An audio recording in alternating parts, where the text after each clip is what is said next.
Good afternoon. The hour is 3:40. I would like to call to order the meeting of the Memphis City Council's Budget Committee. We are conducting our budget hearings. Ms. Owens, would you conduct a roll call, please? Councilman Colvett. Councilman Ford. Councilwoman Swearingen Washington. Present. Councilman Smiley. Here. Councilman Warren. Present. Councilwoman Johnson. Chair Jones. Here. Colleagues, we have scheduled today from 3:30 to 4:30, a week one review. So we have those, many of the division directors that were here last week that we heard from, that we may have questions or clarifications of what took place last week. And so the first hour that we have dedicated today is to have any type of follow-up questions that anybody may have had from last week's meetings. We also have police and fire coming a little later, and they probably were anticipating this review part taking a little bit longer. That's probably why they aren't here yet. But I don't know if any council members had any follow-up questions or concerns from what we conducted last week.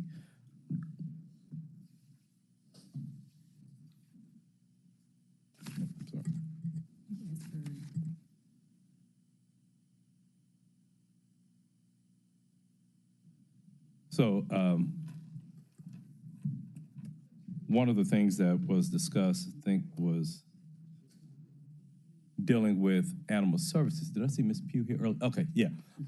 Really, just a follow-up, talking about what sort of would be our, yes, if you would, sort of what would be our plan going forward. We talked about if we were looking to build up our complement. It was discussed during one of our previous meetings that we have 17 animal control specialists for our huge footprint of a city that we have.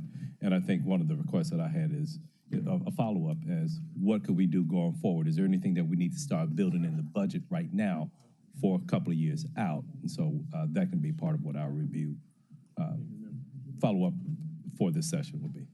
Yes, sir. Alexis Pugh, Director, Memphis Animal Services, operating at 2350 Appling City Cove. As discussed at our meeting on Thursday, Chairman Jones, you had requested that we take a look at the idea of an additional facility as part of a CIP plan. And so the first conversation that will be, and I full transparency, haven't really made it very far since Thursday on that topic. But the first point of contact would be to look at, I think it was mentioned, with city real estate, what sort of facilities might be a potential site that we could look at from a retrofitting perspective. And I see the first year, as you kind of talked about that 1, 3, and 5, that this next year would be an opportunity for us to look from an administration perspective at building out what that kind of CIP expenditure would look like to hopefully, discuss as a potential CIP item for next budget cycle for FY25. So I'll be speaking with city real estate, and so that we can get a sense of how big of a facility we would need, and then what that would look like cost-wise, CIP-wise, to do a retrofit, and then the accompanying staffing, vehicle increases, and things like that to make that a fully functioning location. So we would have to have, you think we would have to have that location in place before we would even add to our complement of 17 or any other personnel, equipment for Memphis Animal Services? Well, the challenge right now would be that we're operating at about 150% of capacity at Animal Services. Every single kennel is full and beyond full. Dogs in kennels that they shouldn't be in, should be temporary one-day holding kennels. And so I would like to look at this as a comprehensive programmatic increase to be considered in the future, rather than sort of piecemealing one element of that and not providing those back end resources to receive those additional animals were we to make that decision, sir. Okay. I think I have Councilman Warren in the queue. Don't know if any other council members. What was the total number of calls that you say you get every year for pickup for animals roaming that you have to go? What was that total number? So the number of calls received was about 26,000. I would just caution us to say that's not necessarily for animals to be picked up. Some of those might be welfare investigations, bite reports where we're not being, it could be your dog bit you and you're just filing that report. So not all 26,000 would be, please come get this dog, just to be clear about that. But about 26,000 calls for service. And do y'all have service 7 days a week? Yes, sir, we do. I have officers that work shifts from 7 a.m. to 11 p.m. 7 days a week. And then our overnight hours of 11 p.m. to 7 a.m. are covered by standby shifts, where we have a primary and a backup. They take their vehicles home and they respond to high priority emergency calls that may come in the middle of the night. Thank you. Yes, sir. Deputy Adams. So, Chair, you had mentioned, and just kind of give you back of the napkin cost. So, the current animal shelter was brought online in 2012. Total cost at the time was $8,050,000, roughly $51,000. Estimated current dollars would be roughly around $11 million to be brought online. That does not consider acquisition. Current vehicle, just acquisition, and here's the process. Upon request and ordering, right now, the manufacturer that we order from that fits specification, it is 180 days to build, and then there's another 180 days to outfit with respect to turnaround time just to get the vehicle back to Memphis Animal Services. So there's quite a bit of time to get the vehicle back in the hands, not back, but in the hands of Memphis Animal Services. So when you talk about replicating and bringing this online, that's quite a bit of time to just ramp up time to bring this online. So just consider that's quite a bit of cost, and you've not outfitted the operation, you've not hired people, and that's a long time to just pick up and duplicate operation. So just consider that when we're talking about saying that we want to open up. I understand the desire, the need, but again, that's something to consider. Okay, thank you for that. Councilwoman Johnson. Yes, thank you, Chair, for the opportunity. Mrs. P, I have a question. What would be your number one concern right now if a little relief could be given? What would you do with it? Yes, ma'am. My focus right now, and it's why all of our donation and grant applications go to this exact thing, is our Pet Resource Center. What we know for a fact is dogs that are running free in our community have a source point at a home. And that means if I can do more upstream to prevent the birth of unwanted litters of puppies, I am successfully preventing dogs from running free. If I can help a pet owner fix their fence, I'm successfully preventing a dog running free. If I can provide adequate medical care and vaccines, I'm preventing parvo, which is an extremely contagious and deadly illness that affects puppies. So my focus right now is on generating revenue for our Pet Resource Center so that we can fund and support pet owners in our community. That creates an upstream impact that prevents the downstream need for sheltering services. Okay, you did mention last time it was $200,000 you had been able to raise for that particular cause. We've raised more than that over several years, but this past year, yes, ma'am. Okay, maybe that's a possibility to start where their greatest need is and then come up with a design plan for future enhancements of what can actually be done. But if that can help, maybe we need to look at that, council. That's a great starting point. And then the other thing that doesn't cost money, which is great, right? We love things that don't cost money, is helping to advocate in our community for property management companies, individual landlords, to become truly pet inclusive in their housing policies.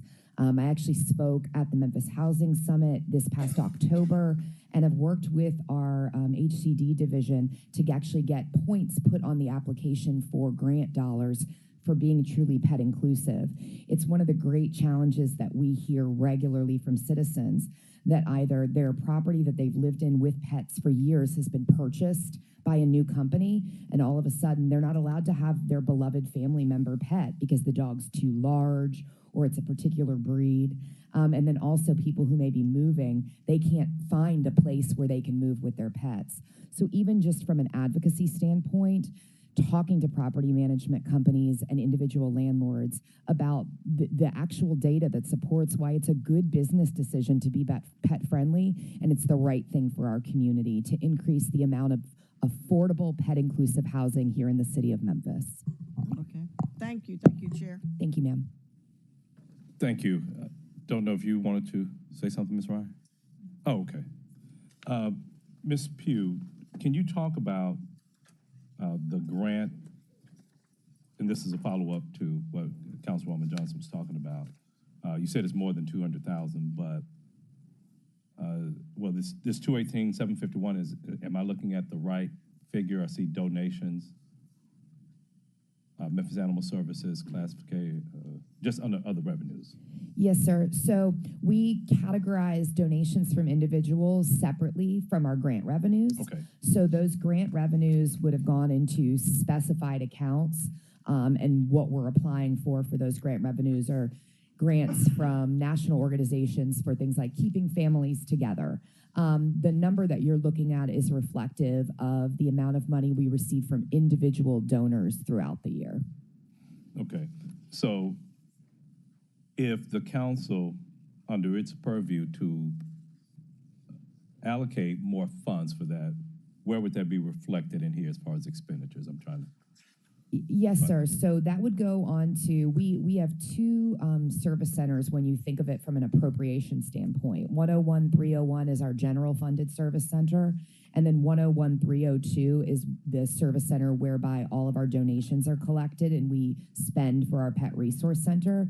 So depending on if it was structured as a grant or an individual donation, it would either go into a new grant fund, a new project, or it would go into that donation account of 101-302, depending on the structure of it. I don't know how that would be done. So can you,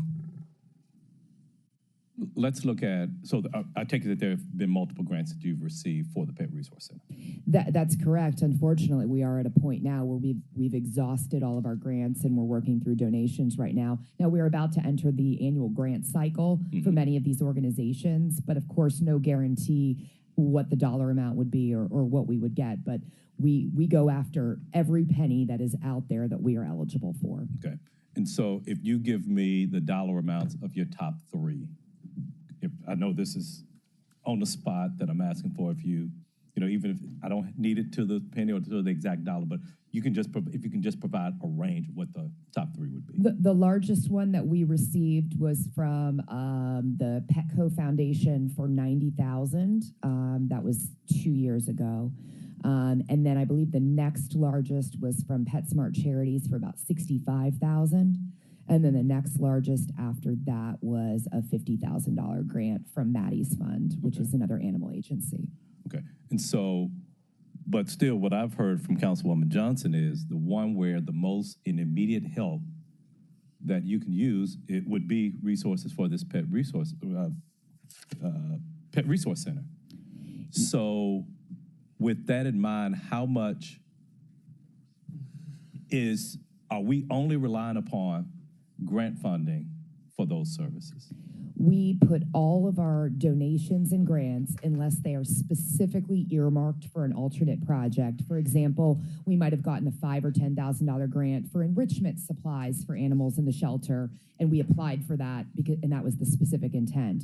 But if we have latitude, and then certainly in our donations, assuming that they're unrestricted donations, which the vast majority of what we get are, we're pushing all of that funding into our Pet Resource Center collectively. Okay. Yes, ma'am. I think I heard her say she had 101 and then Pull your microphone down just a little bit, Ms. Johnson. Okay, I think I heard her say you had 101 and then 102. We have 101-301, which is our service center code for our general funded operations. And then we have 101-302, which was built to be a separate place where our donations could be received so that we were protecting those donations outside of separate from the general fund money so that we could be true to the intent of what that donor wanted us to spend the money on. As we know, the most important thing you can do with a donor is spend the money how you told them you would spend it. And so we had to keep those two separate. So if the funds, additional funds were given in the 101 or 3, the basic fund, you could use that money over in your Pet Resource Center for sure. Yes, ma'am, that would be 100%. Why we haven't is that our 101-301, that has funded what our core operating expenses require. But certainly we can spend across both categories as we see fit to accomplish our mission and goals. Okay, thank you. Yes, ma'am. I'm a little bit hesitant for us to just move forward. Grant funding can be such an unreliable source of funding. Why do we put ourselves in a position that something that's greatly needed where you feel that you can make, and what I've received from you, the greatest impact, we're relying upon outside money to do that? Yes, sir, because I'm respectful of the fact that this council has so many things that you want to fund and so many priorities in this community that if I can supplement that funding by seeking outside funds, that it's my obligation to do so for this community. But if we don't have any general fund money going in there, you're not supplementing anything. This is, so how much from a general fund do we have that's going, can you point to me how much we have from general funds, which, you know, I look at it almost from a paternalistic standpoint. We should be taking care of our own children before we go seek donations.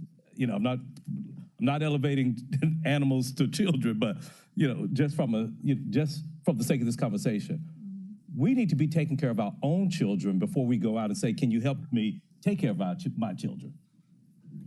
So from the general fund, the staffing positions that support this work do come out of the general fund. They are a part of our position control, and their salaries are covered through the general fund.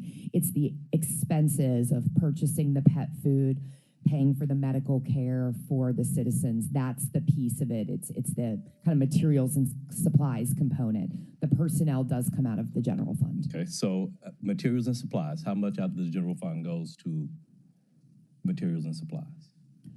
For the Pet Resource Yes. Center, currently none. Okay, that's the problem that I have here. So I'm going to make a motion that we provide $250,000 for the Pet Resource Center.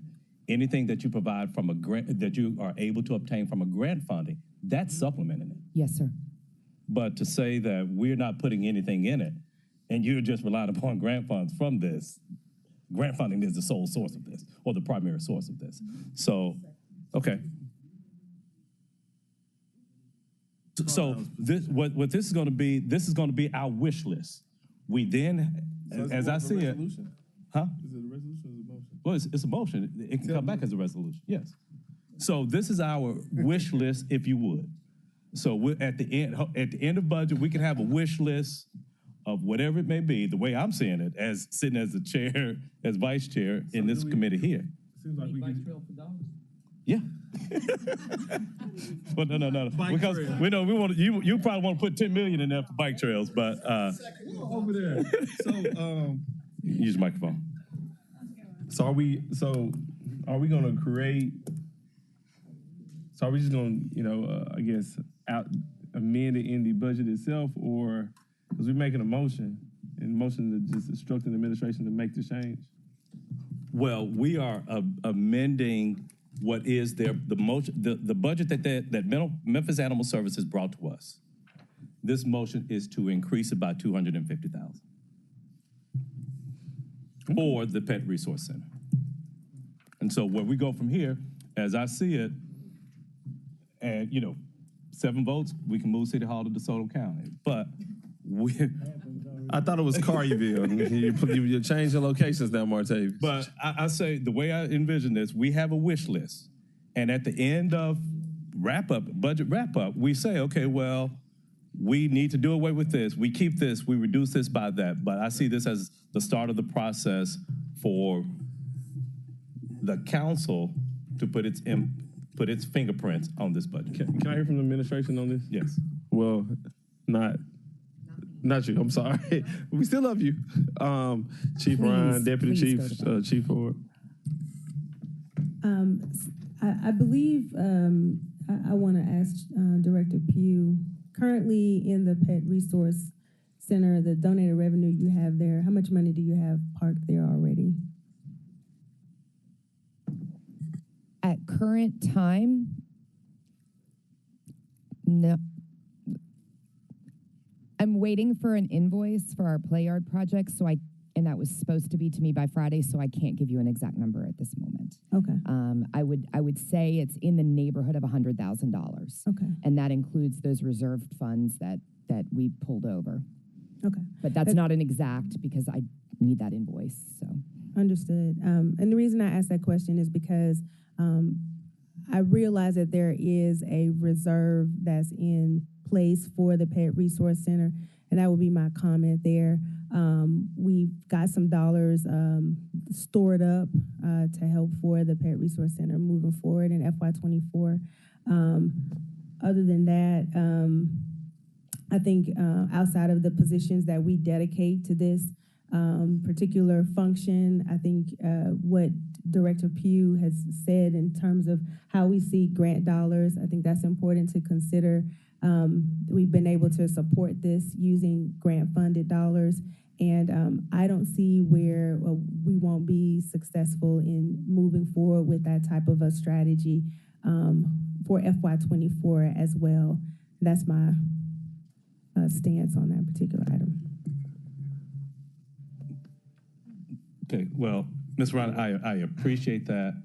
Any type of grant funds, as I see it, and 7 votes rules a day on this, I go with the will of the body. Sure. This is not to say we're not going after additional grant funds. If what has been articulated to us, we have where we can make the most impact is the Pet Resource Center. I'm not talking about positions here, talking about materials and supplies. From a materials and supplies standpoint, what has been articulated to us, there's no general fund money going into there right now. And so the intent of this is not rely upon grant money for this. To me, right now, this is a permanent problem that we have. Grant funding, it can be so temperamental, whatever foundation, Petco can go out of business. And if that's our primary source to address this at-home problem, I just don't think it's appropriate for us to rely upon outside money. Well, certainly if we, and I'm sorry I interrupted you. No Did you finish? Okay. So, certainly if we get into a position, we know that we have some reserve dollars stored there. If we get into a position where we feel like we need to come back and ask for some resources to help with the Pet Resource Center, we can reserve the opportunity to come back before this council and seek additional funding. I want to put that on your radar as well. Another thing that we've done for this particular budget is we increased the allotment for medical supplies as a part of this. I don't think that goes directly to the Pet Resource Center, but it will help overall in the budget in their ability to spay and neuter and take care of animal, to help with animal care in general. But I do want to point that out, that we've got some dollars that are parked there. And if we find that we are running short and we need some additional funds, we'll be happy to come back and ask for additional funds. That would be my ask there. Ms. Ryan, you all gave us your best, you gave us your budget. And you did not include anything for the Pet Resource Center from the general fund for materials and supplies. So what I would hope that the administration is not doing is withholding funds, hoping that it can come from some other place. The budget process is our one-time stab to say what your priorities are. By not having this included in the budget, your message to us is that this wasn't a priority. I'm saying as the individual council member, as I have the right to do, this is my priority as a council member. I can get a second. If I get 6 votes or less than a majority on this, it fails. But the administration didn't say that this was a priority. I did. And I was asked to give a response. So I'm just giving my response of where we are. We know that we have dollars parked there to address, some FY24 spend, but it's absolutely the will of the council, but that's just our position. I think my position, and I think I said it at the last budget meeting, I think the council needs to take a more active role, and I think Councilman Jones is attempting to do that.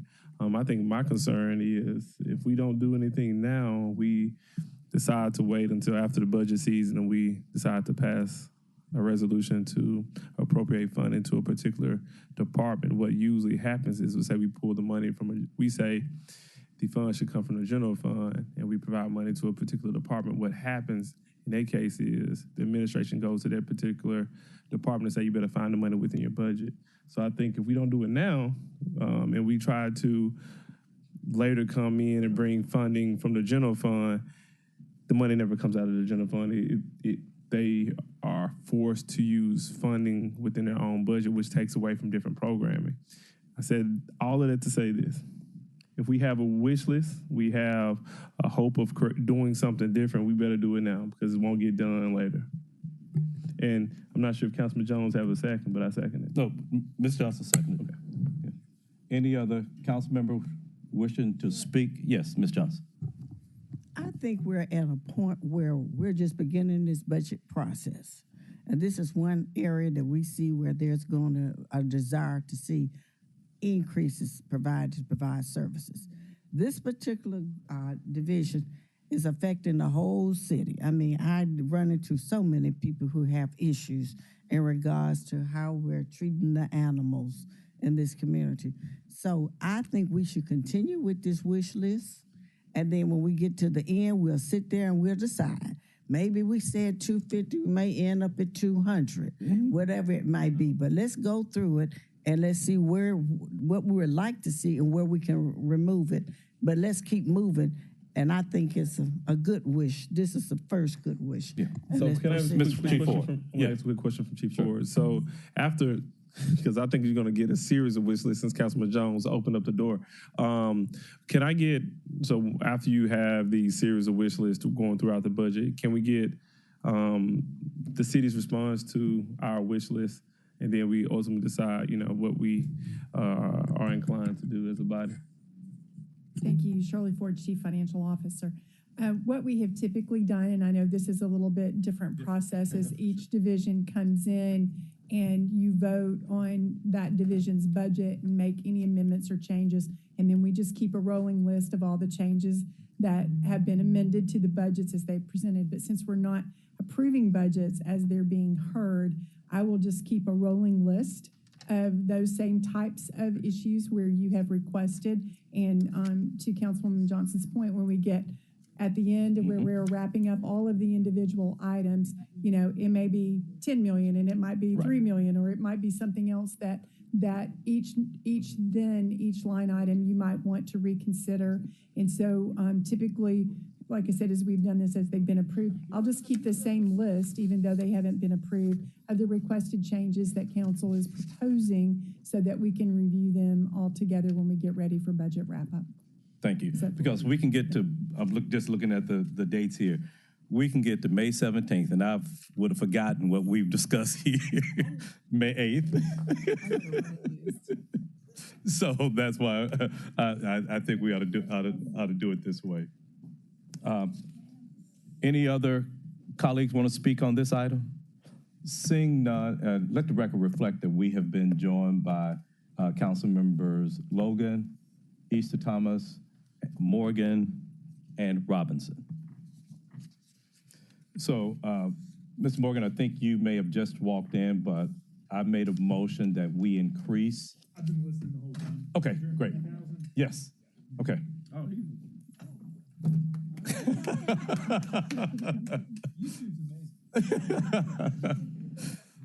All those in favor of said motion, please signify by saying aye. Any opposed? That item passes. I have a list here of some of the discussions that we had last week, and so as it relates to Memphis Animal Services, I think there was one more that Councilman Carlisle requested, Mrs. Pugh, and that was he requested a break-even analysis for the city to get pet boarding that can be subsidized for those who cannot afford the market rates. Don't know if you had a chance to follow up with that. Yeah, I'm gonna need some more information from him about what that looks like. Like, is he looking at us performing the boarding, or is this subsidizing at private providers?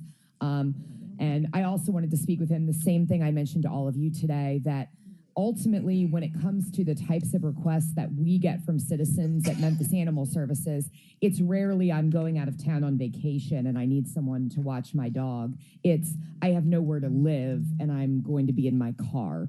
So I when it comes to what is the priority, I feel like the pet inclusive housing, that permanent residency, probably takes greater precedence over short-term boarding. But I'm happy to dig into the numbers. I think I just need a little more information about what that end product looks like from him. I'll reach out to him individually and ask some follow-up questions. Great, thank you. Thank you. Okay.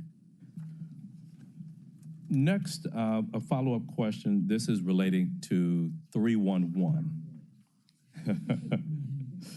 Councilman Carlisle requested the data points on the major issues that are reported to 311. Specifically, he wants to see what happens from the time a ticket is created to the time the issue is resolved, and what are the expectations from division heads down. So I would like an opportunity to come back and bring that information. There are several different types of requests that can be made with different SLAs attached with each one of them. We're trying to figure out a way to show what that looks like. We've got metrics that we can share on how we are performing, and I'm happy to provide those. I can send those via email to Ms. Brianna. So the second item was,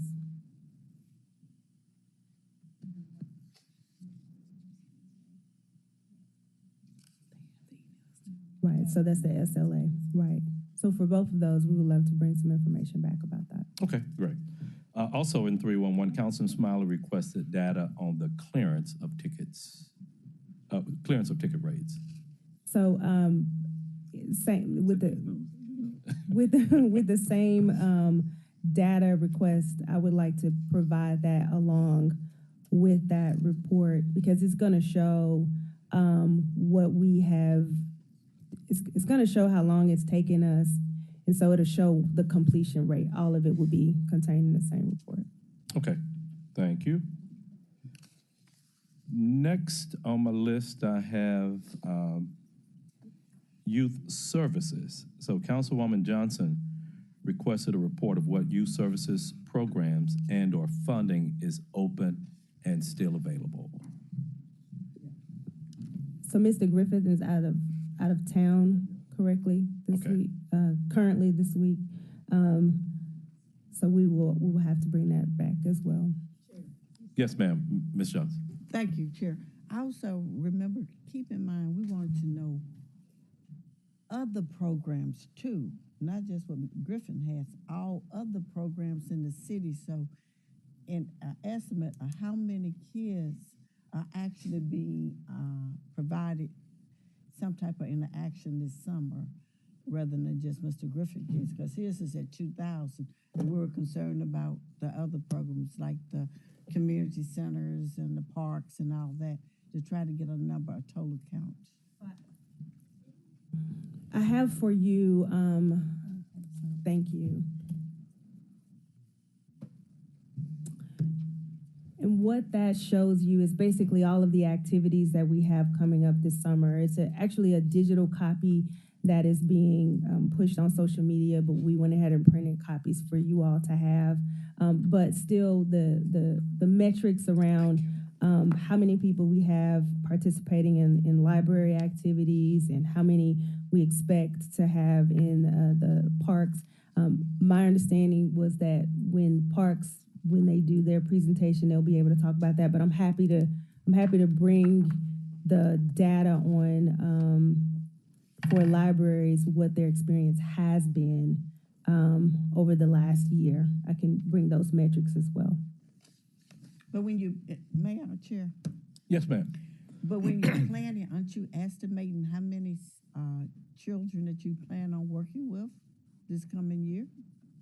So there is programming that they offer that's a core amount of programming, and every year they look to exceed what they have done in the previous year, or at least to meet what they have done in the previous year. I'll be happy to bring those numbers back to you. Yes, ma'am. We just like to know. We said we had 100,000 kids. Out of 100,000, how many will we actually meet or touch in some capacity this year? I think that's important that people know what you're truly trying to make a difference. Thank you. Yes, ma'am. Okay, thank you, Councilwoman Johnson. Councilwoman Logan requested a comprehensive plan for how youth services intend to overcome the hurdle of the lack of parental support and competing programs. I know that just in a matter of days, we haven't been able to come up with a comprehensive report. I don't know if you're able to provide any follow-up information on this item.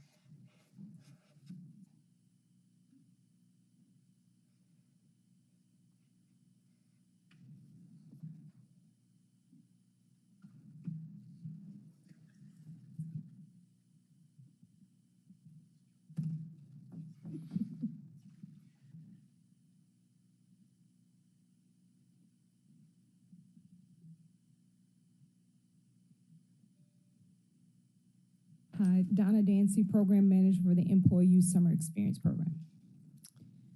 Speaking to parental involvement, my answer will be really brief. I'm speaking directly to the program that I oversee, which is our 6-week program in the summer. We do not require parental involvement with our program. The only aspect of our program where that may come into contact or into play is when individuals are collecting their documents that we require for the program. But our in particular program, we just deal specifically and directly with the participants, trying to offer them an employment opportunity and trying to closely have it as possible mimic what it would be like for them to be working a real job as an intern for the summer through our program. Mr. Marquez Robinson can speak on the MAP program, which does require parental involvement.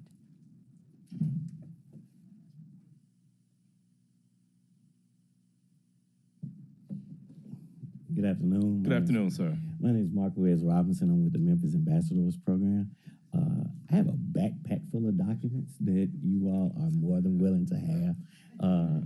It is surveys that we've done with the program from parents and students that just kind of details all the things that we do.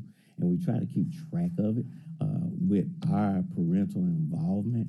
Parental involvement is part of the program.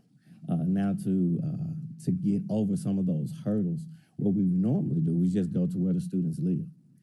We take the program to where they are. So whatever neighborhood they're in, that's where we're gonna show up at. So we're in 9 different city council districts.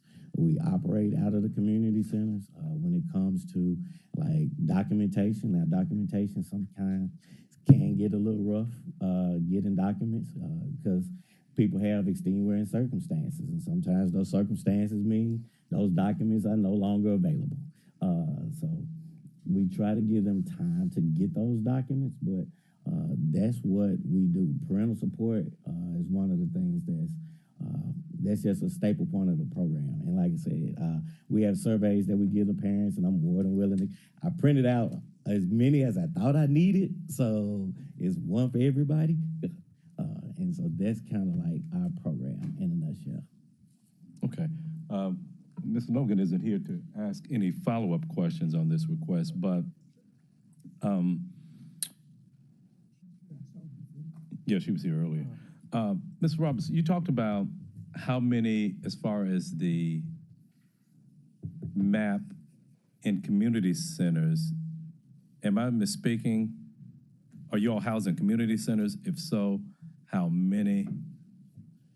So once we take on our complement of students, we take on close to, right now, we're close to about 700 students. Okay. And those students we work with MSCS. So we have students inside of the school system that we go and we service them. We have students that we're outside the school system. Well, not outside the school system, not out of school, after school. And we're in the schools after school. So we're doing that. And then our flagship program, which is MAP, 9th through 12th grade, that is in the community center. So we're in like 9 different community centers. Okay. So that's what I was trying to recall. Yes, sir. And so, if we look at the total number of community centers that are we only in 9 because of resources, or we only in 9 because there's no need in the other? Well, how many? We have 20 some odd community centers. So we would have to increase staff to do more than 9 community centers. So some of our community centers are doubled up. So because of the large numbers, so we have to double them up. So like we have a community center in Hickory Hill, we call it Hickory Hill 1 and 2 because of the large numbers. But we do as much as staff allows us to do for the number of students that we have. Okay. And so, based upon the funding that you have now, and I'm just looking strictly at the numbers, double the number of children that can be served. Is that a safe assertion to make? In our budget, no. Okay. If we using ARPA funds, yes. But when those funds run out, no. That number goes back down. Okay. So I know this is just general fund, but when we look at your overall programmatic offering for the next year, part of it is ARPA funded, part of it is general fund. So once our general fund runs out, then it goes into ARPA. But with our basic general fund, we're only right at maybe 500 students. Okay, 500 students from the general fund.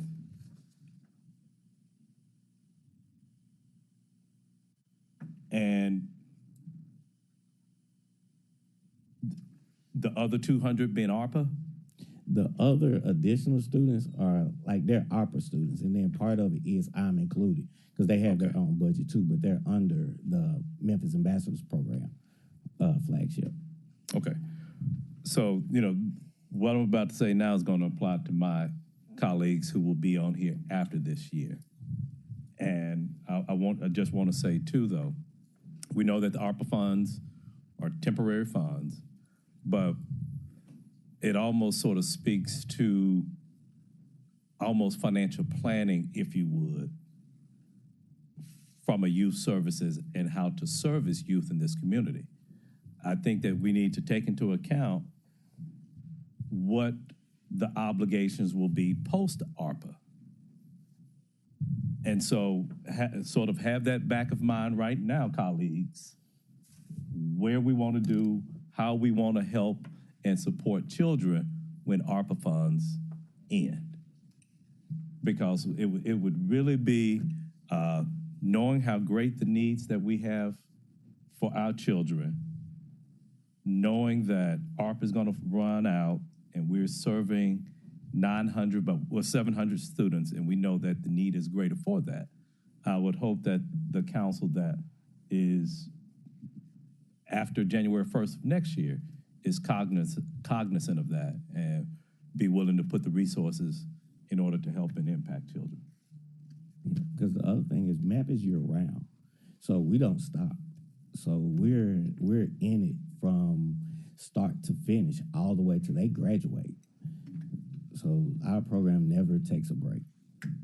Okay, so if we're looking at 700 students, if we look at a graduating class at a typical high school might have 200 students.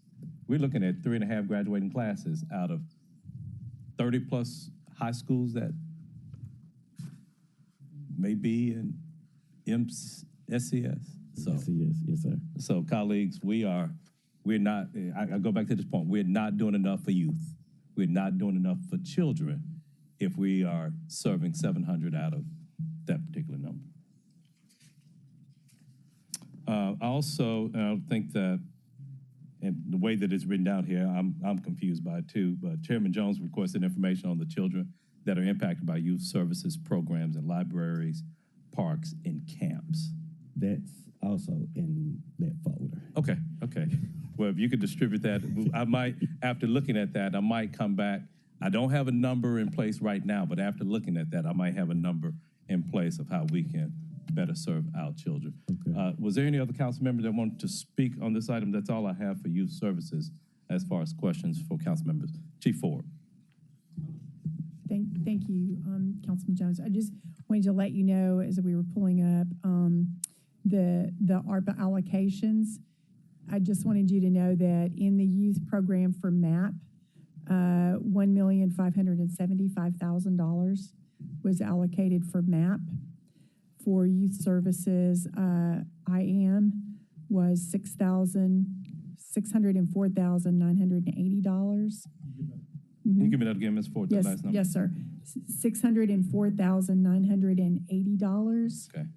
And then in the youth services summer employee, that was $2,856,000.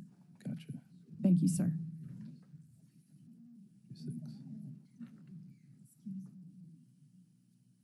Okay, so I don't have any. Yeah, so 1,570,000 for MAP. For IM included, 604,980, and the summer program, 2.856. Yes, sir, that's correct. So Okay. you should have $5,035,980 in total for the youth programs. Okay, got it. Yes, sir. Thank you.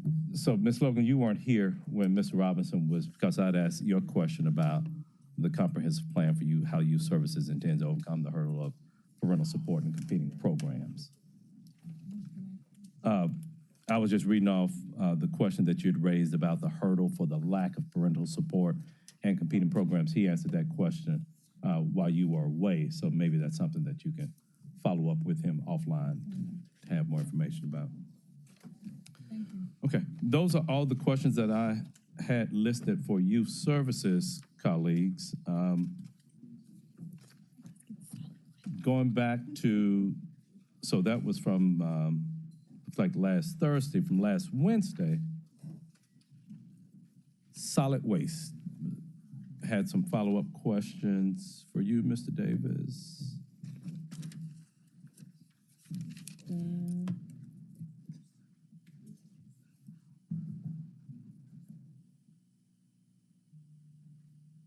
May I speak? Yes, ma'am. Okay. So for item number 2 and specifically for item number 2, I know we need more time to bring that presentation back. Philip, are you prepared to speak on items? No, ma'am, I'm not. I've got a little bit of information, but I would appreciate a little bit more time to firm up and make sure I'm giving you accurate information. I apologize. Okay. But during budget, right? We have these on Mondays every week, right?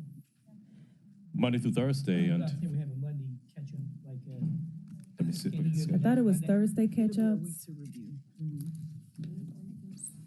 Thursday and Monday catch-up? I thought it was Thursday, and something was moved to make it this be Monday. I thought. Just put it on the next catch-up. What do you think?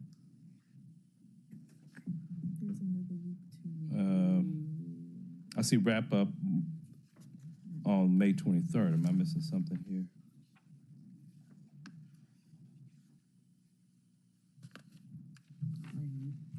Oh, okay. Thursday at 6:20.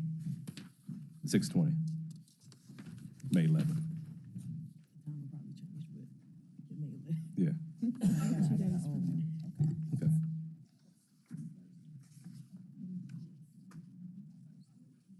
But if not ready by Thursday, we have plenty of other things on here. I see Tuesday, May 23rd, Wednesday, the 24th and 25th, that being budget wrap-up. If we can have a comprehensive report doing any of those, I know that going from last week to this week to have the type of presentations probably wasn't feasible for y'all to have it in that period of time. I'll do my best to satisfy y'all's will. Okay, thank you. But let's see. So that was 1 and 2. Councilman Warren inquired about how the solid waste projects affect the aquifer and asked for a copy of TDEC's report. Don't know if you been able to get that. I haven't had a chance to get that report back from. I apologize, but what I plan to do is have our consultant write up a summary for each of those projects for you. And just general is what I need. Right, I'll just give you a down and dirty of what's going on. These projects have been going. Just for some context, in 1998, I got out of grad school and went to work for the state of Tennessee, and both of these projects were my projects. So these have been under long-term oversight by the state for the last 30 years. Thank you. Thank you, Mr. Chair. Thank you. Number 4, this is dealing with public works, and Councilman Carlisle and Councilwoman Johnson wanted an update on any unencumbered funds from fiscal year 23 in engineering's budget. And well, I guess that can be in our next, yeah. So that can be, Ms. Johnson, that can be during our Public Works Committee meeting on next Tuesday. Okay.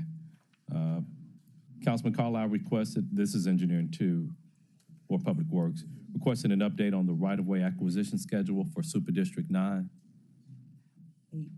I'm sorry, Super District 8.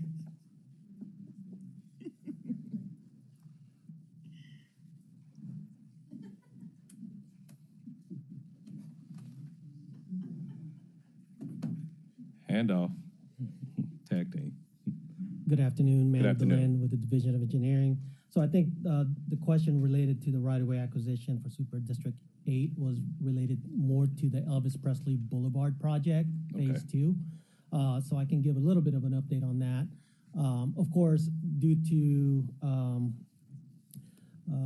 some requirements under the Uniform Act, we can't really particularly disclose specific ownership of each parcel, but I can say that of the total of 35 parcels that are needing some right-of-way acquisition along that stretch, 90% of it is complete, and we are currently in passing that information to the state for their certification at this point. Okay. Councilwoman Johnson. Microphone, please. I'm sorry, which stretch? We talked about 2. Yes, ma'am. So the middle, Lahoma. the Phase 2 of the Elvis Presley Boulevard project is between Winchester and Kraft. So the current Elvis Presley ends at Winchester, and so Phase 2 completes it from Winchester to Kraft. Thank you. Councilman Ford, any follow-up that you wanted to add? Microphone, please. Kraft, it don't go to Range Road? So there's a split it up. third phase of that. Four phase 2. Ms. Ford, your microphone. Yep. It's gonna end up being 4 phase. Right now, it's in 3 phases. Well, So yeah, but the third phase is eventually going to be from Kraft Road to Shelby Drive. Kraft to Shelby, okay. Good enough. I got one other question. Yes. Signage. This don't have nothing to do with that. I want to show you a picture. For blind people, do you have a sign for the blind? Just like pedestrian signs? when you're crossing and walking. Do you all have signs? Yes, sir. I got a few addresses I need you to put up some. Okay. I had one today and they showed me a sign. Yep, and blind folks like to walk too. And I told him she could probably see better than I could. You know, if he's doing all that walking. But they got stipulation where the signs, and I need to give you some addresses. Yes, sir. Thank you. That's what I need to know. Okay. Councilman Carlisle requested a copy of the speed hump log. He wants to know what's in the queue and where those speed humps are located. So yes, sir. Go ahead. We do have that list available now. Okay. I'm not quite sure exactly how we want to distribute the information. Are we compiling it internally and then distributing it, or are we just individually just? For this, I would say you can bring this back in our Public Works Committee meeting. This can be an item. No. The public. No. Works Well, the Council. regular council. Yes. Yes. Yeah. Yeah.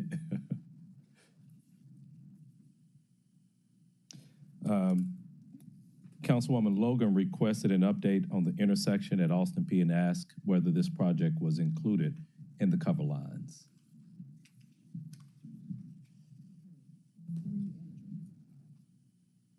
So, okay, well, I only have one, so you can, yeah. So I can kind of talk through, I think the three locations we're talking about was New Allen and Ridgemont. That is a project under the SHIP, part of the funding that we asked for. And that project is currently being finalized at this point and should have go into construction. So this is a TDOT project, should go into construction probably in the next quarter. And then at this point, that includes the roundabout as part of that improvement. The other two locations are not SHIP project. They're in fact Accelerate Memphis project. So the project at Austin P and Yale, that is an Accelerate Memphis project. And we can bring that up after consulting with our planning division who's leading that project. Related to the Highway 64 and Bond location, I was not able to find any projects related in that area, but I would ask that if you have additional information, perhaps you can share that with us. Microphone, please. It was between Cape Bond and Appling on 64. Some preliminary work had been done there, but I just needed to know what the full plan is. Yes, ma'am. So Okay, we'll thank you. search. Okay, thank you. And would you be able to send the plan for Ridgemont and New Allen, because that's been several years that's been in the works. So if we could see a plan and timeline for that, we had several people die there in recent times. Last month, actually, one. So that's been a long time. I would say. I know all the time that I've been on council, it's been in the works. So I really would like to see where that's going. And Austin P. And I think a study has already been done, traffic study has already been done for Austin P and Yale. And we had some community meetings about that too. So if I could just get a written update on all of those, I'd appreciate it. Thank you. You're back, Chair. Thank you, Councilwoman Logan. Councilwoman Johnson. Yes. This is really not just City of Memphis, but I'm thinking we interact with the state and federal with these improvements. On your 240 North, this past weekend, we had the Memphis in May. I know I made 15 trips down here playing Uber, but they set up this very narrow driveway with the concrete barriers. And at nighttime, there's absolutely no lights out there. Is there any way you can talk to them to try to encourage them to have the lights on when they're making those driveway? I looked up and they were definitely off. I don't know who controls the light or if construction turned them off, but we really need some lights out there when you coming through those concrete barriers. It's really tight. Could you? 240 North, coming in from Whitehaven, coming to downtown. Oh, coming up past Mallory and, Yeah. okay, yeah, that's 55. 55 North, yes, yes, yes. My resources no good over here. You know, I took that route too. I think it's construction related. Right, that's why I said, I don't know Yeah. if he can talk to them to get the lights turned on, or did they turn them off, but I it's think in that area, really they've taken dark. them completely down. No, they up there, I saw Oh, them. there They are were some? up Okay. there, but the lights were not on, and it's very dangerous. Yes, ma'am. We can certainly consult with our TDOT partners as well as MLGW because all those lights along the interstate are MLGW maintained. Okay, thank you. So that's like between Macklemore and basically. Riverside Drive, bring Yeah. you into Riverside Yeah, Drive. okay. Yeah, because, yeah, you're right. It is very narrow. I mean, real Very narrow. narrow. And, you need some lights. Thank you. Councilman Carlisle, I'd ask for an update on any outstanding, oh, I'm sorry, Councilwoman Easter Thomas. Yes. Thank you, Chair. Hi, Director Belen. For the temporary speed bumps, I know we got a presentation on how those are applied.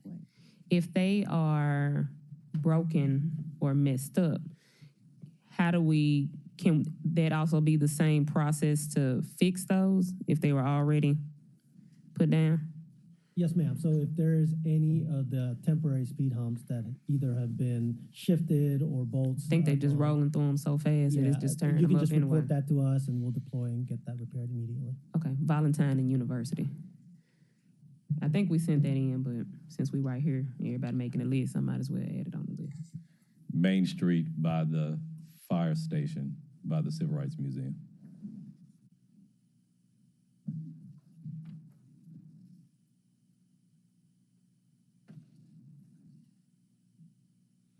Councilman Carlisle asked for an update on any outstanding projects on the state roads that TDOT has announced. So we're still compiling that information. Of course, we're working with the state on that. Most of their information are also online, so it's just the effort of compiling that information. We'll distribute that accordingly. Great. And then several council members requested an update on various projects, including South Parkway between Bellevue and Expressway, Elvis Presley Airways widening of Holmes Road near Tulane. And that perhaps can be something that we can hear in Public Works Committee. But what I think would be helpful though, and Mr. Connect isn't here to address this part of it, but sort of talking about, or for the council to have a better understanding of how the administration sets the priorities for them. Because if I recall correctly, here we are at May. Former Councilwoman Swearingen left in August, so we're just 3 months from there. But if you recall, Councilman Ford, former Swearingen, and I talked about that intersection between Parkway and Bellevue, and so the interstate Parkway between Bellevue and the interstate, and so we talked about that when Swearingen was here, not Swearingen, Washington, Swearingen, and so from the standpoint that nothing had been done during that period of time, we would like a better idea of how priorities are made. And one of the things when we talked about the speed humps when I first got on the council, we talked about how if we see that there's a certain amount of emergency, or let's just say accidents on a certain road or street, then that can sort of move up the priority list. We would like to hear what are some of the reasons where a particular street can be moved up. If it claims, people, I'm sure you all may have gotten numerous complaints about potholes and the claims. So if we're talking about we're constantly paying out money for claims or accidents as a result of that, I think that it would be helpful for me to have a better understanding of how projects like that can move up the list, even though it may have just been repaved 3 years ago, but looking at the condition of it, it moves up versus looking at a regular cycle. I just don't have an understanding of how those priorities are met. We can.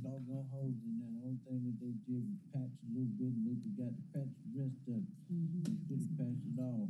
Only thing that they did is put a Oh, your microphone, sir. bicycle lane, which has made it more dangerous. It's not that much of a strip, Bellevue to the interstate. They really made it worse. They were supposed to fix it, but they did not. They made it worse. So I was just gonna say that there is a strategy that we are crafting up a strategy on how to address that. And so Director Connect is here if he wants to speak on that, or if the body wants us to present it during the Public Works Committee agenda, we can do that as well. Well, Ms. Connect, you're here. I know we guess this is not going to be the forum to have an in-depth conversation, but if you could at least address it and, give us an idea of what we can expect in the committee meeting. Can you repeat the question? I heard, and I ran down here. So okay. I'm sorry, I was up in my office listening. One of the things that, looking at South Parkway between Bellevue and Expressway, there was a conversation that former Councilwoman Swearingen, Councilman Ford, and I had about that particular stretch. Yeah. And so August will be a year. Here we are in May. It'll be a year since she's been gone. And so it would be helpful for us to have an understanding of how projects moved up the priority list once we look at a condition, because I think that if we rely upon it making its way back up the queue, it could look like Beirut by the time that things are prepared. So we just need to have a better understanding of perhaps, this is just for discussion here, maybe there need to be a certain amount set aside that the council says, you guys can't be everywhere. But there may be a certain amount that the council says, okay, well, budgeted, if we have an idea of how much it costs per mile, whatever the case may be, a certain amount set aside for projects like that. I'm just throwing ideas at the wall to see what sticks here. Yes, sir. So Robert Connect, Public Works Director. So we, Mandy and I, Director Ben and I, took that request seriously because South Parkway, we've been involved in a prior resurfacing and it did not work. So we needed to really kind of do a more in-depth analysis to understand what needs to be done to correct what's happening on South Parkway. So it's obviously more than just a repaving project. So it's going to be treated such. So we worked up a plan. We came up with a new strategy, and we actually got some pricing to do it. So our plan is we're looking at the funding we have and working to hopefully, we are hoping that in this year, we're going to be able to make that work, start that work and get it under construction. So that's our current plan. We're going to kind of go over that a little bit in depth tomorrow, but now we talk about it. But we do have a strategy. It is, again, it's more than just a repair. We call it full depth rebuilding of the roadway. So it's going to be much more expensive than we would typically spend on a repaving project. But in this case, it is a heavy utilized corridor, and there's a lot of traffic, both commercial traffic and residential traffic that utilizes it. So we do want to make sure it's done properly. We don't want to waste resources again in just doing a resurface because it would not hold up. And then on the larger scale, I mentioned this several months ago. I was going to give a little bit of an update. I hired this company, Public Works hired this company called Roadway Asset Systems, who's driving every mile of city streets right now and doing their technology-based assessments, and they're about 65% complete. I was going to demonstrate, they gave me a little demonstration for you, and I'll have it with me, but I'll show it tomorrow on CIP, how that works. What are they doing to help give us a guideline for the future of repaving citywide, since it'll be every city street that has been assessed. So that's where we hope to be. I understand that, obviously there's a request to come up, but what we've always done with regards to paving dollars is we've always tried to look citywide. We've tried to break it up citywide so that we can, make sure every part of the city is getting resurfacing dollars applied. And that's been based on the strategy we had where employees went out and assessed it, and we kept a list of streets. Now we're going to have something much more robust. So I think as we move forward, once we get that final report, it may be a more timely discussion about resurfacing on a larger scale. Okay, that would be very helpful. Councilwoman Logan, followed by Swearingen Wash. Thank you, Chair. Regarding paving on state roads, what is our policy in terms of patching? Are we patching? Or are they patching? Do we know, how do we lean into them about getting our streets done?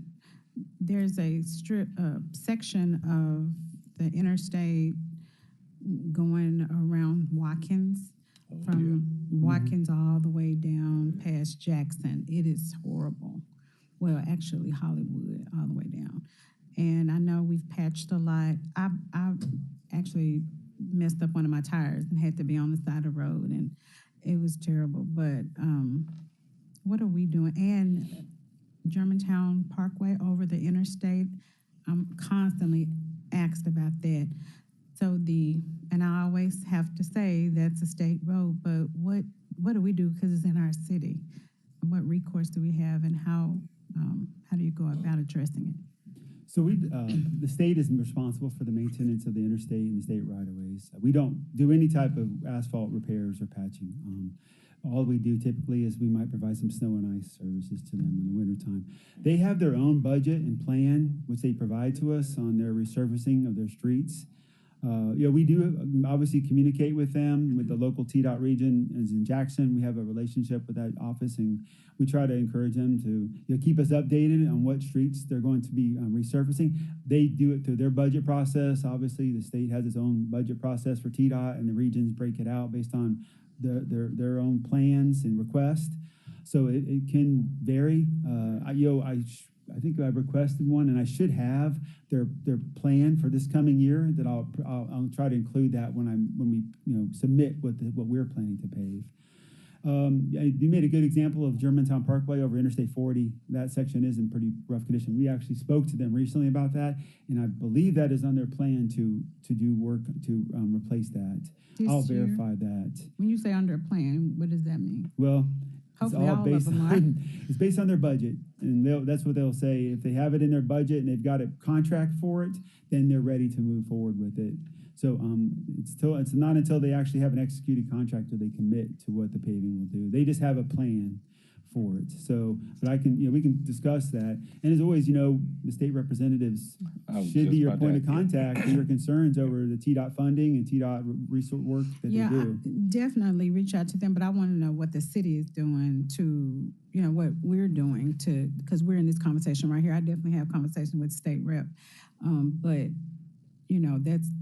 that's the interstate. So I want to know if we're actively doing anything to advocate for them and to really lean into them to get it done, and what recourse we have as a city. The interstates. The interstate is their number one priority in state routes because it's federal. So if you ever see something on the interstate, they generally treat that as a higher service. So, but the roadways had a difficult year. We had a pretty, significant amount of snow and ice this year. So, they're like us. They don't do as much pothole work as we do. So they do. That stretch was bad even before this winter. Yeah. I know exactly.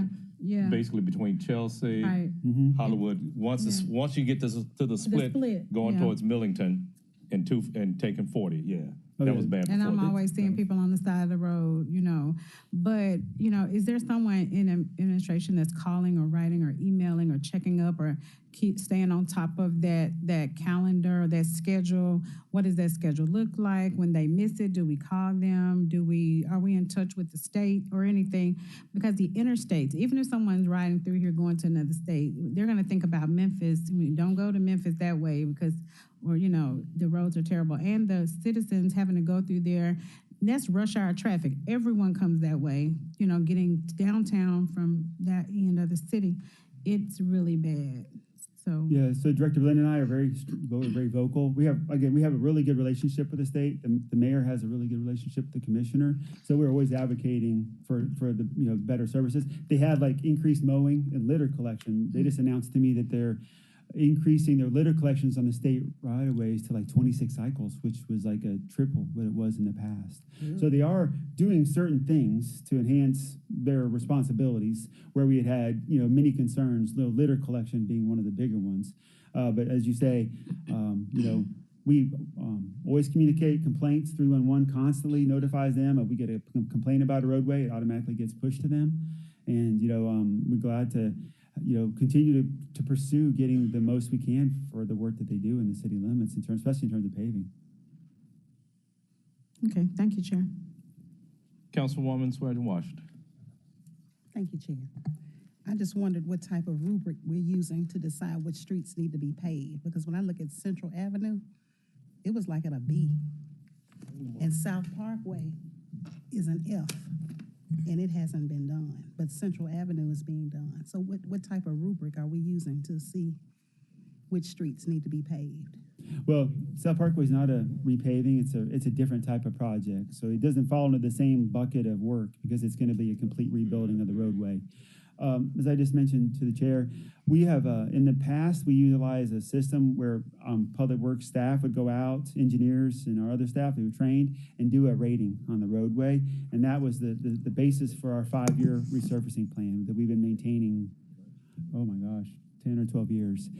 But now that we've hired this company that I mentioned, they're driving a van around. You may have seen it with this sensors on the back of it with cameras and LiDAR, they call it, which is a special form of light emitting radar. And they're measuring the imperfections in the roadway.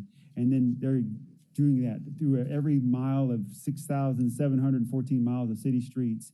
And they're going to give us a consistent rating that doesn't take a personal observation into it. It's an industry standard.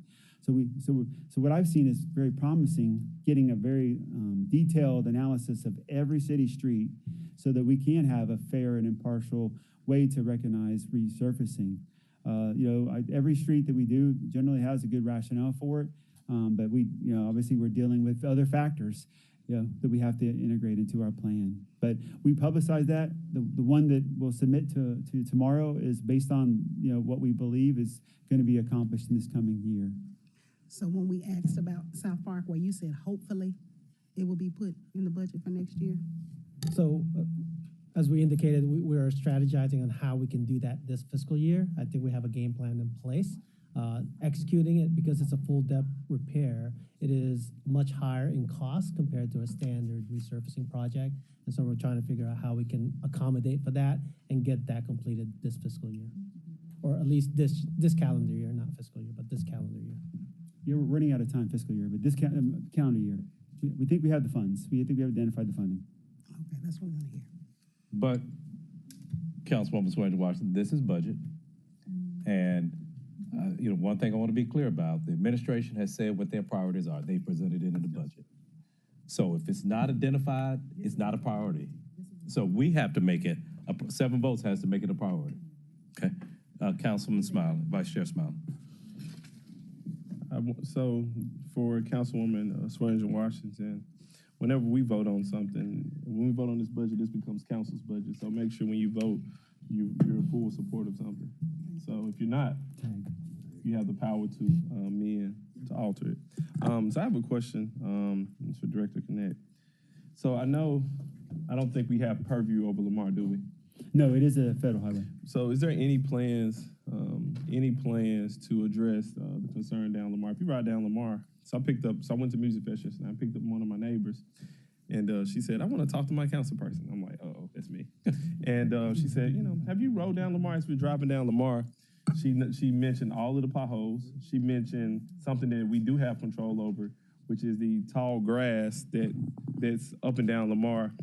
I know you're coming to present your budget tomorrow, but for me, I want for you to give some thought into what we can do to make sure that up and down Lamar, that area is appropriately addressed as relates to grass cutting. Because I essentially think y'all forgot about South Memphis, that particular area of the city. And then the second thing for me is, what do we do when the state of Tennessee is derelict in their duties? Because they've been derelict in the city of Memphis. Because we have to do something. We can't sit back and say, hey, we expect the Tennessee General Assembly to care about Shelby County, because they don't.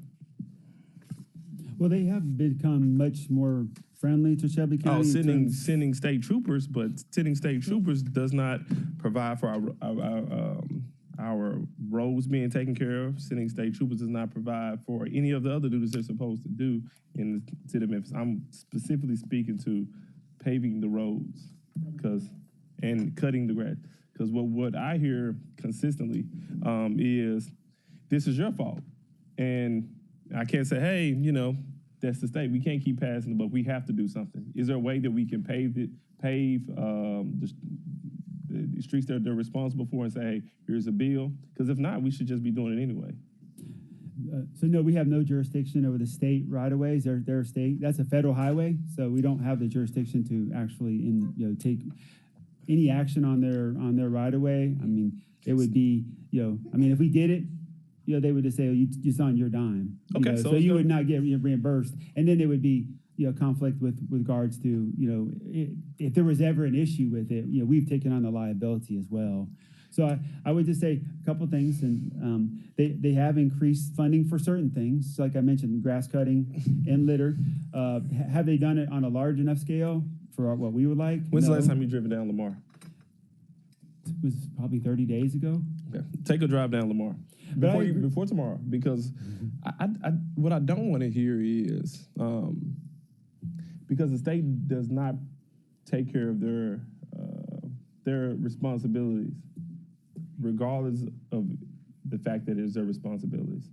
The road, the street, the highway, the lane is in the city of Memphis. I had a colleague come visit to a music fest, and this is the comment he said. After traveling to Memphis, I felt like I was in a third world country. Have you been on the roads? I take great offense to that. I don't necessarily care whatsoever about who responsibility it is. I care more so about what we can do to provide. And I don't think the state of Tennessee will sue us. And if they do, so be it. Sue us for fixing something they were supposed to fix. I think we have to stop worrying about what they do and worry about more so how we keep the city of Memphis clean. How do we fix these roads? Because we can't just keep passing because it's not working. It's not working. We need to be fixing it. And if I see a budget, I know it's tomorrow, and I told Jones I'm going to get into it. When I see the budget, I'm going to be making motions. I'm going to be seeking to amend your budget, and we need to fix it. We need to fix it. We can't wait on them. We can't. You good? Okay. May I respond? Yes, ma'am. Just in general, I want to note that this mayor has increased the paving budget tremendously over the years. So we have taken a focus on those roadways. We do see a significant issue with going on to the federal right of way, and we should be measured in our response to those kinds of things. I am appreciative that they have up there dollars for grass cutting and for litter, because that has been something that I know the team has been advocating for years, and to see that they've increased it threefold is tremendous and great. We can always do better, and we'll continue to work with them to get more from the state, and we're seeing some of that, the results of their communication with them. We're seeing it increase. So I understand that this administration has, done a better job than better job since I've been paying attention than previous administrations. I don't think this is, my comments are not a knock on this administration. My comments is a hope that this administration takes a more aggressive approach. It's not necessarily just saying that they increase their budget. It's more so, hey, let's open up a direct line of communication with the state saying, the folks in our community are concerned about Lamar. You need to take your responsibilities in this part of the state, in West Tennessee, seriously. I do not believe they have. Just drive down Lamar. You're gonna see tall grass everywhere you go. And the people who live in this particular area, they want a sense of pride in their community too, just like folks in the Poplar Corridor they have a sense of pride in their community. I think we have to hold their feet to the fire. And if we're not holding their feet to the fire, let's fix it and deal with any collateral consequences. And I just don't believe there will be any if we fix it. Point well taken, and we'll be happy to have more conversations with the state. I know that they talk to the state, but we'll be happy to have more conversation and even report back what we found. Well, and I'd like to add, we can easily ask the local TDOT office to come to Public Works Committee and talk about this. And then I would also like to say that Most of the grass that's on Lamar that I know of is outside the right of way, so it's private property, if I recall. We need to cut so, that too. So we have to violate that that's a code enforcement issue. Then I need to have code enforcement ensuring that they are following the responsibility of, if we haven't got a complaint, then if grass growing season on grounds, we have to step it up and start the process of citing owners and taking action against that. This is my last comment on this. I understand that there's a process to follow, but a lot of times we're talking about grass that's been, growing for a significant period of time. Why does it take so long for it to address these issues in certain communities? I was out not too far from Coral Lakes. Grass was extremely high. I was, on Lamar, grass was extremely high. But I guarantee you, in other parts of the city, grass is not growing, allowed to get so high. I think we just have to, do more in certain areas. And I think, and we talk about, whether it's the state responsibility, I really get tired of hearing it. And I do understand that we're trying to operate within the confines of the law, but I don't think, I do not believe that any other entity will take offense to us taking care of our own people. I think we have to. Well, I'm glad to talk about this some more. Obviously, I just like to add this context. Like I said, we have 6,714 lane miles of city streets at 324 square miles, and I always like to give them priority. Because we are definitely, want to invest mostly in our city infrastructure. And I hate to invest in something the state does and then not get the opportunity to get reimbursed. I'm just trying to be fair and consistent with all the citizens that we're supposed to serve with repaving. All of it is city streets. This is within the city of Memphis. It's all city streets. Whether they're going to send us a few dollars or not, they're all city streets. Now, I get it. I know limited amount of funding. The state's supposed to be helping. They're attempting to increase their funding. But I think if we're gonna take the position that the state's responsibility, we need to have, whether there's a liaison we can call and say, hey, Steve, they need a version of Steve Schuler. They need someone where we can reach out directly and say, here's an issue. Please come fix this issue. Please. I'm glad to get some, like I said, we'll ask TDOT to come to the next Public Works Committee or the soonest one that we can make arrangements for. So I would love for you to speak to them, as you speak to me about your concerns about how well they're managing their assets. I would love to. We'd love to have that. Councilwoman Johnson, followed by Councilwoman Logan. Thank you. My comments, I think, are very similar to Councilman Smiley in the sense, what type of ongoing relationship or communication do we have on the state level?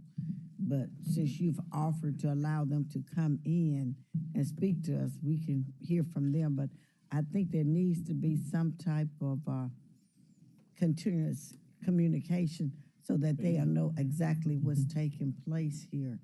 I also want to say that a lot of that property up and down Lamar is on private property. I can attest for that. It's been like that for years, off and on. This is not the first year that particular setting has arisen.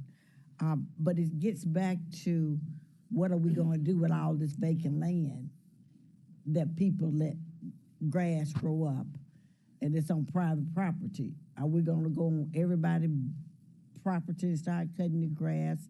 I mean, it's a problem. I mean, do we charge them or how do we do it? But it's out there for a lot of people. And how do you select which people land you cut and which ones grass you don't cut? So, it's always been a concept. Maybe vacant lots need to be charged some additional fees for how they leave their property unattended. So, maybe that's another area of concern. I just don't know. Putting liens on people's property really doesn't frighten them too much. They figure sooner or later I'll pay it off or something, but liens just really don't work. But we're going to have to come up with something. But I would still like to know what type of relationship in the future y'all have and what y'all plan to maintain, because it is a problem all over the place. Thank you, Chair. Thank you. Councilwoman Logan. And May I move on from respond there. Yes. really quickly? So, Councilwoman Johnson, I know the team speaks with with the state regularly, but also through the regional transportation board. They also work with them and develop plans together on how to address transportation and streets as a part of that. So those are 2 points of places where we have contact with the state about this. And if you want more information, we'll Okay, be able to bring it back. if I may I ask a question then? Can you give me a copy of the last memo you sent them, tell them about all the problems we having down here?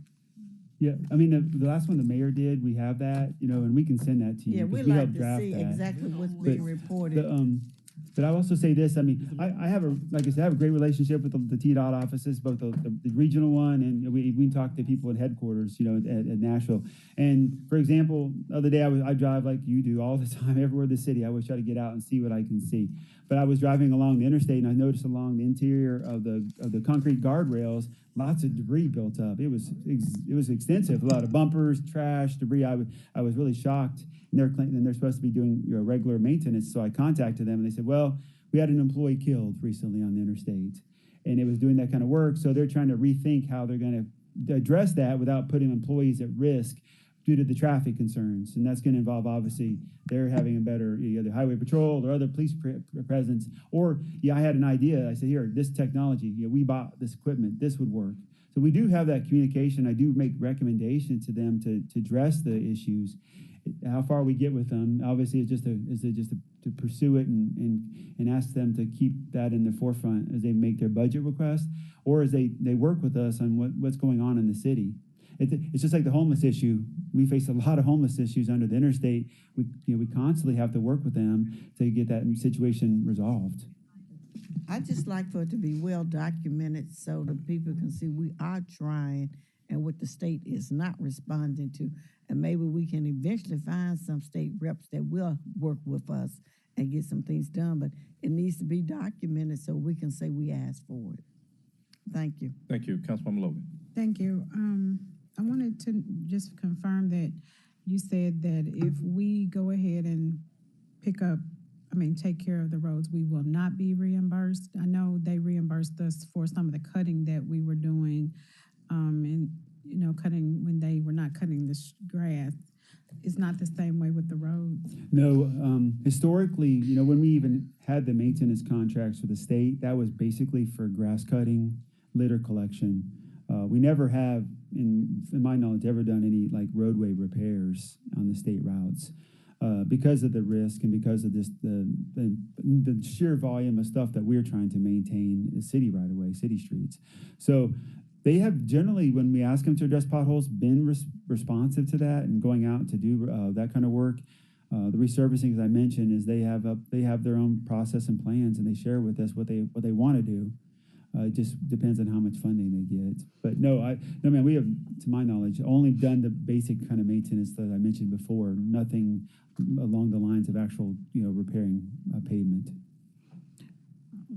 Okay, so, and I do know that we're having more of a problem now than we may have before with the increased temperature changes and things like that. So we might have to start thinking out of the box and reconsider that because it is really becoming an issue.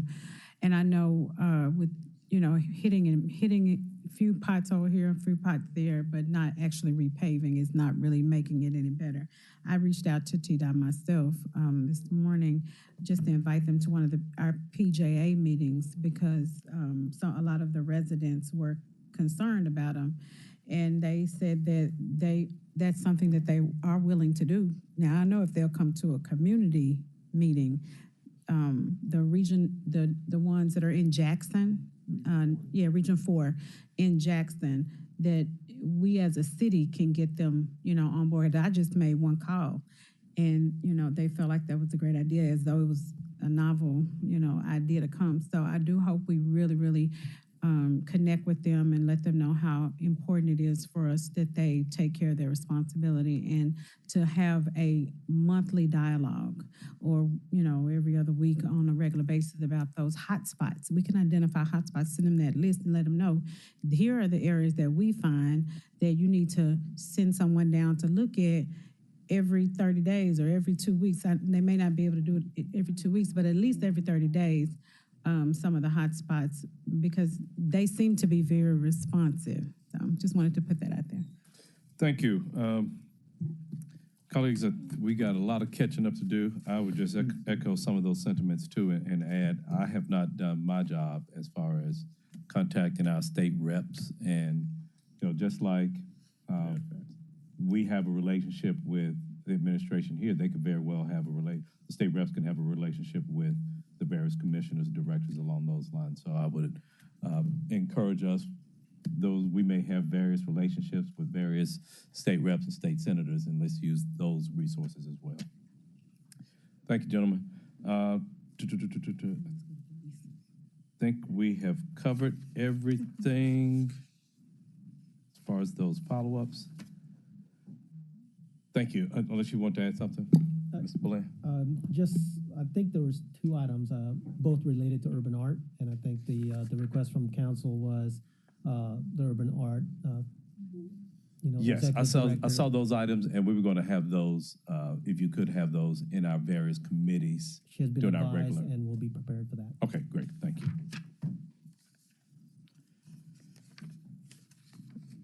Next on our agenda is police services. Chief Davis, welcome and good still afternoon. No, I was gonna say good evening, but ain't quite evening yet.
Does everyone have a copy of the police presentation?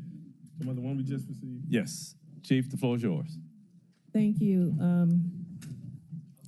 Council Chairman Jones and council members for giving the Memphis Police Department an opportunity to present to you today the fiscal year 2024 operating budget request. I'm CJ Davis, Chief of Police, 170 North Main Street, and I have with me Mr. Vincent Eason, who is our budget manager, and of course, grateful to have the Memphis Police leadership team with me as well. Before I get started, I want to thank Ms. Shirley Ford and Shandell Ryan for the support they have provided to the Memphis Police Department as we prepared this budget. So I'm going to start off with our organizational structure. The organizational chart is pretty self-explanatory. The structure is divided into 8 working sections of the Memphis Police Department. Next slide. And our mission statement, which is always the foundation of what we do in the Memphis Police Department to create and maintain public safety in the city of Memphis. We do so with focused attention on preventing and reducing crime, enforcing the law, and apprehending criminals.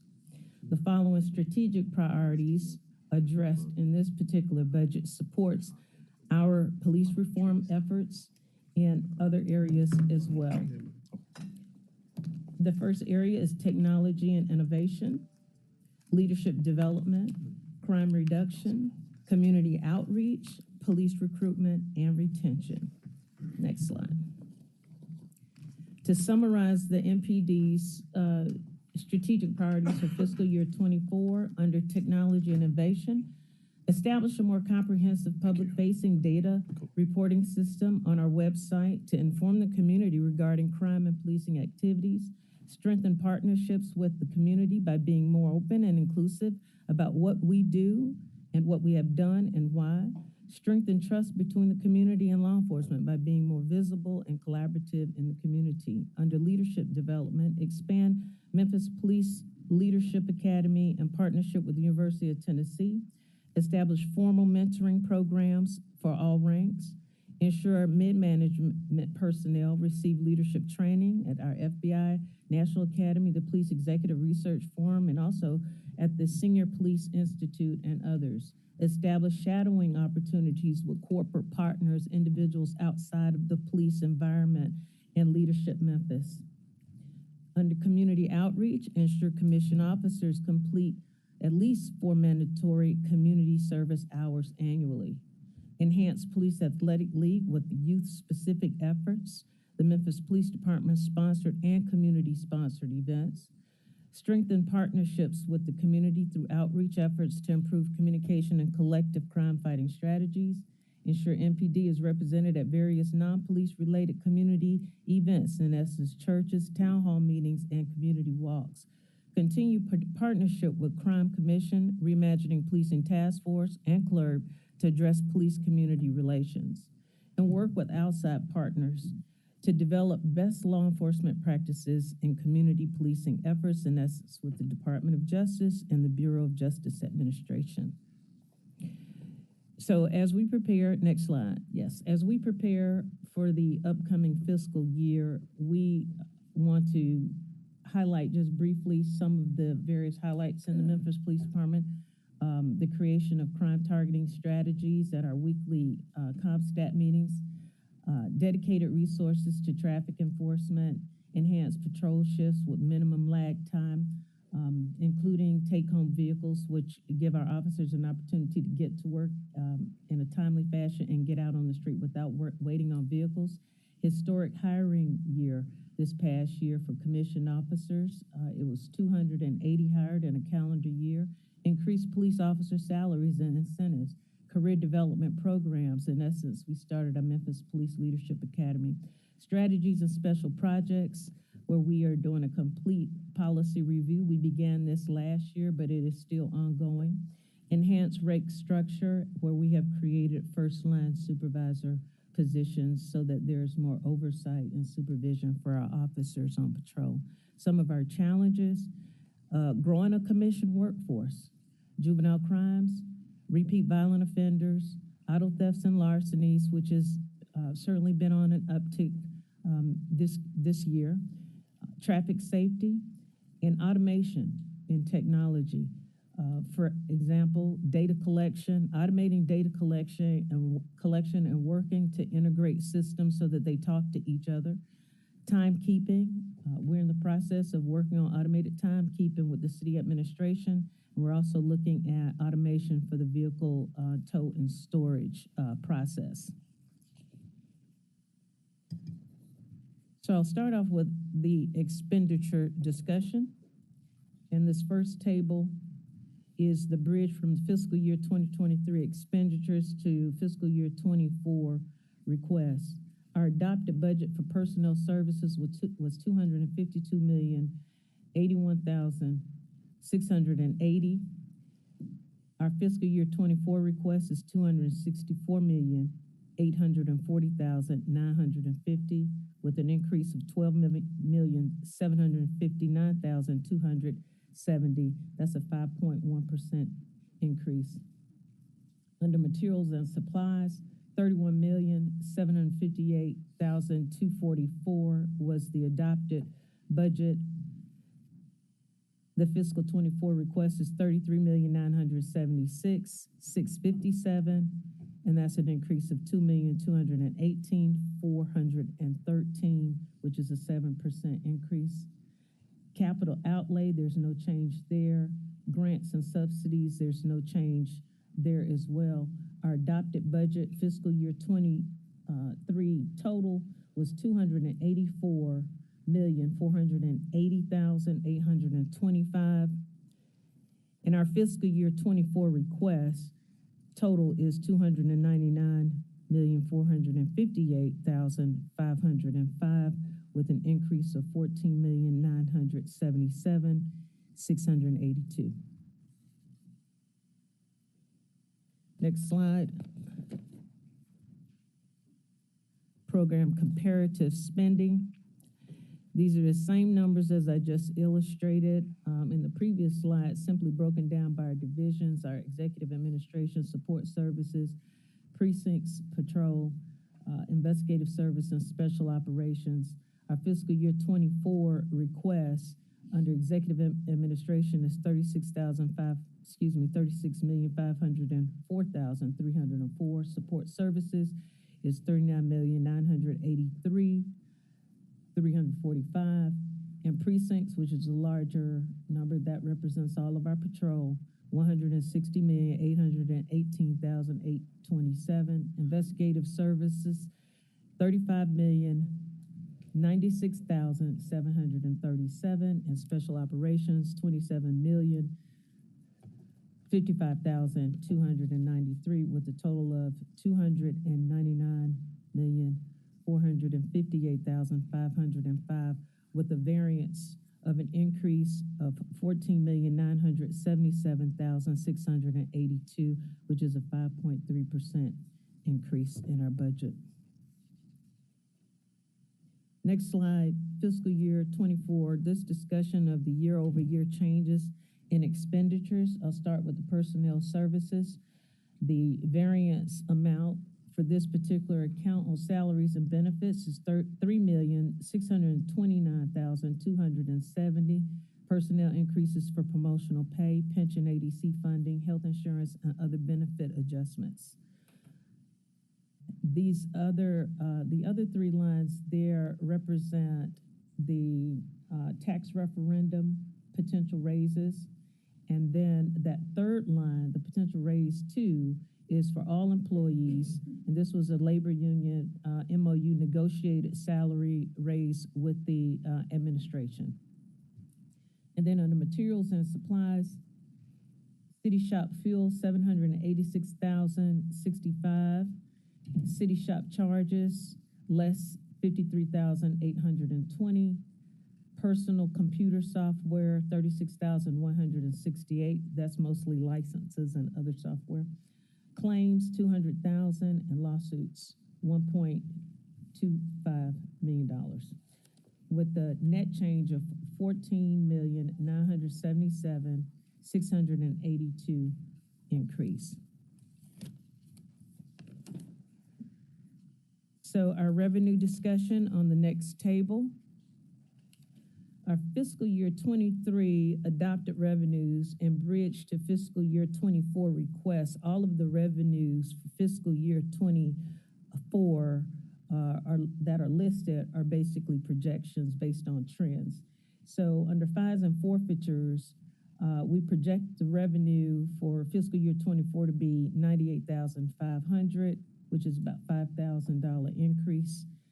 Charges for services, $2,690,525, which is an $865,525 increase. And state grants, we anticipate a reduction in state grants. Fiscal year 2024, $228,000 in those grants, which is a $250,000 variance. Other revenues, $131,000, and then reductions of about $400,000, which is 75% less in sales reports and donated revenue and miscellaneous. We anticipate not receiving as many police reports or costs for police reports because of upgrades that are currently being done in our system. And transfers in for fiscal year 24, $8,550,000, an increase of $618,750, which is a 7.8% increase. Our totals being fiscal year 24 projected increase is $11,698,025, which is an increase of 839,275, 7.7% increase. Next slide is our discussion of year-over-year changes in the revenue. It further illustrates the year-over-year in variances, fines and forfeitures and seizures. We anticipate plus 5,000 based on actual trends and increased collections. Charges for services, record and storage charges, an increase expected of 540,525. Police special events, an increase of 200,000. Tow fees, an increase of 125,000. State grants and federal grants, other, less 250,000. And other revenues, sale of reports, and mentioned before, less 400,000. Based on current trends and the fact that we're having these upgrades done to our system right now. Transfers in sales tax referendum is 500,000 based on collections and the forecast for the upcoming year. Metro alarm is 118,750 based on collections and forecasts as well. Net change in revenues is a plus 839,275. Okay. So division detail information. Personnel information division. What I want to talk about now is really our authorized complement. And the authorized complement for the Memphis Police Department right now for sworn and civilian positions is 3,127. That was fiscal year 23. We anticipate the exact same authorized complement of full-time employees of 3,127. And we currently have 577 FTEs vacant. As you can see, 333 of those are designated at various precincts. Most of those are sworn positions. Next slide. This is a rather lengthy itemization of materials and supplies expenditures. City shop charges, $6,002,971. City shop fuel, $5,846,089. Outside computer services, $4,550,000. Lawsuits, this line has been increased, 2.5. Miscellaneous professional services, $2,284,000. Rent, $1,673,000. Fixed charges, $1,501,000. Outside phone communications, $1,307,000. Utilities, $1,087,000. Clothing, which is our uniforms for sworn and civilian, is $999,999. Miscellaneous services and charges, $991,975. Claims, $950,000. $850,000 for safety equipment. Next page is data word process software, $824,396. Materials and supplies, $650,000. Ammunition and explosives, $500,000. Supplies outside, $423,539. Further clarify that. Supplies outside. Outside. Does that mean outside? No, outside of the ones that we purchase outside of. Outside of the city. Just wanted to get clarification that supplies that we purchase outside of the city. Operation police aircraft, $375,000. Janitorial service, $365,599. Security, this is our security officers for buildings, $320,000. Operation for our police TAC, the team supplies is $262,478. travel expense, $156,322. Data work processing equipment, including handheld devices for officers, $135,000. Facility repair and carpentry, $134,000. City computer service equipment, $125,000.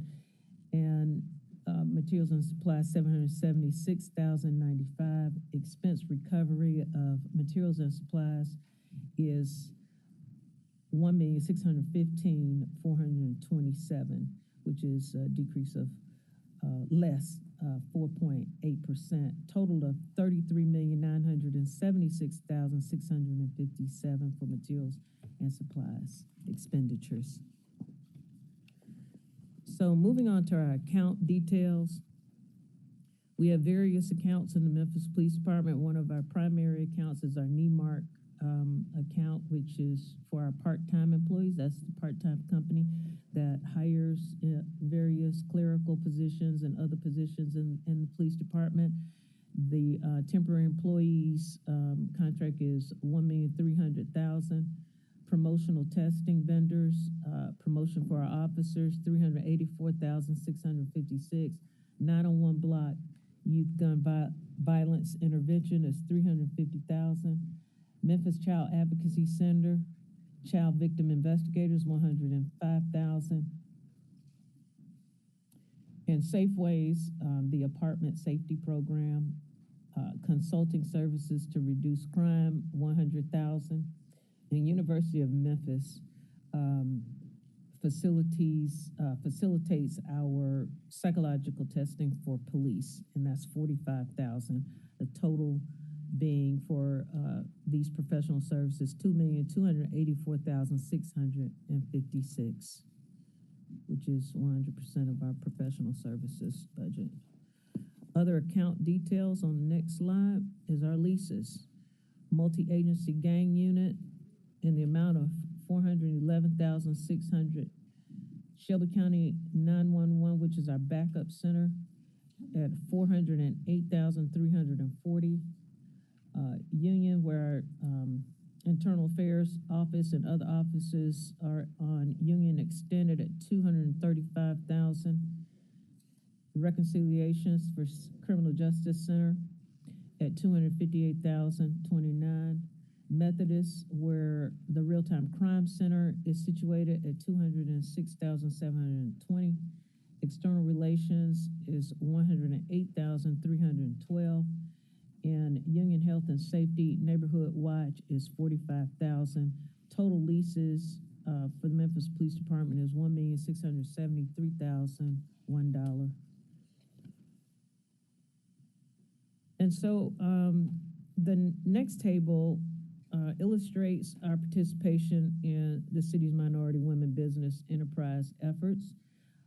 We have a total of 2,267,810 contracts that were awarded to MWBEs, which is a 33.07% percentage of contracts.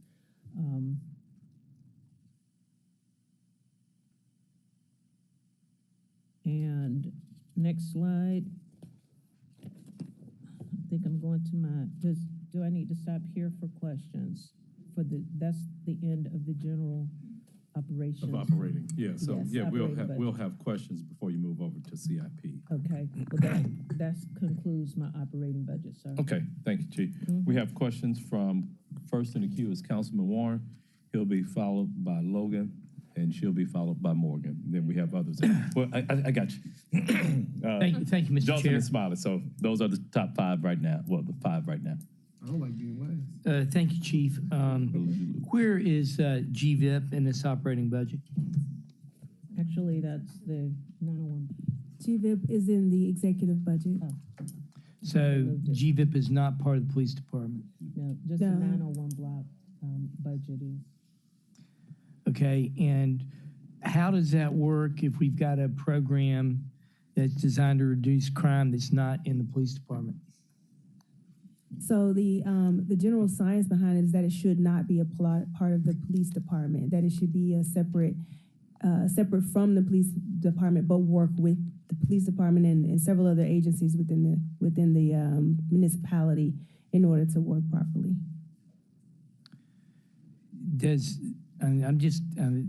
I understand that it's not supposed to necessarily have, I guess, day-to-day influence or tracking of information back and forth, but it's my understanding in order for it to actually work, you have to have police officers that are assigned to units that are called in when the people on the ground understand and notify that there's a potential problem here. Someone's got a gun, they're getting ready to kill someone, you need to intervene. So, okay, so it seems that's part of GVIP, right?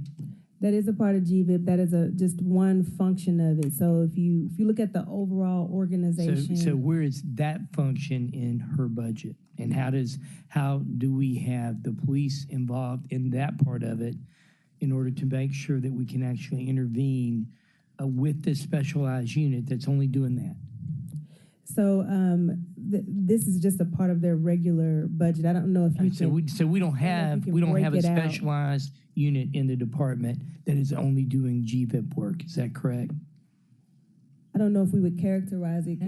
Actually, we don't have a specific unit, but what we've done, council member, is the GVIP coordinator has asked us to assign 2 officers to them to work with them, and that's what we've done is support them that way. And we also so our whole GVIP program has 2 officers in it. 2 officers assigned to the GVIP team. Okay. Well, I'm not sure that's going to be a recipe for success if we just have 2, based on the number of people we have. So we can talk offline and how you think that can be expanded. But right now, we still have a lot of kids out there with automatic weapons. So I would definitely love to talk more about that, because the particular place where these officers interact, that is a smaller number of the youth or the people who are experiencing gun violence that we are targeting. And I would love to bring back more information to say exactly how that works in the overall plan. 901 block, they deal with the bulk of these youth and try to get them with support services. By the time it reaches, I understand 80% of this is social work. I get that. Yes. I'm just concerned that the 20% of police work that's got to be part of it hasn't been coordinated in the ways that I understand it. So we can talk offline. Do we have catastrophic loss insurance? We've got $2.5 million budgeted for legal fees this year. What is our catastrophic loss insurance? I understand we're being sued for multiple millions of dollars by Mr. Nichols' family. Right. So the legal department has they have the response for that particular item. It is not addressed here. We'll be happy to have a conversation. So this is not going to be a police insurance loss. It's going to be a city insurance loss problem. That I think would be something that we should have an attorney-client conversation around. But that is the intention of this. We may need to something do that different. then, and I'm more than willing to wait for that. And I guess, Chief, this is my last question for you. After retirement this year, what is our complement number now? Based on we want 2,500 officers. I think that's what the council said. I think you said we got 208, or was it 238 that joined this year? I missed that number exactly, but what is our total complement after this successful recruiting year? So actually it was 280 that were hired. That was during the calendar year. 280. 280. And where does that put us? We're at 1951. We currently have 73 in the academy and 30 that are going to the academy. So 1951, and this time last year, where were we? I mean, to give you an idea, what was our low number last year? Good ballpark figure. Anybody know what the lowest number was last year? It was in the, it was very low 19s. So, and we're 19 what now? We're 1951. Okay, so we've essentially come up maybe 20 or 30 officers. Is that what we've done? Essentially. Okay. We're moving. This We're is moving the needle, but to get, if at this rate, Yeah. to move the needle at 30 officers a year, to get to 2,500 officers, we're talking multiple decades. So I want people to understand, even though we did a better job, we still have a huge need for police officers. And I am really glad to see that we're looking at increasing salaries and doing things like that so we can actually steal our police officers who've left back. Because getting people who we don't have to train back and people who know what they're doing back, I think will help you guys do what you want to do to make us safe. Yeah. So I appreciate your efforts in this. I just wanted to make sure that public understands we have a ways to go. We're not there yet. Absolutely. Thank you very much. Thank you, Mr. Chair. Thank you, Councilman Warren. Councilman Logan. Councilwoman Logan. Thank you, Chair. Thank you for the presentation. Appreciate it. Is the crime prevention unit the same thing as the community impact officers and the community engagement unit? They all fall under our community engagement office, our COPS office. So the COPS office, under the COPS office, you have community impact officers there and the crime prevention unit. Crime prevention unit is under the COPS office. Our new officers that came on as community impact officers, those are our retired officers. They work hand in hand with the COPS office, but because they're under that NEMARC sort of umbrella, they have a different supervisor and a different kind of working relationship, but they work hand in hand with the COPS office as well. How many officers are a part of the community engagement? Let me make sure I understand. They're not separate. Community prevention unit is a part of the community engagement. Yes. One and the same. Yes. And how many officers are part of that? Good question. When you all came before and gave us this presentation on all of the units, you were going to send us the number that was in each one of these 35 units, and my staff didn't get it. So if we could have that in addition, but just now I want to know how many are in the community engagement unit. Okay, we can certainly get that for you. And what is the budget for the the community engagement unit? We have that broken down. It's going to be under the special operations budget.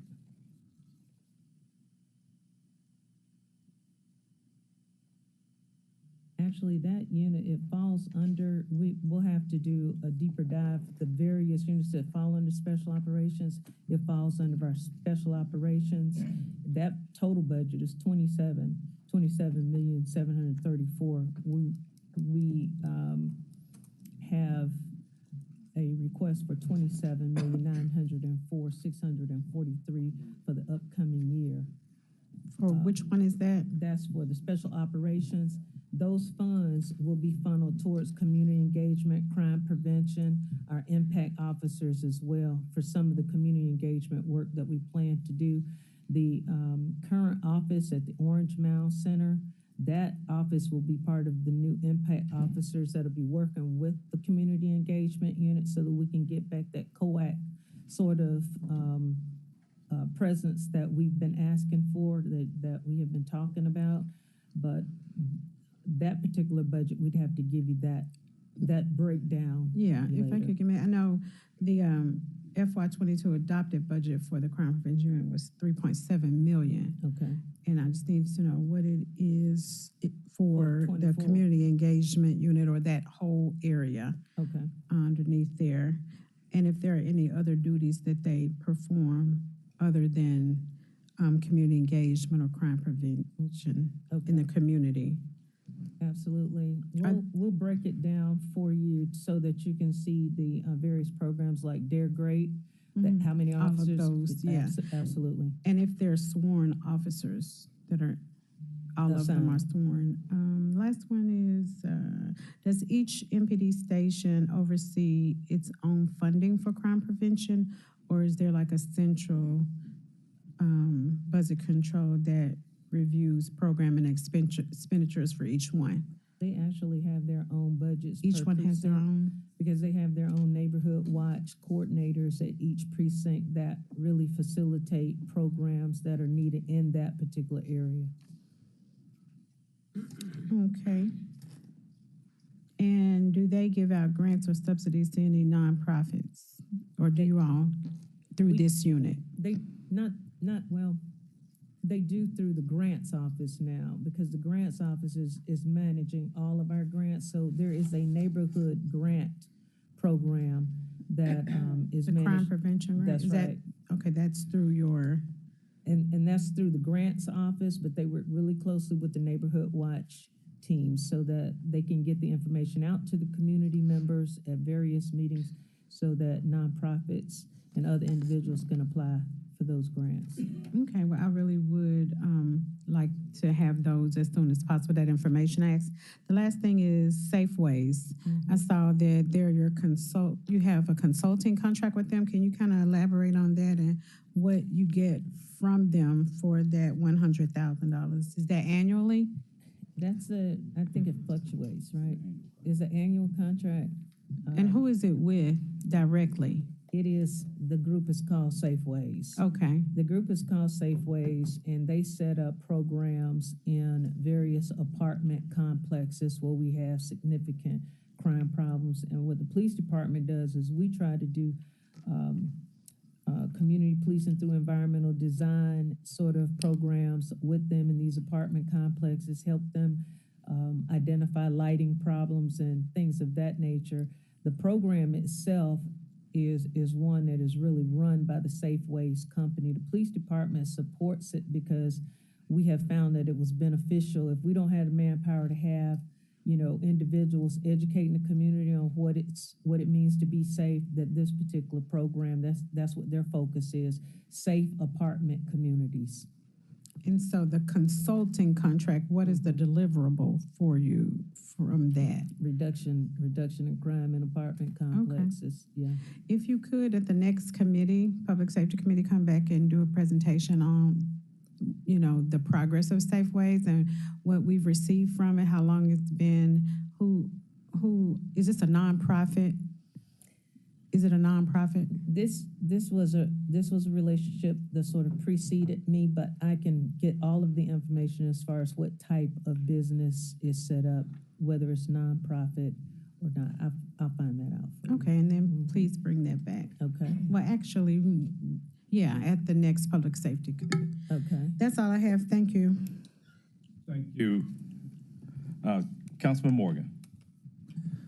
Thank you, Mr. Chair. Got a few questions. I'll start off with Chief Ford on page 12. This just mechanically, I may have missed something. How is, so on page 12, you see the transfers in from the sales tax referendum, 6.75 million, but that's on the healthcare, towards healthcare costs and line items. How are we handling the 14% raise? Why is that not seen in transfers in? Thank you, Councilman Morgan. That is as in your proposed book as an personnel expense recapture. So you see the personnel expense in the proposed raises in the salaries, and then there's also a line item for a recapture that comes in directly from Fund 245. Okay, I just wasn't sure about the mechanics of it. Thank you. Thank you, sir. Chief, what are some of the items that have been discussed in terms of the needs of MPD that ultimately didn't make it into this funding budget? Because I know there are. I know that we're going to talk about, I'm sure behind the scenes there are dozens of conversations and questions about we need this, we need that, more than just personnel. And then those decisions are made also behind the scenes of that doesn't fit into this funding budget. And one of the things I've been talking about for 8 years is I want the city council to be part of those discussions. I want the public to be part of those discussions so they can hear what's being prioritized as well and then give us feedback. And for us also to be able to give y'all feedback and maybe agree or disagree with those priorities. I get this is the mayor's proposed budget, but when we're cut out of even being able to have the conversation of what the needs are, we're not able to weigh in on what is ultimately our chief responsibility, which is funding. So, off the top of your head, I'm sure you can name a few. Councilman Morgan, I would like to ask for the council to not put directors in an uncomfortable position to respond in a way that is contrary to what is what presented as a part of the mayor's budget. These are the priorities that have been put forward by the administration, and that includes a 14% increase. It includes significant investments in CIP for some How would you recommend for us to best understand the needs of the Memphis Police Department and whether or not to fund them if we're not allowed to know what those needs are? So as a part of this budget, we are putting forth what we believe addresses the needs of the police department. Okay, and again, it's a question of trust, and that y'all don't trust our judgment to have that conversation with us. That's the problem, and maybe this is always just cursed to be a tension between all legislative bodies and all administrative bodies. I wouldn't characterize it as something of trust. It's just that is I've not seen questions like that happen before. When we're presenting a budget, I think the understanding has just been that this has been the position of the administration, and that's the position that we push for. Now, if there are questions about specific what would certain items cost, we're happy to provide information and be responsive. But I want to respect the position that is put forth in the budget because those are the priorities that have been set by this administration. Now, you all, of course, within your purview, have the right to add to the budget or look for other ways and bring forth ideas that maybe is something that you are seeking to put forward, but I think there's a different way to get at it, and it's not about trust, but it just puts directors in a very uncomfortable position. No doubt. And look, everybody being comfortable is probably not my priority. And, I don't think we're going to go through a budget season with everybody being comfortable. I want to discuss the issues that we're facing here in Memphis, what's going well, what's not, and where we can improve.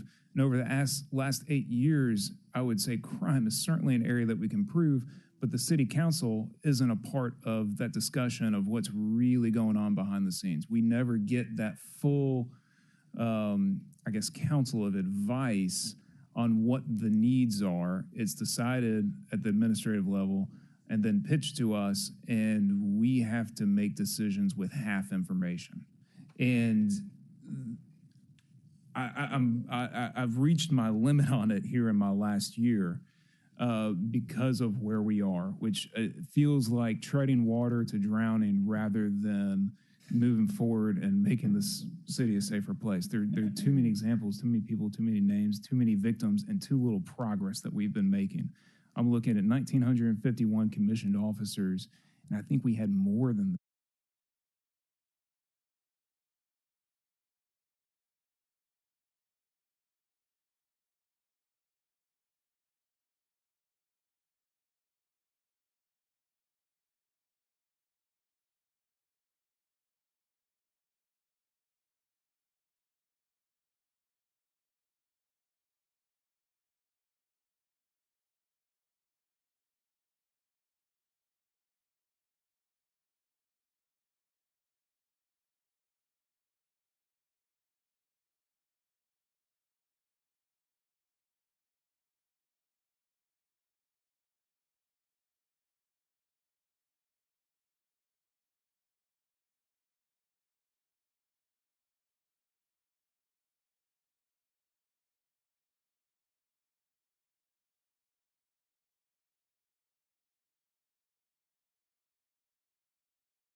order to try to meet a demand.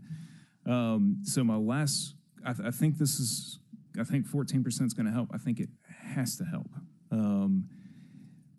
My other question would be, more than getting officers in, what are we doing in terms of efficiently using the time that officers have?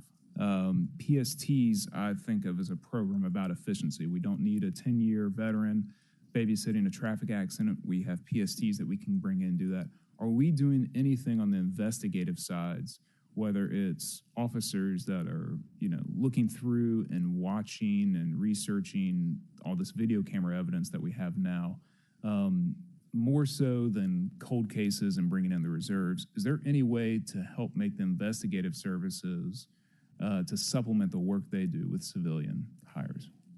I think there is. I think it's work that has to be done to do the assessment of what we can allow a civilian to do as opposed to a sworn person in a criminal investigation. But it could be just some of the ancillary work that's required. But we are looking at utilizing other individuals in the police department, other sworn members of the police department, to come outside of their normal work sometimes and assist in the patrol function. We just left a very large crime strategy meeting where some of our sworn staff who are currently working in administrative capacities have presented various plans to support on certain days patrol functions. Wear uniform, support patrol functions. It doesn't take them away from their normal work to a point where they would be behind in their normal work, but some units just aren't carrying as much of a load as patrol is. And so we have really taken a deep dive and sort of motivated our leaders to think outside of the box and how do we get everybody in the game of crime fighting, visibility, everything from taking off civilian clothes and wearing a uniform 2 or 3 times a week, even if you aren't in a patrol function. It makes a difference, that level of visibility. So we're really looking at how do we get more out of less. To your point, we're not where we want to be complement-wise, and the demand continues to be higher. All right. Thank you, Mr. Chair. Thank you, Councilman Morgan. Councilwoman Johnson. Thank you, Chair. I'm looking over your highlights and your challenges. And when I look at the challenges, to me, one that you miss may be your image, how people in the community may be perceiving the police department. So how are we actually dealing with that? I also think about just the comment of a 14% raise. Again, you got comments from the general public coming in about that. Now, I'm sure, are catching a lot of pressure from the community. We catch a lot of pressure from the community in general about how we are interacting with the police department and what we approve and don't approve. So here we are about to approve a budget. And the first thing they're going to ask me, did they hear us? We said there was different ways the policemen should actually be operating on day-to-day programs. You need to cut their budget, defund that department. So my question is, and I think some of the answers may have been touched on, but what are you doing in your programs that reflect, we heard the community, we heard them say we need more health care. What can you say about we need more school participation? We need more models out there. What are you doing out of this $100 million budget to reflect you heard the community and you're making these offers for them, changes? Well, thank you, Council Member. And one of the ways to be successful is to be able to communicate effectively to the community. And in order to do that, we have to be in the community too and really hear what the community members are saying to us and what they want. Different communities have different needs. We have Hispanic communities right now that are crying out because of various types of situations occurring in their communities. In order to hear them, not only did we create a liaison for this Hispanic community, we also added another liaison to the Hispanic community so we can have open meetings, building trust, helping them to understand better how to keep safe. We've expanded our clergy academy so that we can touch ministers in the community and also encourage them also to have educational kind of opportunities for us in various churches. And we've been doing that as well. But there are a myriad of various ways that we're trying to reach out to the community so that they can hear from us and that we can also hear from them. Is it possible then, before, at the end or whatever point the chair provides, for y'all to give us a list of those so we can make those lists available and let the community say, we heard you and these are the changes which we made to make a difference? And generally, out of your budget of $300 million, what percentage will be used to address those concerns that have been expressed by the community? Absolutely. So one of our concerns, and I know we've talked about it over and over again, in this environment is our youth. How do we work with our youth? How do we have more positive encounters with our youth? And how do we expand the youth programs that we have? Everything from our police athletic league to our Girl Scout troops that we've started in every precinct that we have. And our community members are hearing from us and they are appreciating the services. But we're also going to use our website so that they can see the different offerings in the police department. We're utilizing different mediums also to communicate more to the community. But our precincts now are doing a community meeting once a month. Every precinct is charged with doing a community meeting with that particular neighborhood or that service area once a month. So community members can come in and talk to the commanders about their problems and how to resolve them and be partners in them. But we can provide that, a list of the various services that we're offering. I do think that would help because they'll see you heard them, you made a difference, and let's work on that. Yes. And I appreciate the service you provide. Thank you.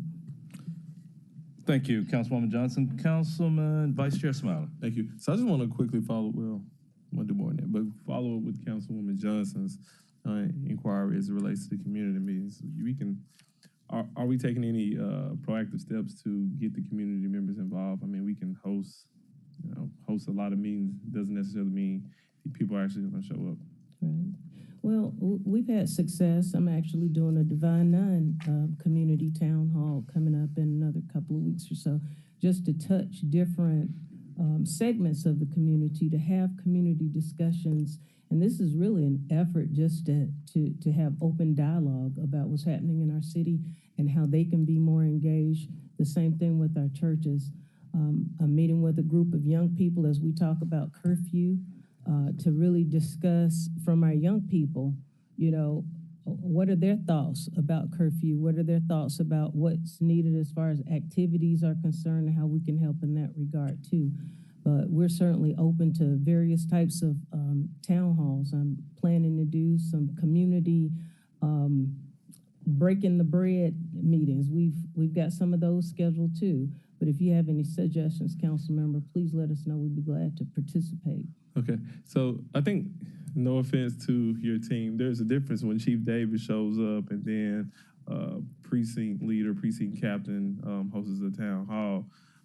So I think I'm just trying to figure out, is there any efforts to engage the community to say, hey, we're hosting this? Because I think it's a great idea to host monthly town hall meeting at each particular precinct. But if Chief Davis can't show up, if Deputy Chief Pro can't show up, do you get that same type of engagement in terms of the members in the community? How are we getting this information? I guess that's my question.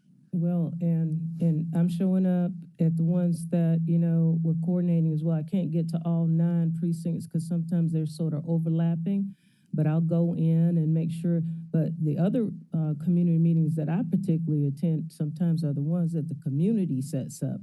And those are the ones that I feel like is really important for me to be at, because if they're having a community meeting, more than likely they don't want to just talk to the precinct commander, they want to talk to the chief. Okay, so the precinct particularly, not necessarily, so I think if I understand it correctly, the ones that you all are doing in each precinct, the way you are coordinating it, you're coordinating it so that you can be present.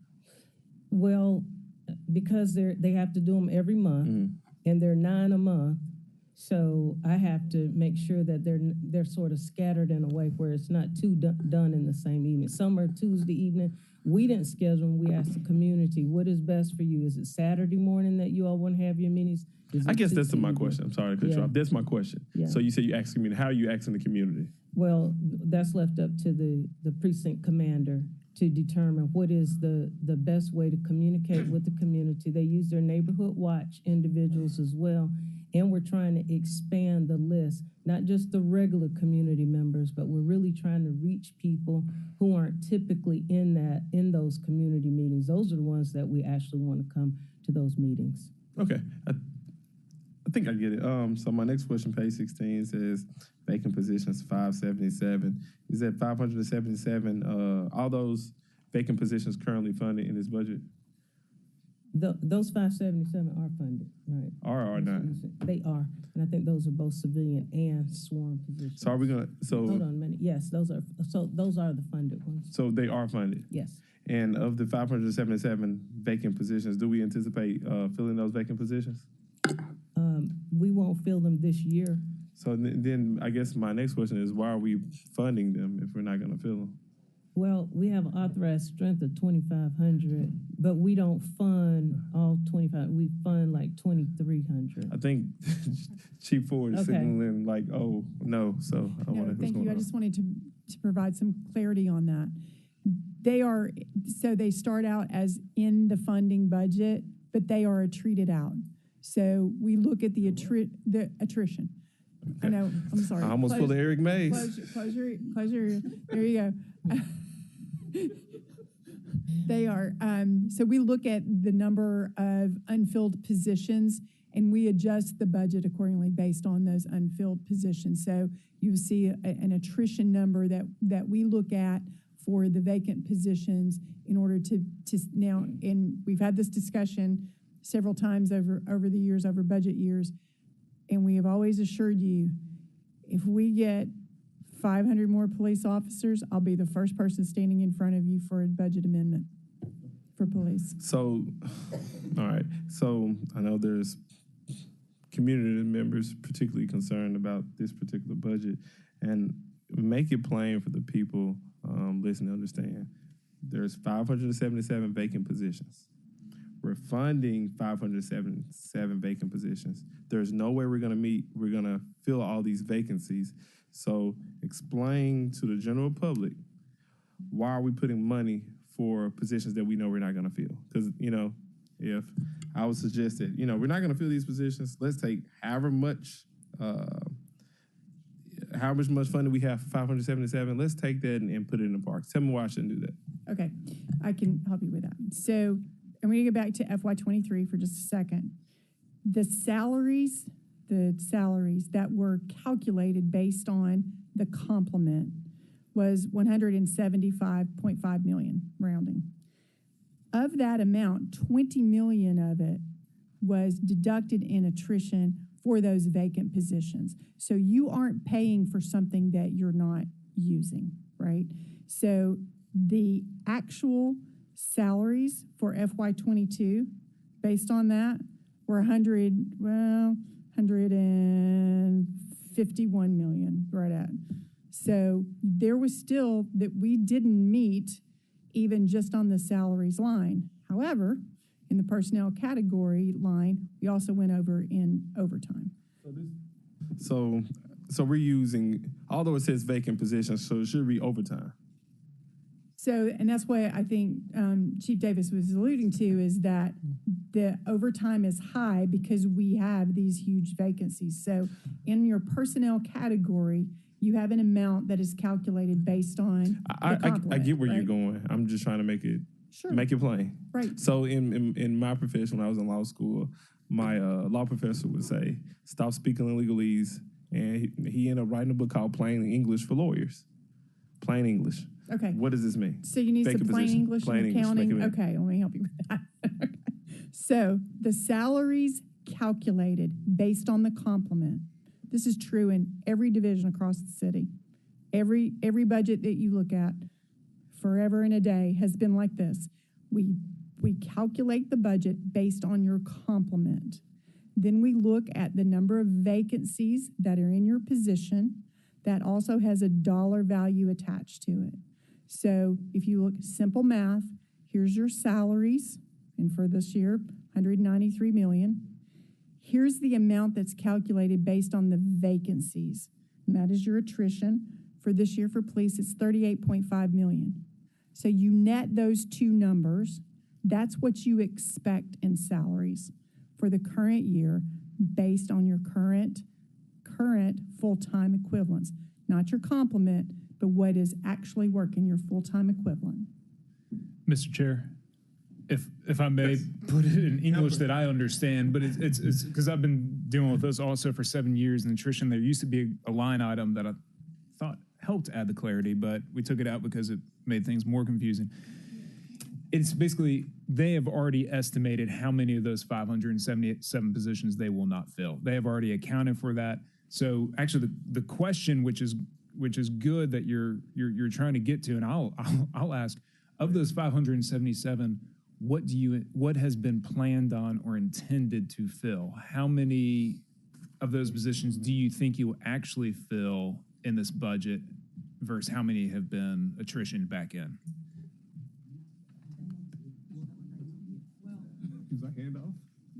Well, it's okay because I do know recruiting. We typically are hiring right at 150 a year, but it depends on what our trending attrition will be, depending on what we net or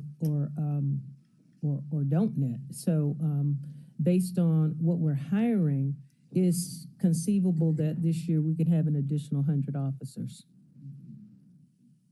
Attrition is slowing down considerably. That's just a hypothesis on my part. Conceivable, is that what's been budgeted? 100 is the number. Net add. An additional net gain of 100. Okay, thank you. How much of the funding provided for these positions will be used to pay for overtime? So currently the overtime is budgeted at $24.2 million.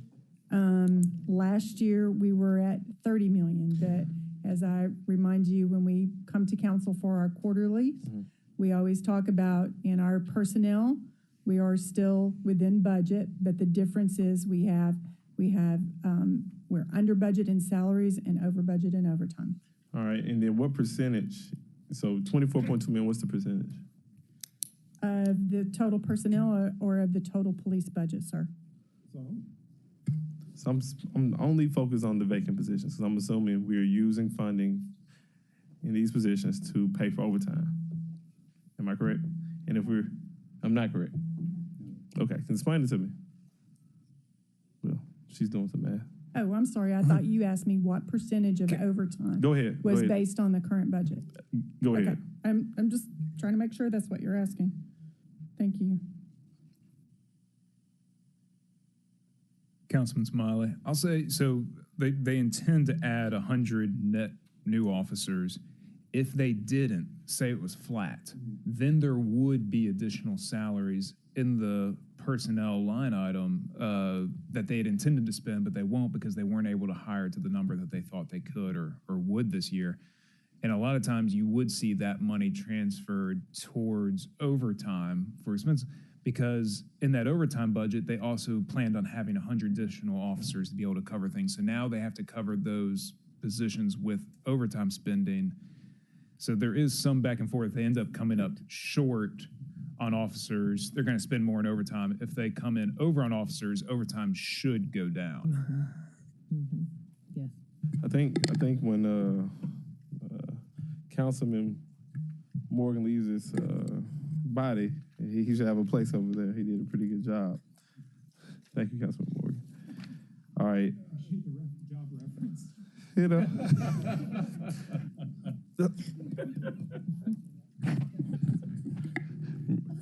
So when Don Lemon was fired, Rick Ross offered him a job, so I'm just helping you out.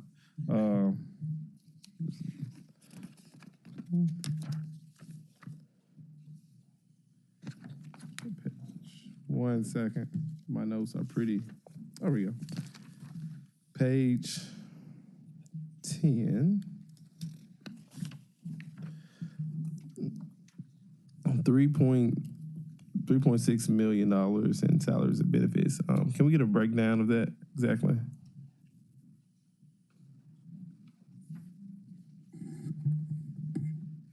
Gives this an explanation, but there is no specificity.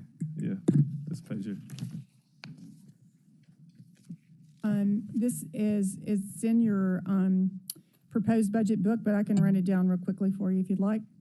There's an additional $66,464 in pension expense, an additional $898 in supplemental pension. There's an additional $458,704 in the ADC. There's an additional $2,160 in unemployment. There's an $18,125 in Medicare, $3,387 in long-term disability. There's a most of it's going to be raises, but you asked for the detailed list, right? Specifically related to raises and personnel account associated with this. Sure. So the potential raises for, and I think this was in their presentation, for the 5% was approximately $9,170,000, and the additional 9% for the sales tax substitution of the salaries versus the bonus was $16,434,000. Are you? I'm sorry. You ready for me to answer that? Absolutely, I'm listening to you. Thank you. I'm sorry. So of the 5%, that was $9,170. The substitution of the 9% bonus versus salary increase was $16,434,000. I'm sorry. Of that 3.6, how much of this 3.6 million is going to the executives in the police administration? Because I guess my concern, no, not necessarily my concern. What I'm trying to see is, are we allocating a significant portion to the executives, or are we making sure that those patrol officers are being taken care of appropriately? I couldn't find it anywhere. I wouldn't see it. Okay.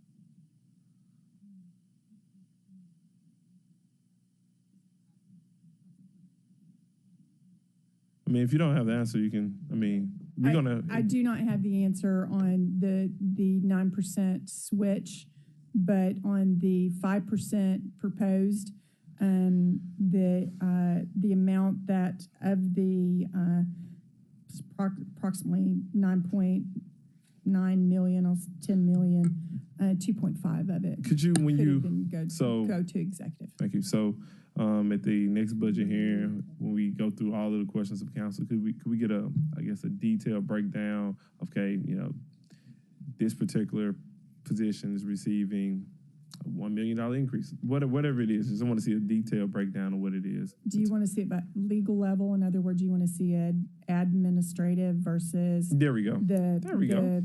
Okay. It took us a minute to get on the same page, but we're there now. There we go. That's what I would like to see. Thanks, sir.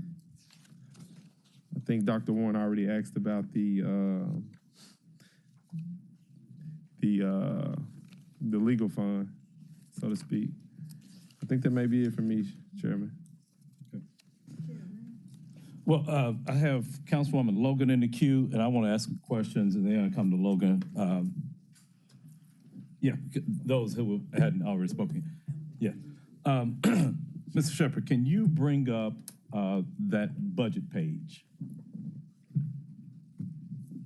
So if you scroll down a little bit. And I want to take a look, if we look at where right there. So our tax rate is $2.70 and some change. Now the general fund portion of that is 1.84 cents of that.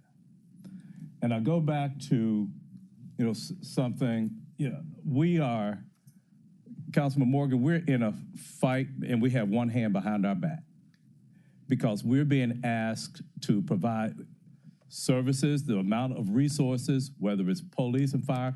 And would I recommend to spend it the same way as you? Probably not. But from the standpoint, there's nobody here that can point to our households and say, our cost of living in 2022 is lower than it was in pick a year, 2008. Now, granted, assessments have taken place to offset some of that, but how can we continue to operate? Do our city, our crime rate, our murder rate hit its peak when Mayor Strickland was sworn in, 2016, the highest that it's ever been. And our crime rate has been that high ever since then. Our city is as dirty and as nasty as it's ever been. But to leave here and say, I don't want to raise taxes, it's up to us to but we're coming into this fight. We don't know where we need to put those resources because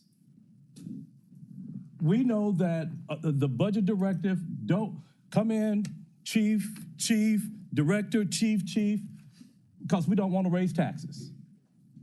So it is complete insanity for us to continue down the path that we're on and to expect different results. Like I said, I won't spend it the same way you want to, Councilman Morgan. But look at this. And we have serious problems in our community. Some of you are up for re-election, and perhaps you may have an opponent, but that may say, well, Councilman Logan, Councilman Smiley voted for a tax increase. But until we accept that taxes equal services, whether it's transportation, whether it's youth, and Mr. Shepherd, can you pull up the spreadsheet that I pulled up? Or that I created. So, colleagues, I created this some years ago. Well, I created this in 2021. So where I want you to take a look at the first column, what I did, general fund tax rate. So that's how much of our total tax rate goes to the general fund. That largely pays for police, fire, solid work, public works, solid waste, everything. So you'll see a column, the general fund as a percent of the total tax rate. The rest of it is made up of debt service, capital pay-go, if you would. Now, if we start at adopted budget, come down all the way to the bottom, 2008, our total adopted budget was $540 million. Now, let's go back up to the top. Right now, we're at 750. That was the adopted for this current fiscal year, which we're in right now. Now, that's the total change. So if you look at that from 2008 through 2023, our budget has increased by $210 million. Okay? Now, that's an increase of 38%, almost 39% over that period of time. Now, this next column, so let's go over to police services. So we have police services. In 2008, their budget was $191 million. Now it's 284, what was adopted last year, 284. Same thing for fire. In 2008, 128.8. Fire right now, 194. So if we look at those two, increase from 2008 to 2023, police and fire has accounted for 75% of the $210 million increase between 2008 and 2023. Now, this is, so that leaves 24% what, 12, 13 different divisions that we have? 24% over the past 15 years for our various divisions. Parks, libraries, street paving, solid waste. Well, solid waste, we do have a special revenue fund for that. But still, from the standpoint, if we do have to what's wrong if we had a general fund rate that says, okay, well, we're gonna pay a little bit extra to keep our city clean? Why not do it? Why not do it? But we have ignored the services to make our city, well, my contention is that we have ignored the services to make our city better. But to Mr. Morgan's point, we come into this game not having all the rules. We don't know what the playbooks are. We don't know what best could be used. There could be ideas that a particular department could have to make this city better, but we don't know. So that's the problem that I've had in my 7 years on the council. I share your frustration. Like I said, we may spend it two totally different ways, but we still are saying that we don't have all the information. What I would beg upon is give us a wish list. If the council doesn't pay it, put it on us. Put it in our laps. We're the ones who have to say to our community, well, we've listened to you. Well, we felt, it was a compromise between what Morgan wanted and what Jones wanted. But we have not, partner, you and I, we haven't had the luxury of doing that in the 7.5 years that we've sat on this council. And we are doing a disservice to all of those that we represent when we don't do this. But I just wanted to, colleagues, so we go into this blindly. There could be priorities that any of the directors could have, Ms. Ryan, but y'all are not giving us information. Y'all are not putting it on us.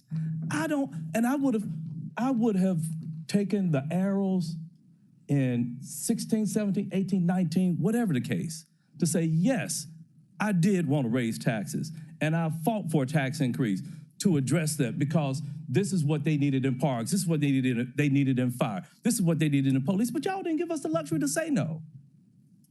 You have given us a budget to say we don't want to have the tax increase, where taxes clearly equal services. And to me, it's our job to sell it to the citizens. Your streets are cleaner. Parkway doesn't have potholes.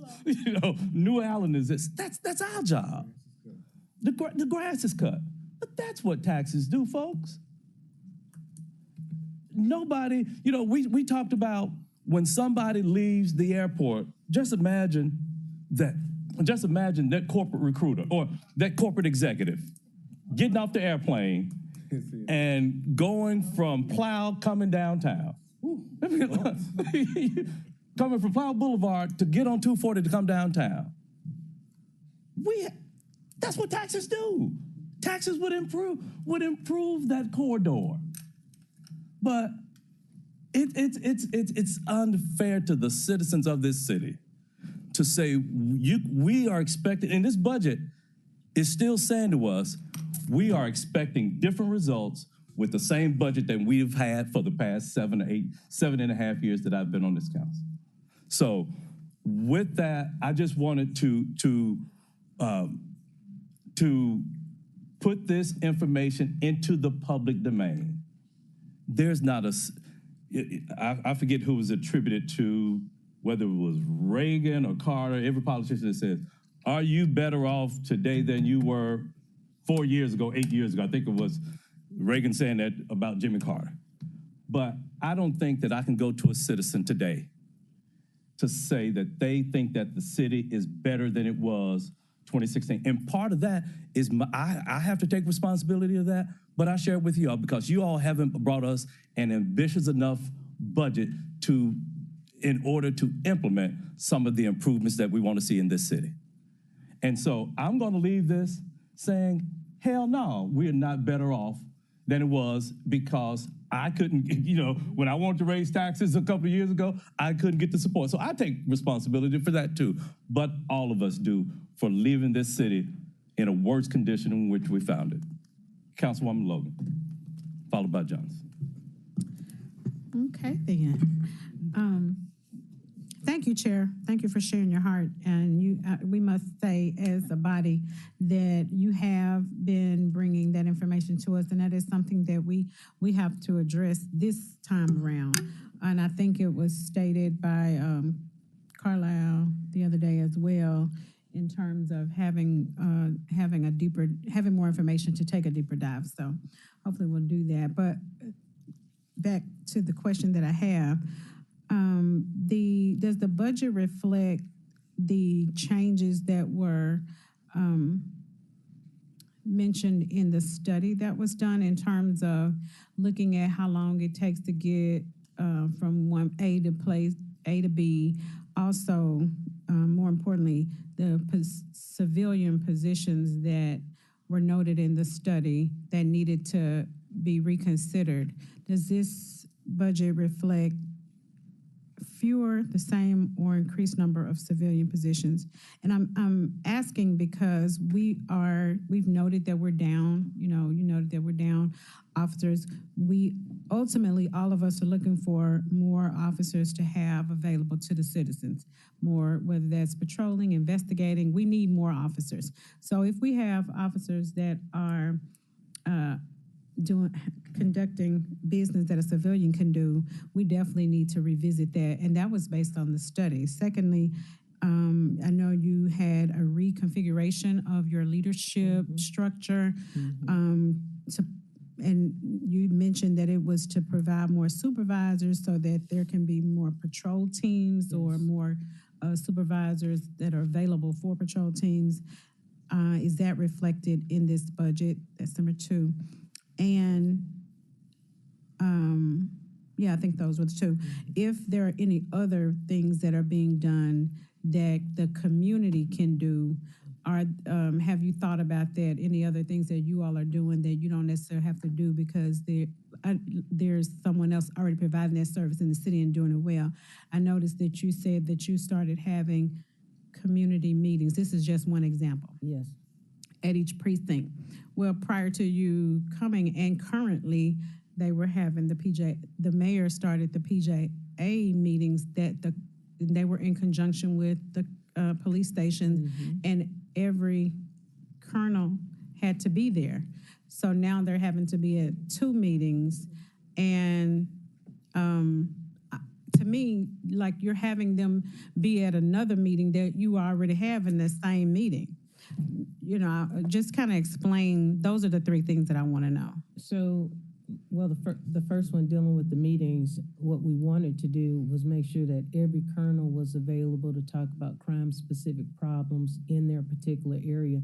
We still want them to participate in PJA meetings, whether they're there or whether they have a representative. We never wanted to stop the PJA meetings, but I know there are a variety of discussions that go on in those meetings. What we were trying to do is we were really trying to, is it just crime focused? Just wanted to correct the design. It was to have the police there and agencies there to discuss crime reduction, safety measures in that particular community, as well as code enforcement, which there was a correlation between code violations and crime.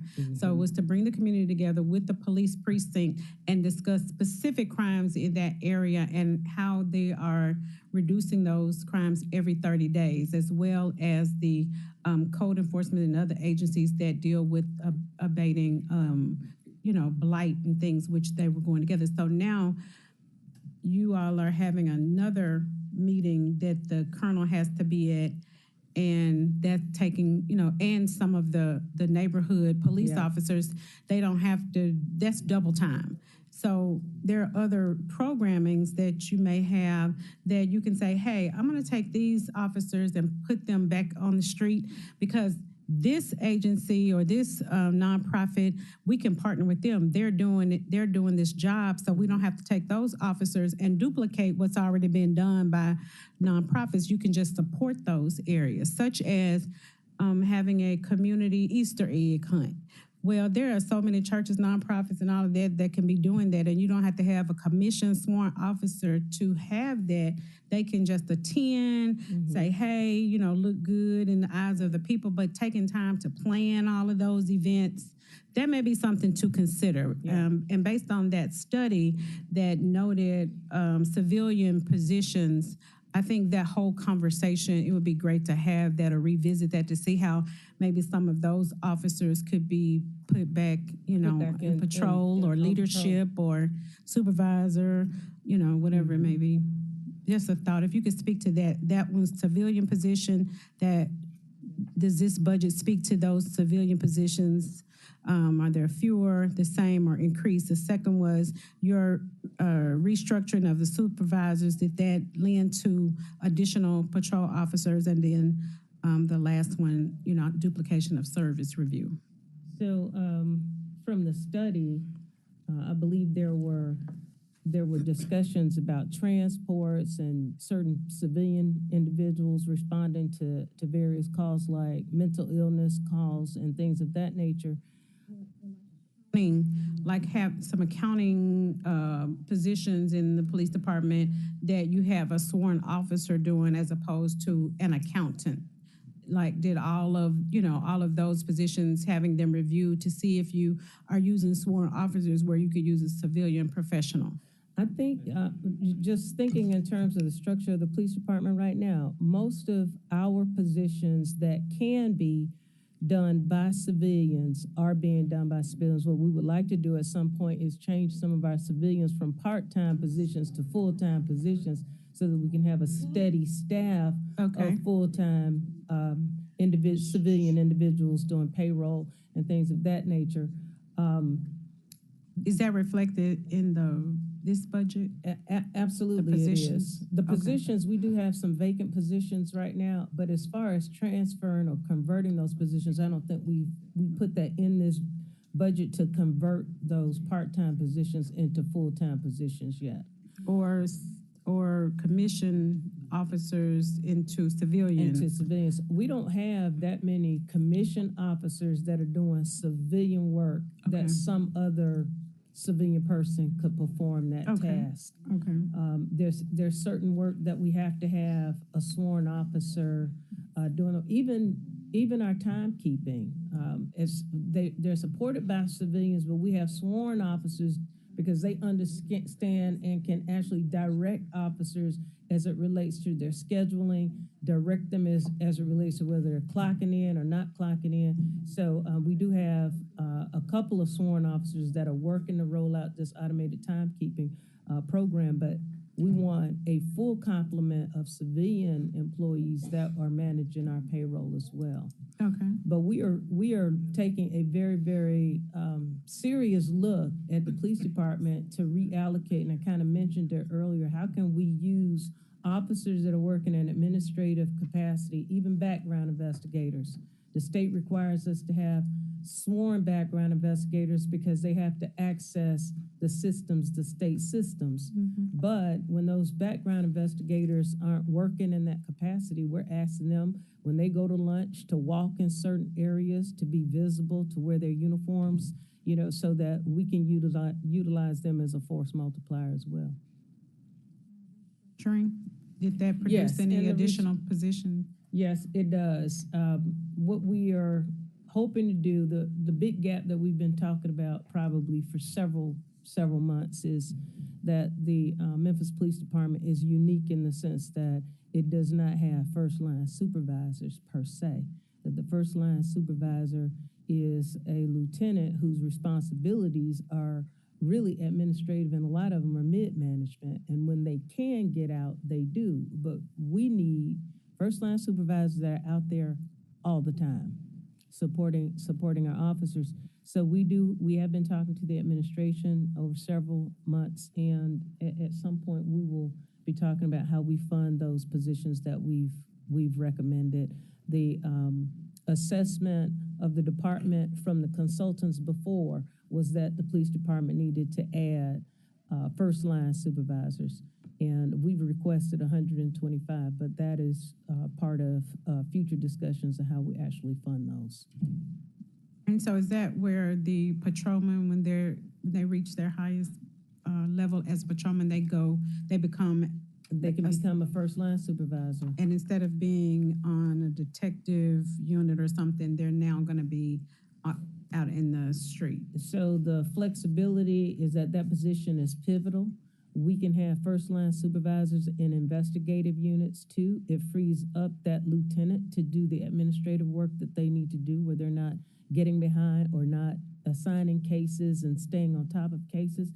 They have a first line supervisor who can go out on an investigative scene or a crime scene with those officers or with those detectives. And that position can be pivotal into the field as well. That supervisor could be out in the field on a traffic accident or any other type of situation that's occurring. That would be their primary responsibility. Thank you, Chair Yubik. Thank you, Councilwoman Logan. Councilwoman Johnson. Thank you. Yes. You turn your light. I'm sorry. Can you provide us a list of overtime activities? It may be a case where this body needs to say what should be approved and what should not be approved.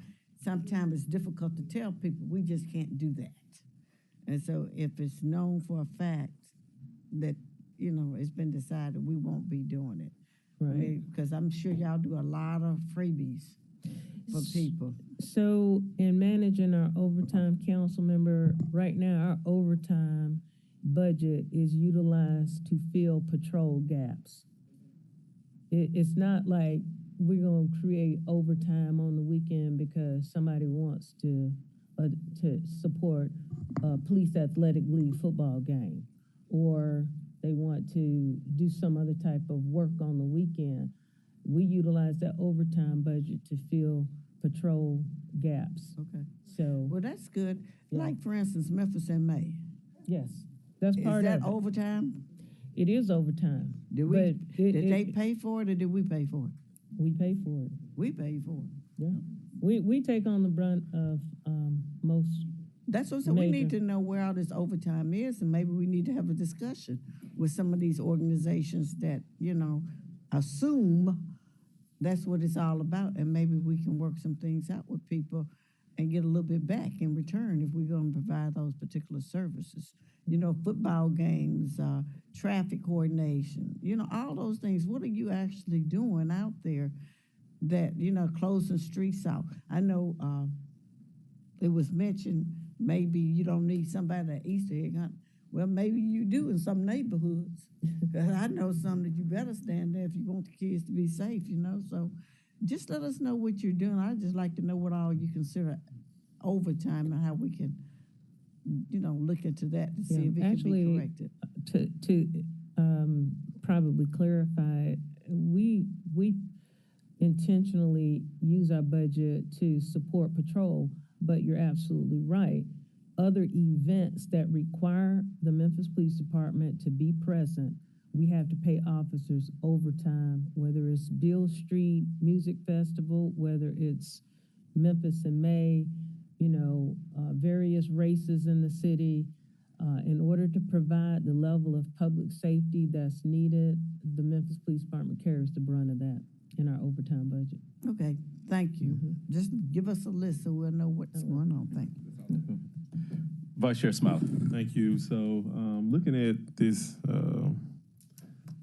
chart that Councilman Jones diligently put together, I'm curious to see the trend from 2008 to 2000. I think it's 23 at the top of property crime and violent crime. I know you don't have it with you, but at the next budget meeting, could we get that as well? Excuse me, sir, 2008 through 2023 to date? Yeah. So okay. Following Councilman Jones's chart. Okay, I see it. 2008 to 2023. I need to put some contacts on or something. Any other questions, colleagues? Seeing none, Chief, you can move. Oh, sorry. I just want to add a little reference to this too, in response to your question where you have crime rates too. Just kind of a reminder, during that 2008 and 2022 time, we were not fully funding our pension. Oh, I remember what happened.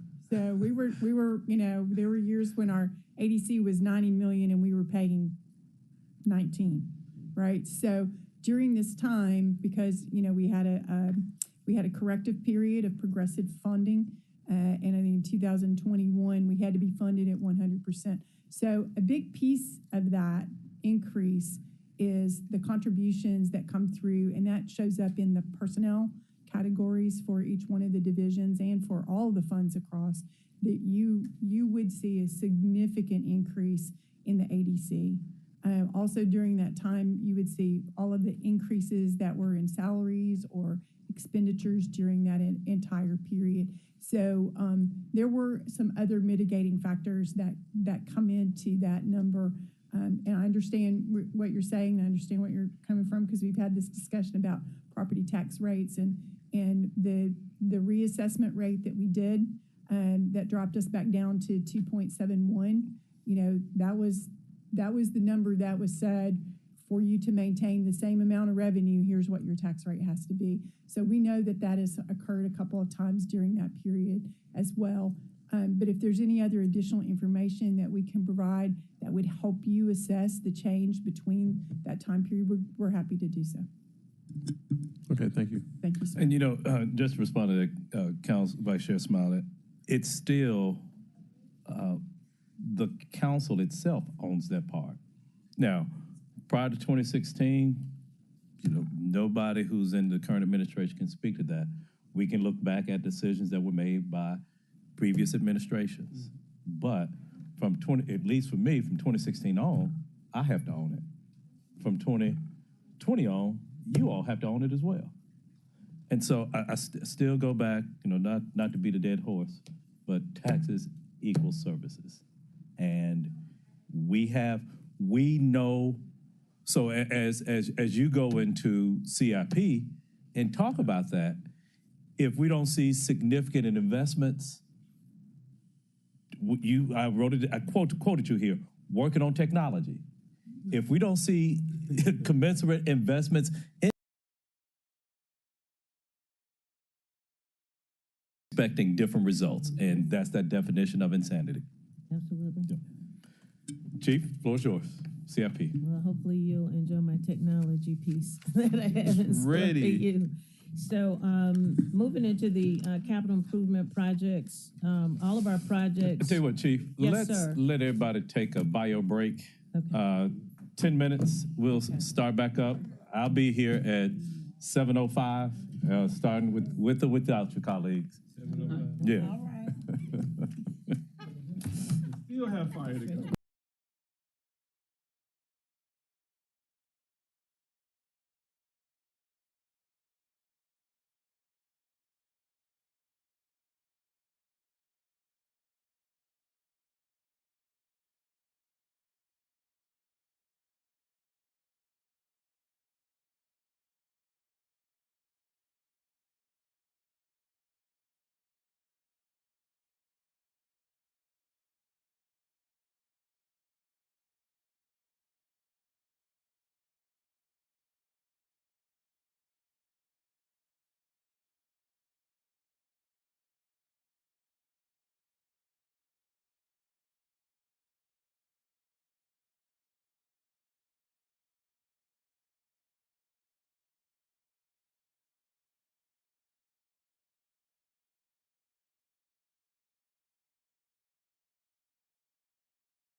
I would like to call back to order the meeting of the Memphis City Council's Budget Committee. We're going to try to get through the police CIP and then move on to fire. Hopefully we can get out at a manageable hour.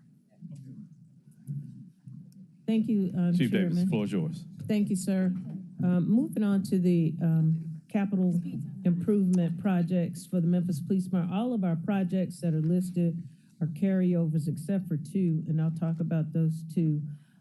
The first one that is a new project is the rain station on the southwest location.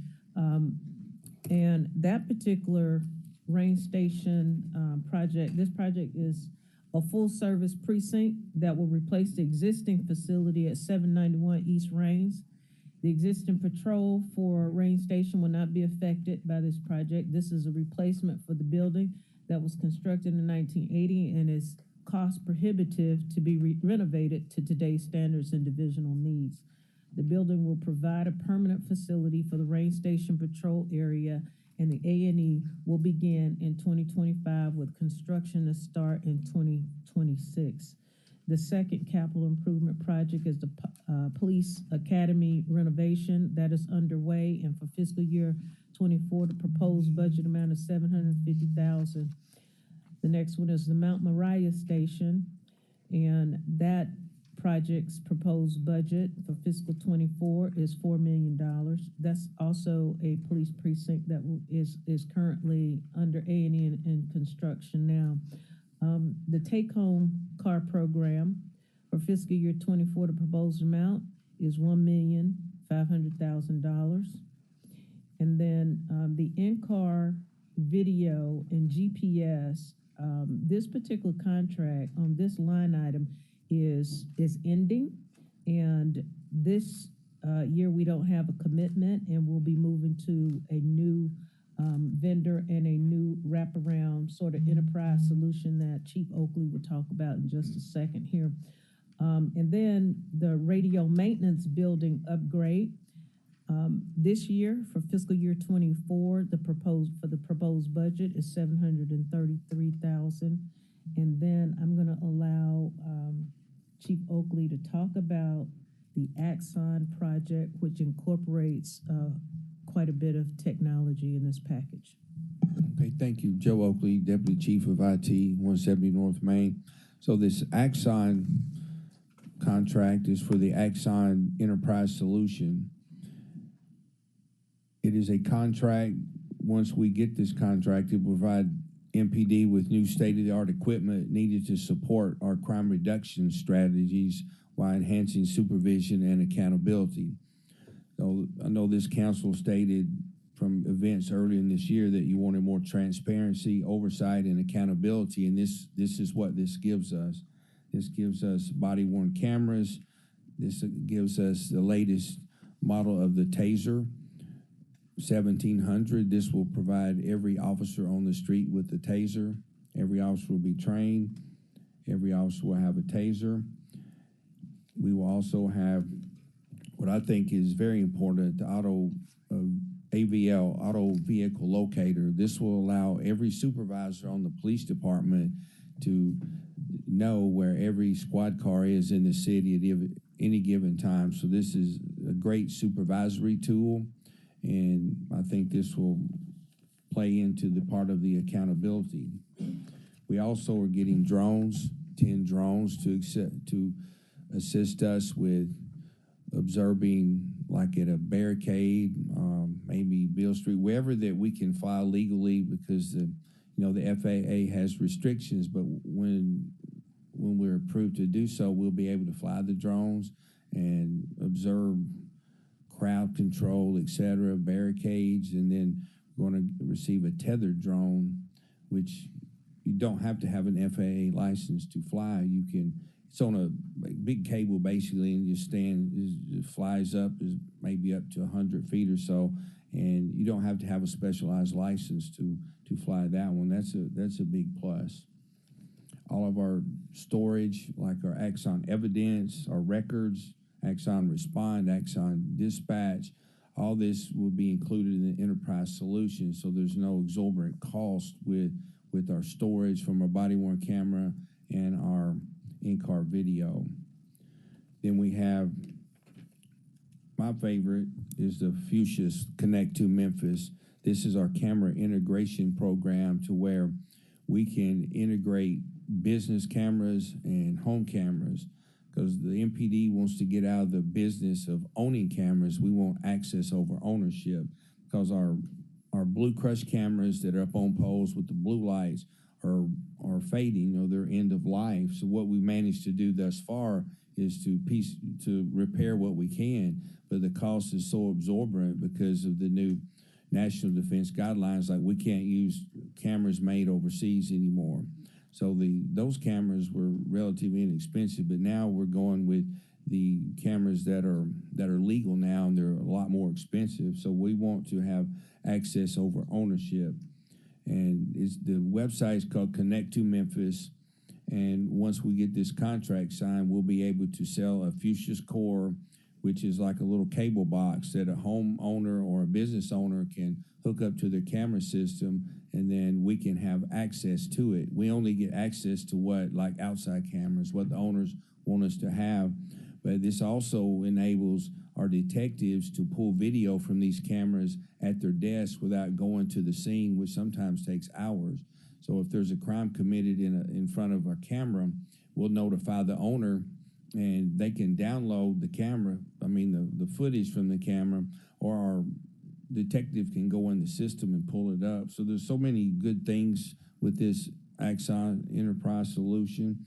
And like I said, it's more transparency, oversight, and accountability. Okay. Councilman Morgan? Okay, thank you, Mr. Chair.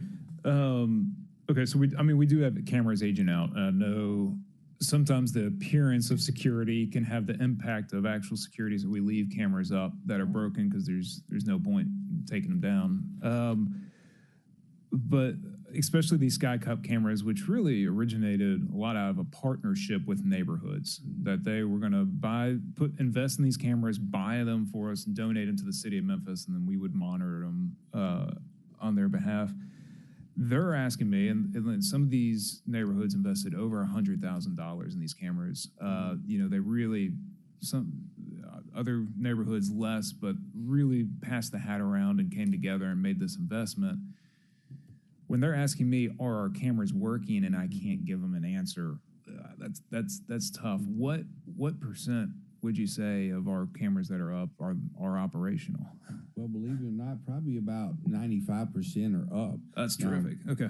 We have now I've got an answer for them. Keep going. We have an accident if someone hits the pole and it's demolished the box and the cameras. The thing about these cameras they're hot metal boxes, and there's a cell phone in it transmitting data. Well, we know that's really not conducive, but at this point, we still have enough to go out and replace it and repair it in most cases. And if we don't, we definitely hear from the neighborhood. Okay. So we have to explain that to them. Okay, onto the Axon contract. What will these body cameras do that our current ones don't? Well, Axon Body 4 is the best generation of camera.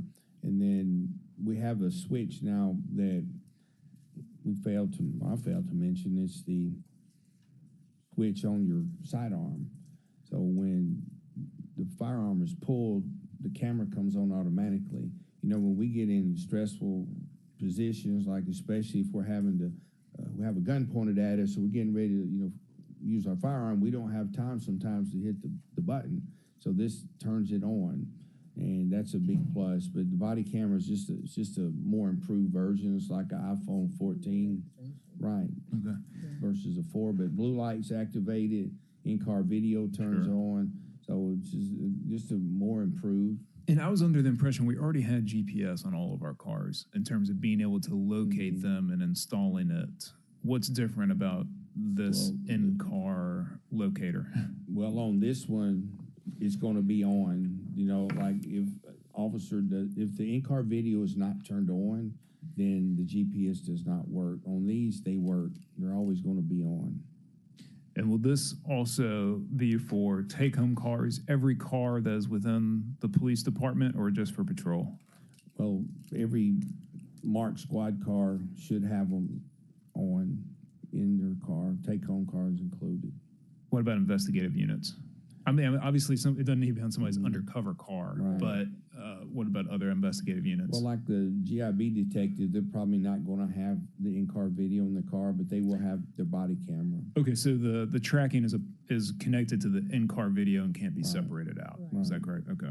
It's sort of it's sort of a enterprise wraparound solution where it's inside the marked cars, and our priority is really to manage our patrol officers, how much time they're spending on their calls, where they are, and not to micromanage them, but at the same time, it's also a safety feature too.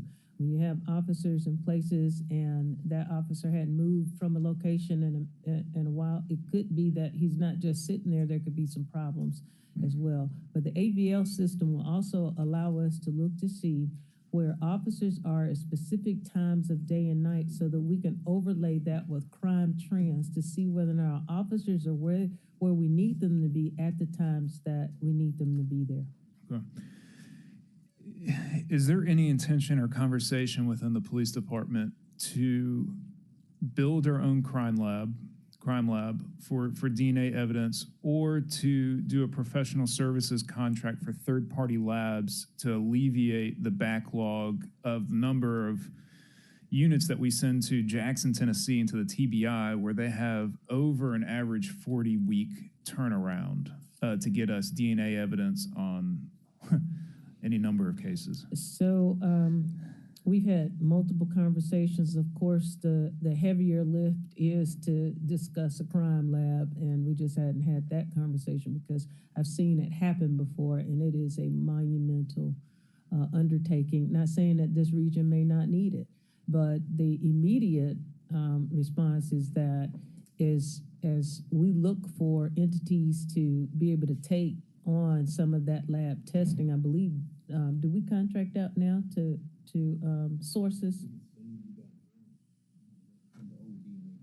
Okay, so and we do depend on our grants to expedite outside of the normal processes, expedite some of our cases too, because we don't want to have to just depend on one state lab to do all of our work, because we're competing with other entities around the state. Right now, their turnaround time, if you don't expedite it, is, again, it's over 40 weeks on average, which by the law of averages, half the time it's worse than that. What would you like to see that number be?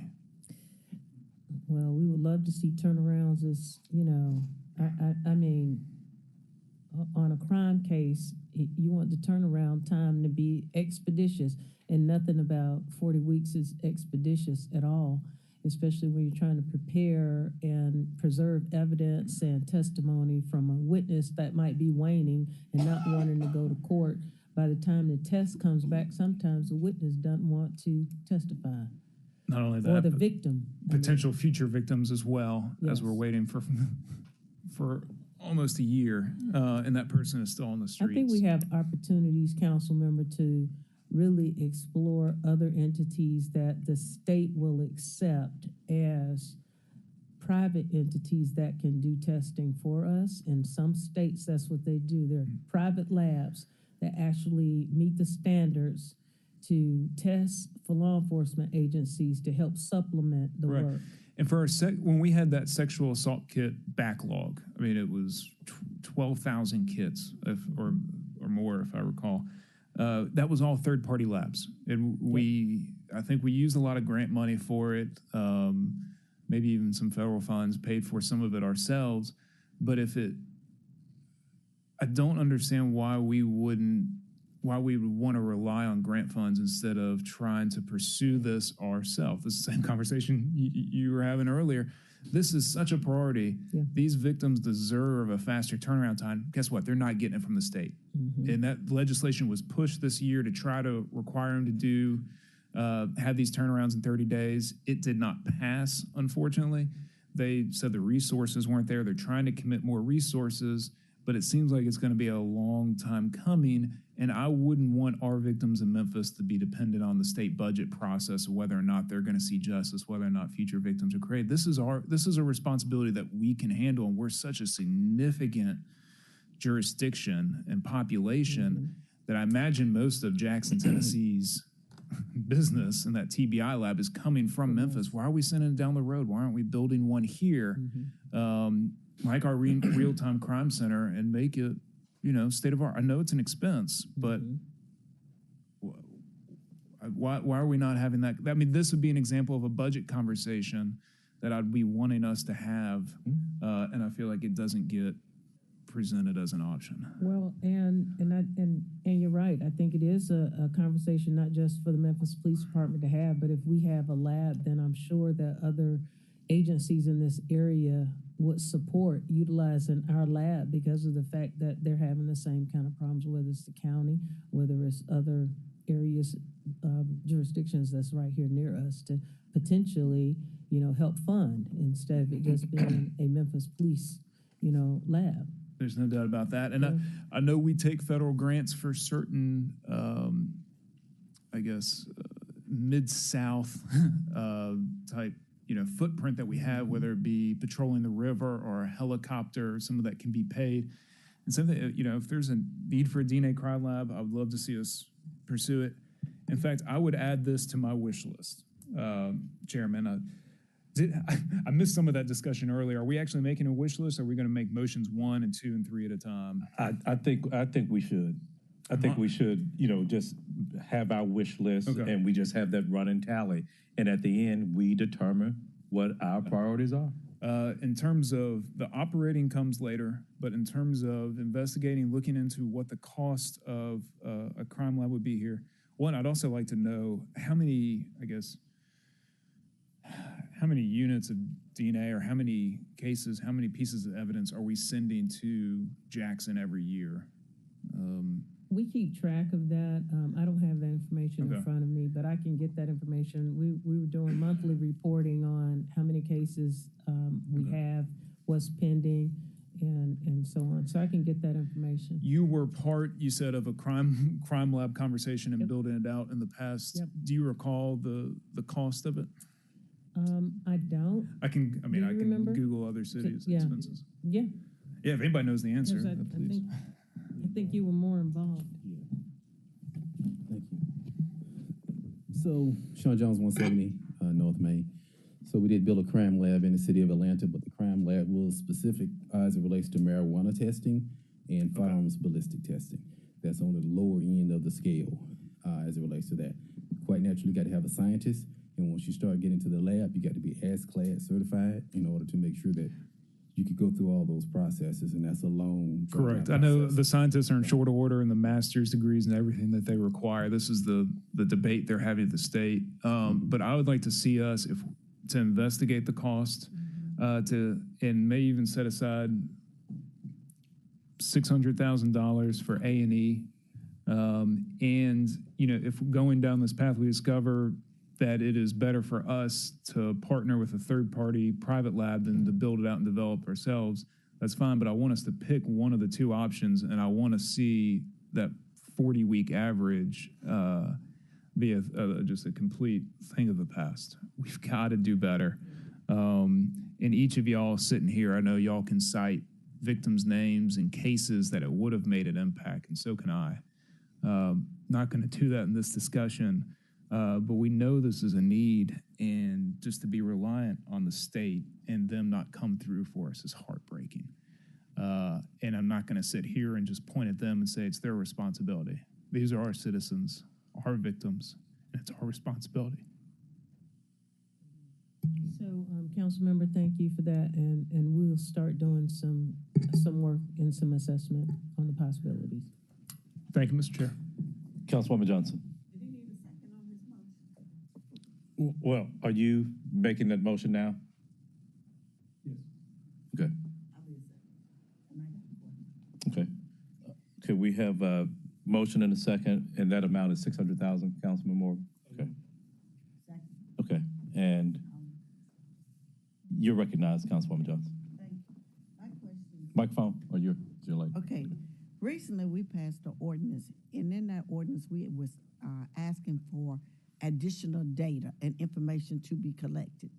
With your CIP projects and your programs that you're purchasing, are you able to collect this additional data that has been requested, or what is being done to meet that ordinance request? So we have had discussions with the administration on that particular request, a package, sort of to ensure that we provided council what they requested. And I believe we're going to have more discussions during the wraparound budget meetings. Right, so that information is being assembled and it'll be ready for the budget wrap-up. Let me make sure I understand. Are you saying that information or the process? Well, I want to know about the process and if you need funds to pay for a program. So the funding level that is needed for the program is what they've gathered some preliminary numbers and they're just finalizing it to put in the budget wrap-up conversation. That's responding to the budgetary part of it. I will defer to Chief Davis about the programmatic part of it. Okay, so some of the data that we discussed in previous meetings, we began to start collecting and trying to assemble on our own with the existing platforms in order for us to really expand and provide robust data, specifically the data that has been asked for. We want to provide it, but we know that we've got to integrate some systems. That's going to be part of that wraparound. But to your point, we are absolutely working on that. That has not cost us anything to get started. And, and we will begin at least putting traffic stop data and other data that we can assemble on our website in short order. Okay, thank you. Mm-hmm. Councilwoman Logan, Swain Washington, any comments? Councilman Ford, any comment? I share the sentiments of Councilman Morgan, and if it wasn't for the S and the T given out on my iPhone 7, I still would have it. I'm on 13 now, but I still would have it. If we're looking at this $44 million expense for acts and updates, knowing the peace of mind that we can give to some victims, and I wish Councilman Morgan was here. To me, this goes back to priority. If we can, looking at a $44 million expense here, and if that lab perhaps cost us $22 million, 25, I don't know what the cost is. And so I'm imploring you, begging you to bring us back that information. It's a priority to bring peace of mind and some closure and helping with investigations. That's a priority on me having, to use an analogy, of me having the latest iPhone. So, Chief Ron, it goes back to priorities and having what would be that wish list. It could have been a wish list of Chief Davis. And so y'all are tying our hands from that standpoint. But colleagues, this is a point where we set the priorities. And so what we don't have right now, and part of that data that's being asked for, we're sending kits off. What's that expense? If we are saying, how much are we spending on that? How many are we sending off? Where's that reflected? If that can be some of the operational costs of having something in our own backyard, we determine what that priority is. We determine which ones get moved to the top versus the state of Tennessee doing so. As Chief Davis, I know you've been here long enough to realize that, unfortunately, we're not a priority in Nashville. We have to make ourselves a priority. And so if I'm looking at these next 2 years, I would rather us set that budget priority for this lab here in our own backyard versus, we can put it off, we can get the iPhone 15, whatever the case, and a couple of years down the road. But I don't know if Councilman Morgan, I'm with you, my friend. This is a priority. I was making the comment, we can wait on the new the new Axon 15. I'd rather us have a facility that we control, and that's part of our setting the budget priorities that the council does, and that's part of this. We're going into the proverbial budget fight with not all the information. So, colleagues, I hope that you all will be supportive of this motion that Councilman Morgan, but I still, when we're having this discussion, to me, this axon can be postponed if we can essentially say the next, even if it's next 2 years, or we still have to determine what our priorities are. And I would rather this community know, hey, if I'm in an unfortunate situation, that my city cares about me enough to not have to send stuff to Nashville, send stuff to Jackson, but we're going to take care of it in our own backyard. Ms. Ryan. Yes, I just wanted to respond about the information that you're asking about. We'll be happy to bring that information back to you, but it speaks to the point that I was making earlier today. If there are specific budgetary items that you're asking about, we'll be happy to bring that information, and that's an example of what just happened here. So Councilman Morgan wants more information about developing our own lab, and we can return with that information, and that's the point that I'm trying to make. It is getting at the information in a different way that makes that basically gives us an opportunity to just respond when you have a request that is asked of us. And there are a couple of things that I want to point out about this.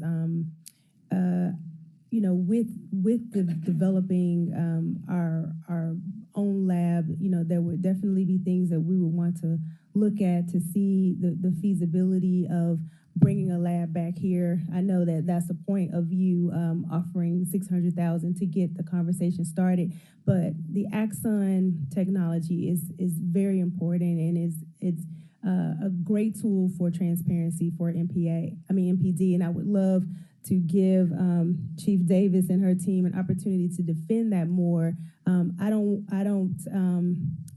guess I want to give her an opportunity not to juxtapose the two against each other, but just to talk a little bit more about how the Axon program will help policing.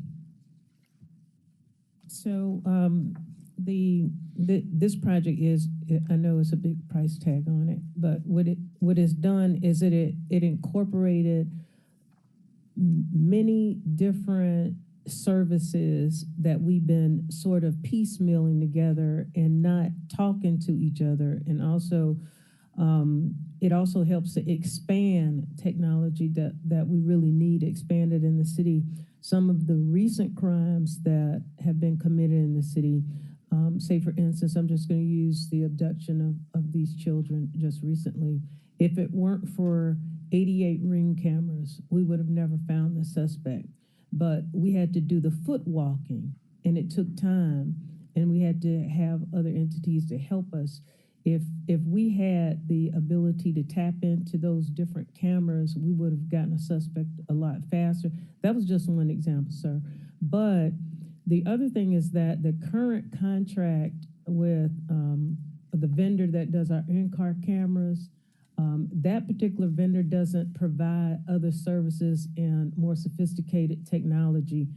That contract is about to end. We definitely want to make sure that our cars, all of our cars, continue to have in-car cameras. But instead of having all of these different vendors, now we have a system that's talking to you. We can literally see in the real-time crime center what the officer's body camera is showing out on a scene. And I know I can't really explain all of the sophistication, but it's going to help us to be smarter with our time. It's going to help us to hold officers more accountable. And the transparency piece is not just a buzzword. It's something that's built into this technology that is just about foolproof. When it comes to human error, I forgot to turn on my body camera. The body camera will automatically come on. It'll have a 30-second buffer to it prior to an incident. And not just that, this also extends to the Connect to Memphis, the entire network of camera systems, so that really thinking in terms of the future network of the city of Memphis and utilizing private sector cameras built into this same system. So I'm not saying that lab isn't important, because it is. It's really important. And even if we figure out a way to phase this, we definitely need to ensure that piece is covered if we want to make sure our officers are held accountable, and that we are transparent, like we say we're going to be with the community. But I'm certainly open to doing the footwork on what a crime lab will look like for this region. And it may not be just the Memphis Police Department having to take on the costs for it all. It could be more of a West Memphis regional crime lab that other entities are paying into as well. Well, still with that in line, and Ms. Ryan, I still would say, though, you all put us in this situation to have to make a choice. Because you said that Axon is our priority. It could have been, going back to Councilman Morgan's point, and we have to have it like this, unfortunately, because if you recall, when we passed the resolution related to the crime lab, trying to get the state of Tennessee to fund this, the urgency, I think everybody shared that urgency. And I just think about, what if Councilman Morgan happened to be here today, and it was all of ours mind, it was on all of our minds, but I didn't think of it here. What if he wasn't here today, but Carlisle was the one who was here, or Canale? And so we may not have thought about it. The one who thought about it happened to be here, but there are other things, based upon the way that we have to do things, the current system, there are going to be blind spots. And this is a blind spot, but not for Councilman Morgan. And the urgency, you would have thought that with the urgency that the council had with this issue, you all would have brought it to us. But you didn't. So you all made us make this a choice, because it may be one of those things where we say, from a capital standpoint, both of these things are important. And if we got to fund both of them at the same time, we will. But we didn't get that. And I think that that's going to be the case throughout this, not just police, but throughout this budget process, without having, the only way I can think of is that wish list from different departments, and going back, let us tell you all no. But the administration, every division, you all had an opportunity to give us what your priorities were or are. And if it's not in here, it said this is not a priority. Because if all of us, if we go back and look at our checkbooks right now, whatever is our priority is where we spend our money. And it's no different than city government, no different in city government. We have a motion on this item at $600,000, but I'm hopeful that based upon the discussions that they come back sooner, to me, it's the council's decision. If we want to say that we want to spend, instead of this proposed $19 million, 30 to include that. But let that be our decision. And based upon how we got this system working right now, we're not equipped with the information to deliver what could be the collective priorities, not the administrative priorities, not the council, because we don't have the information. We could put the money in here and say, and we don't know where to spend it. You all are the experts in this area, and you all aren't helping us help you. Seeing no other colleague that want to speak on this item, all in favor of the motion to have $600,000 for A&E for a crime lab, please indicate such by saying aye. Aye. Any opposed? That item passes. Were there any other questions for police on CIP? Okay. Seeing none, thank you, Chief. Thank you, Deputy Chief. Thank you, everyone. Thank you, everyone. Director Sweat, we hope to get through you quite rapidly. We normally do. So.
Director Sweat, the floor is yours, ma'am.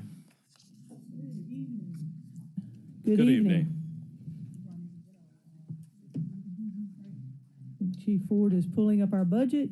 I am Gina Sweat. I am your fire chief for the city of Memphis. Beside me is my budget manager, Teresa Wilson. And you see a lot of white shirts in the back. That is your command staff of the Memphis Fire Department. They're the ones that make me look really smart. And they get a lot of good work done. And I know y'all know that. Especially you Councilwoman Swearingen, Washington. We had some communications over the weekend, so I'm very thankful that our boots on the ground were able to assist your family. So, and that's what we do, right? So if you go to page 2, I'll go ahead and get started because I know it's been a long day for y'all. This is our org chart. Our fire division consists of 9 legal levels and 17 service centers. We'll go ahead and move to page 3. And we'll get into some of the priorities. The fire division, we strive to provide the right emergency response promptly and accurately every day. And what that means for us is we have NFPA guidelines that we try to meet and adhere to. In the city of Memphis, on the fire calls that are measured by that guideline, we have an average response time the last 12 months of 4 minutes and 42 seconds. So if you think about that's a pretty remarkable number because if someone's experiencing a fire, every second counts. And I'm on page 3 for those of you that are catching up. For EMS, that time starts ticking as soon as that person hits 911, and our response time there is 6 minutes and 38 seconds. So that's, I think you are familiar with how well our folks do. We also have a vision to be an innovative leader in firefighting, communications, fire prevention, and emergency medical service delivery. I think you have, I've been before this body on numerous occasions to talk about the innovative work that the Memphis Fire Department does in our community, receiving both local, state, and national awards for a lot of our innovative work. One of the things we're very proud of, in 2019, we achieved back our Class 1 ISO rating. That is the highest rating a fire department can get for your fire service delivery. And we lost that somewhere in the late 70s, and we got back to the Class 1 in 2019. So what that means for the citizens of Memphis and commercial businesses is they should experience the best insurance rates that you can get for your fire service coverage. This year we completed construction of Fire Station 1. We're getting ready for the grand opening of our new recruitment center on May 20th. We're going to have a job fair that day, so you're welcome to come out to Avery and see that event. Also ask you, if you know anybody that's interested in being a firefighter, EMT, or paramedic, send them our way. We'll be glad to get them on the right path. Speaking of recruiting, I've also been before this body numerous times to explain our struggles with retaining firefighters, EMS personnel. We continue to struggle with that. This past year, we have hired 260 new firefighters. Most of those were local, that were recruits that came in with no certifications. We have expanded our recruitment efforts to try to get people in the front door who have their EMS certifications already. And so we had hired 116 of people who already had at least an EMT basic. So that shortens their time out at the academy. It also gets them up to speed on the streets faster. And the primary goal is to get them to be a dual role firefighter and a paramedic.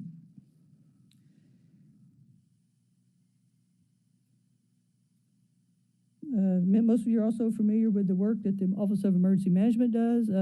Notably this year, we responded to the ice storm in 2023, and the fire department single-handedly helped keep some of the hospitals open by keeping the boilers systems running pump operations to those systems. And we've implemented telestaff, our staffing protocol that's citywide, and we're in the process of upgrading our CAD system. That's our computer-aided dispatch system in our 911 center. And for the first time in many years, fire and police will be on the same CAD system, so that's pretty significant.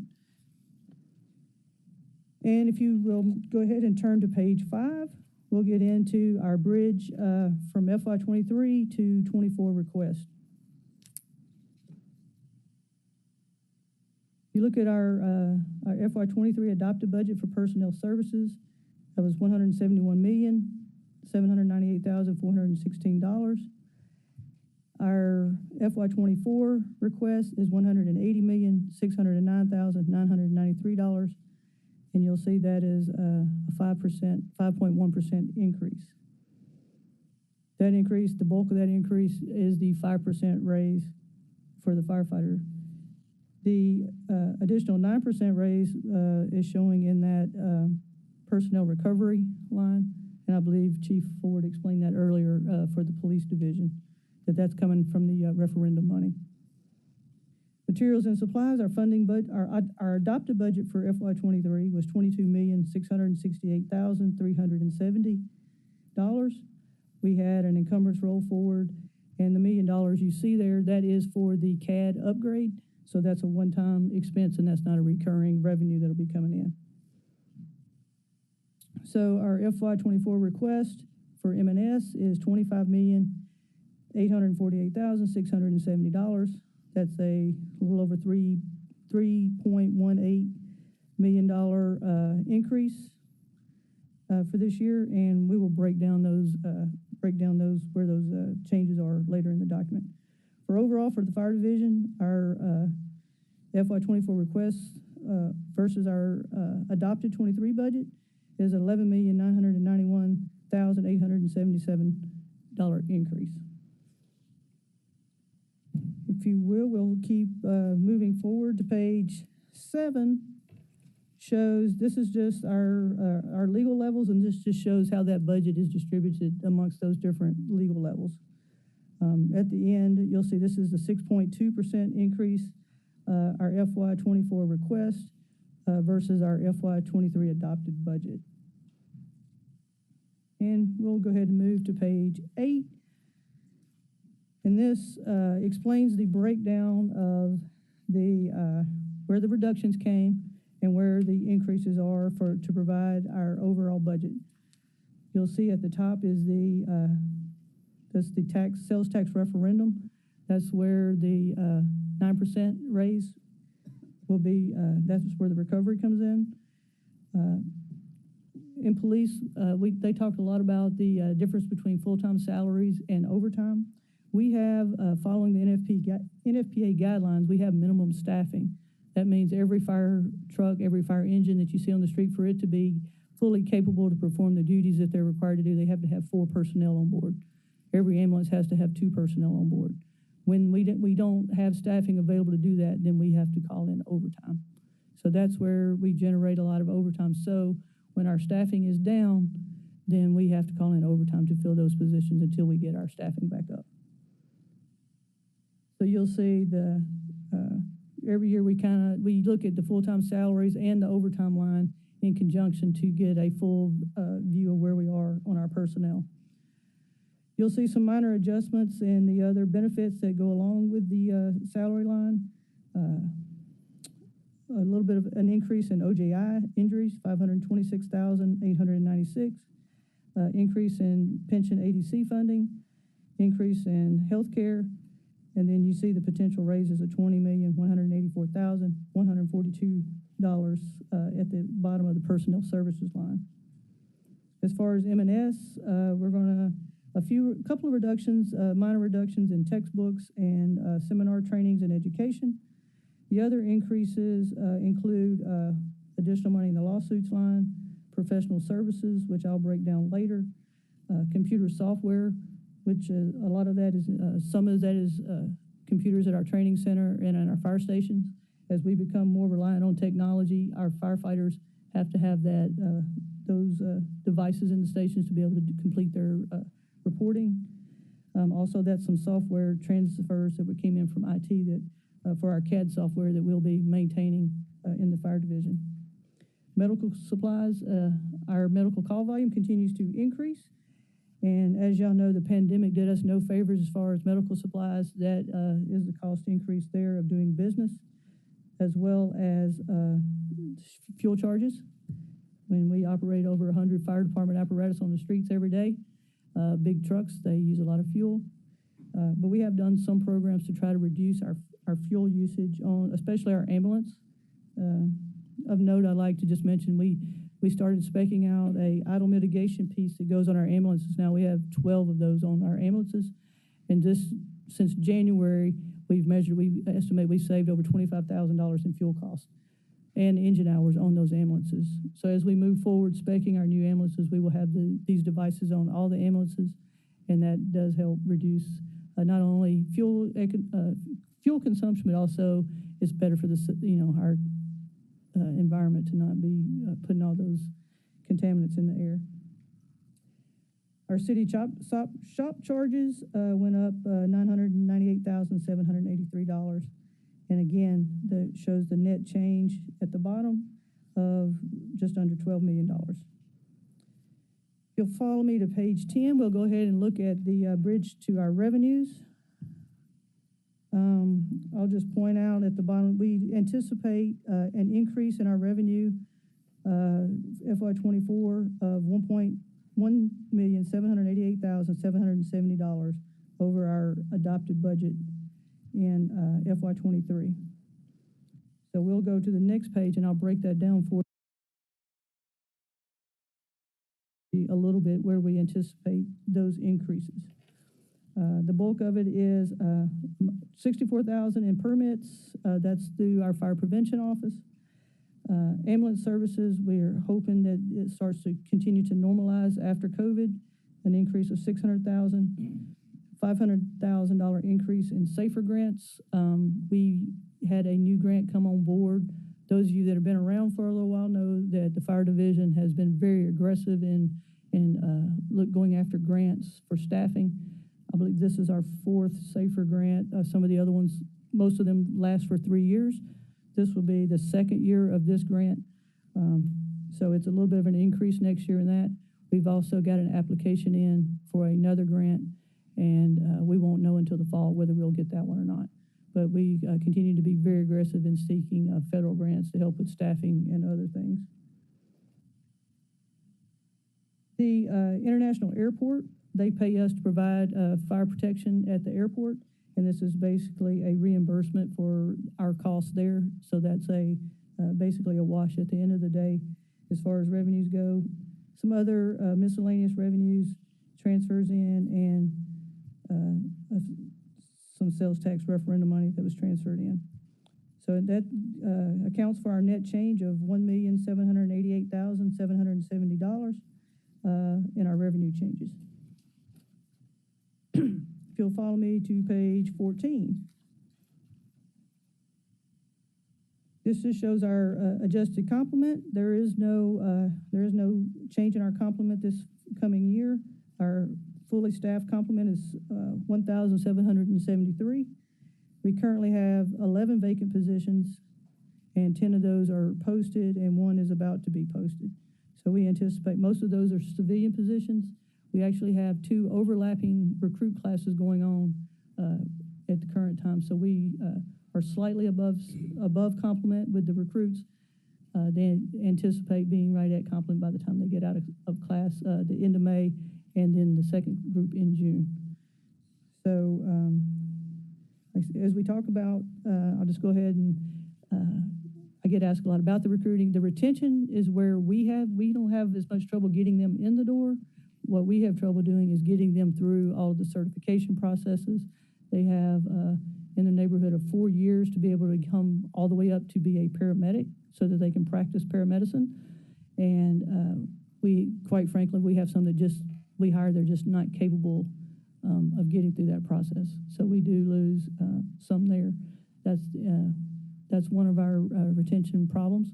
The other one is, quite frankly, the suburban departments and other departments have been paying more than us.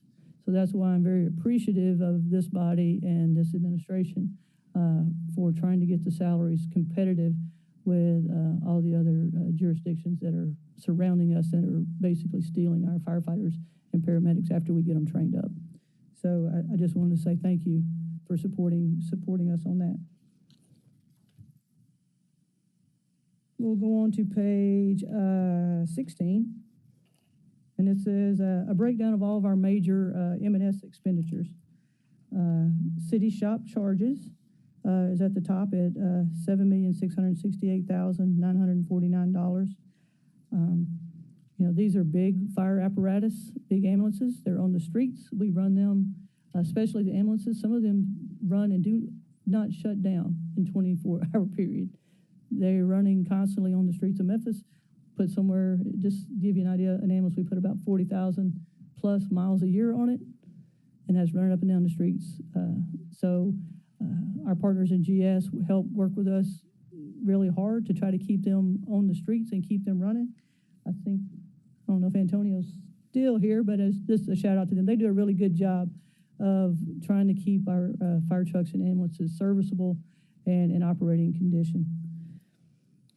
The second largest major expenditure is miscellaneous professional services, and I'll break that down a little more for you on page 18 once we get to it. As I mentioned, medical supplies, fuel, as you know, prices have not gone down. Utilities, outside equipment repair and maintenance. And then we have a column for various, and those are the ones that are under 4% of the budget, and I'll break those down for you on the next page as well. Clothing, that's our uniform allowance. Computer software, that is the item that I mentioned earlier.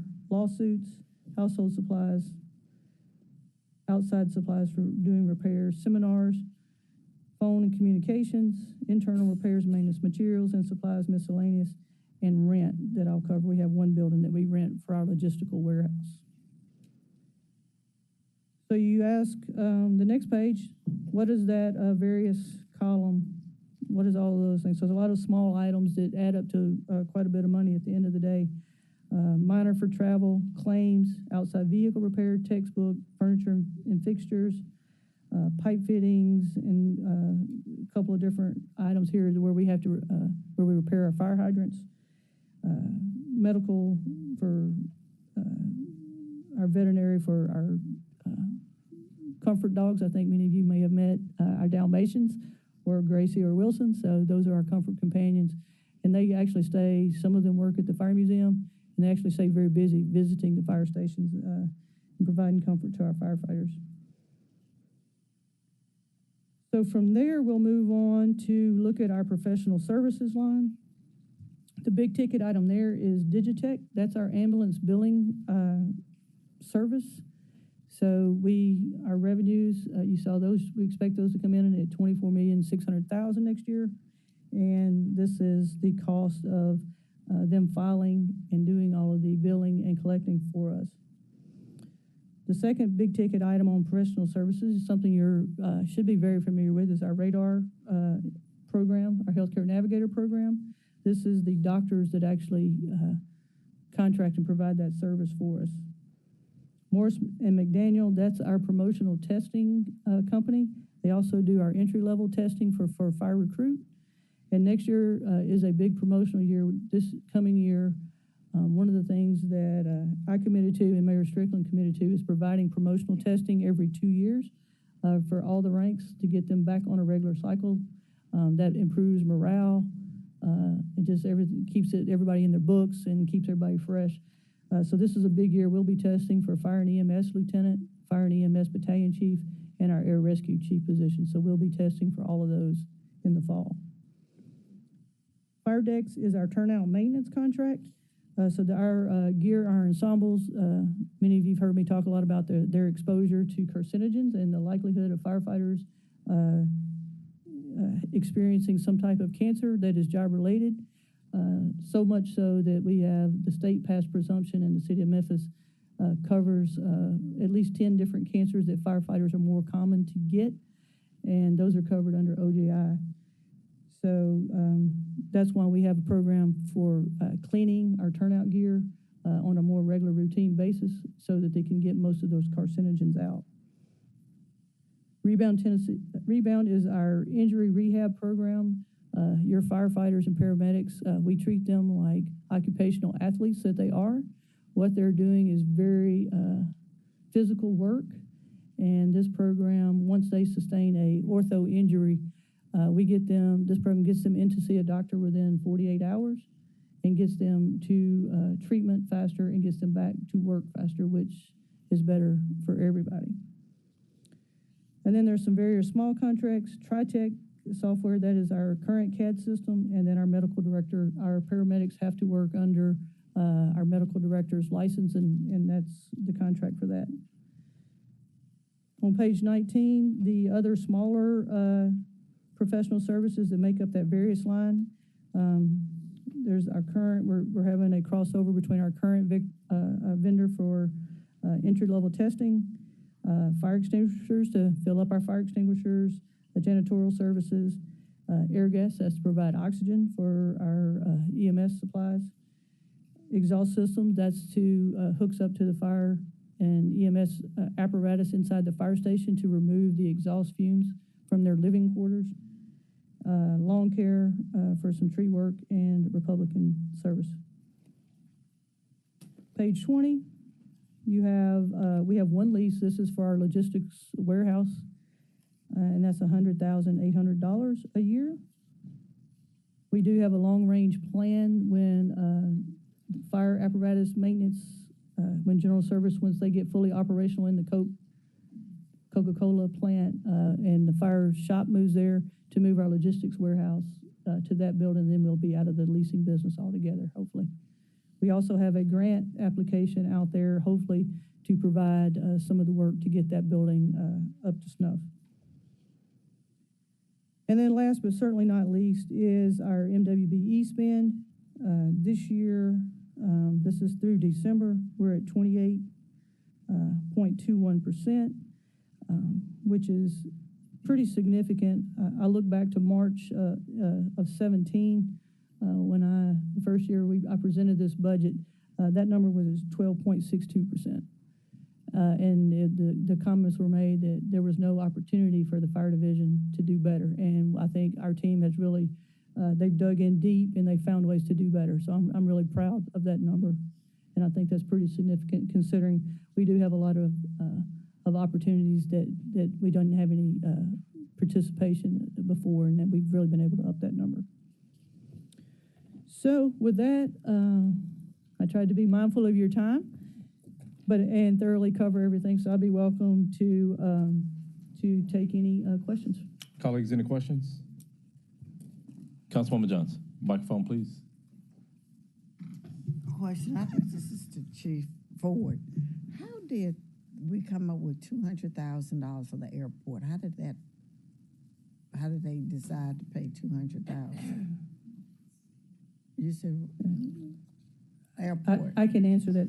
So that is the net increase in the airport. The airport, the actual airport total budget is $4,306,000. For next year, the request is $4,499,798. Okay. They'll reimburse. That was the increase in the airport from this past year, and then most of that is covered by the rate, is because of the raises. I missed that. Yeah. Thank you, because I said 200. What were No, that would definitely be a bargain for them. Colleagues, any other questions? Director Sweat, I have a question regarding the collections. So, and I might need to have a conversation with the person who brought this to my attention. He indicated that I think his child may have been sick and had to use ambulance services and received a bill, but and this might have been 6-8 months, so things may have changed, but he indicated that there was not an option for him to pay that charge. I think a personal check and maybe check and cash may have been the only means of payment. Is that the case? And are we missing out on, because people hardly use checks anymore, debit cards, credit cards. Is that the case? And if so, we need to change that because, he basically said, look, I don't have any checks and it's not a priority for me to go to the bank and get a money order to do so to pay this. I just wanted to have an idea of how much are we losing out on if that is the case? So that is the case. This original contract, when it was negotiated, I believe that was the case, that the city at that point did not want to have that option for them to use credit cards. But I believe that now have been working with the vendor to get on board where people can pay by credit card. So we've been having that conversation with the vendor and with purchasing, and that's something that's on our radar to fix. I am aware of it, and that's something that needs to be fixed. You are correct. Pronto. Yes. So what I would want to have, though, is what has been our billing and what has been our collections. Okay. And so if there is any means for us to, I would hope, Chief Ryan, we have some provisions in the contract where we essentially say that we have a right to get out of it, because to know that that's the case, here we are in 2023, who knows how much money we're missing out. And he just said, look, I ignored it. Yes, and Chief Sweat actually talked to me about this being something that she was looking into, and we definitely support that. And there are ways other organizations collect funds via our website even. So we know that there's a huge opportunity there, and I'm happy to work with her to continue, this effort to get this brought on board as soon as we can. Okay, so my follow-up, and everybody my follow-up is going to be, what did we bill? How much have we collected for us to know what that delta is, that difference is in between there? Because it possibly could pay for itself. Think about the nature of transactions these days. Okay, that's all I had. If no other colleagues had any other questions, you can move over to CIP Director. Okay. Do you have those packets as well? Yeah, we have those presentations. Okay. Give Chief Ford a run late here. There she goes.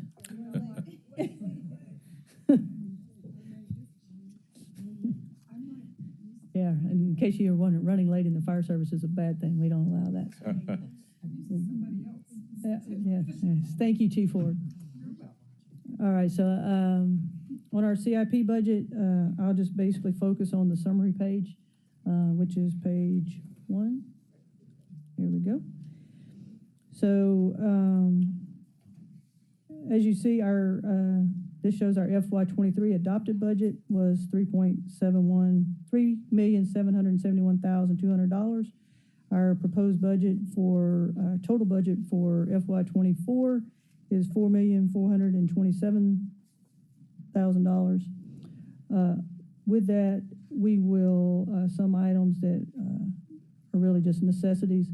The EMA sirens, we still have 106 or 7 sirens of the weather sirens that we operate, that we're responsible for in the city of Memphis. And then from time to time, you may have noticed that our civilians like to run into those, especially the ones that are on poles. Sometimes they go bad. They're fairly old devices already, so that usually helps us replace 2 to 3 a year, or sometimes components of those sirens that need to be replaced. This is an ongoing item that we request every year.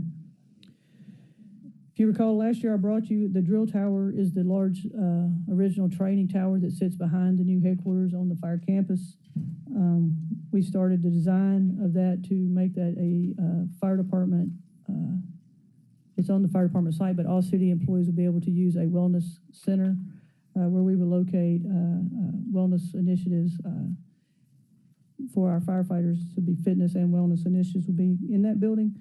This year we have secured the building, did some preliminary work to harden that building to make the roof structure and everything, and then we've started design of that project. So this next year we're asking for $2 million to get started on that project to be completed in FY25 with the additional $1.125 million. Personal protective equipment. This is some replacement of the SCBA, which is the breathing devices that our firefighters wear, some of their parts for that. But primarily this is the turnout ensembles that they wear. You heard me talking. Last year we had the question about why did it go up so much? That's because the new requirements from the NFPA as far as our washing standards and repairing standards Since we're washing them more, the high usage that our firefighters put on, they're wearing out faster, so we're having to replace them faster. So that's why you're seeing an increase. And to quite honestly, we're hiring more firefighters than ever before. So each new firefighter, when they come in, they have to be personally fitted so that they fit them properly, so that when they go inside these hazardous buildings, that they don't have any skin exposures or anything where the ill-fitting turnouts could cause them to get injured. So they have to be personally fitted when we hire them so that they can wear them. When people resign, we put those in a cache. We get them cleaned, and then we can use them for replacement of people when they come out. If they damage theirs and we don't have any brand new ones, we salvage the ones that can be replaced and use them where we can. And the last line, the fire station improvement cover line, we're asking for $1 million for that line this year. We work closely with our partners over in General Services. Those of you who've been on the panel, you've heard me talk about this before, and we'll definitely be here Wednesday to support them. They work on the system with their CIP budget. They'll replace things like roofs, HVAC systems, things like that. And when they do that, we come in. What we use our cover line is for livability type things, repairing things like kitchens, bathrooms, replacing the ceiling tiles. One project I'm very proud of we've been doing when we go in and renovate a fire station is replacing the LED lighting. So we did a study back in 2017, and we've started a program of replacing the LED lighting, which improves living conditions inside the fire station, but it also saves in utilities. Today I was looking, one station in particular, Fire Station 52, is we were able to save estimated about $14,000 a year in utility costs just by replacing the LED lights. So those are the type of things that we come in and do when General Services does some of the system stuff. We'll come in behind and improve the livability in the fire stations. Just reminding you, these stations are lived in 24/7. And so just like when you want something nice to do something nice at your house, first thing you want to do is get the kitchens and bathrooms and stuff upgraded or improve your situation. So that's the proposed CIP request for next year, and I'll be happy to entertain any questions. Colleagues, any questions? Director, I have one, may lead to a couple. How many fire stations do we have? 56. Okay, so $1 million divided by 56 different facilities. Now, I know that we have some newer ones. Yes, sir. If you can, you may not know this offhand, but since, let's just go 2016, since you've been the police director, how many new ones do we have out of that 56? Well, fire director. Yeah, that might be an insult to Chief Davis. I don't know. So we have 3 new fire stations that we have built since 2016. Okay. I can tell you with this $1 million, what we plan to do with it is to do some of those interior upgrades to Fire Station 34 and Fire Station 46. So that will basically let us do some interior improvements to 2 fire stations. So 56 minus 3, being the new ones, we're down to 53. Then we have 2 that we're doing. So we have basically, $1 million for, okay. I think everybody gets my point on this. Yeah, we have been able to do some interior improvements to other stations. You remind Station 11 on Union is another one. It's being totally renovated. So we have done some additional work in other fire stations. And I think that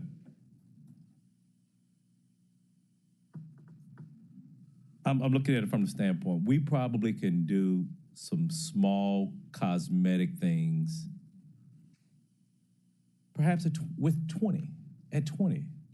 I think that sent a message to you all.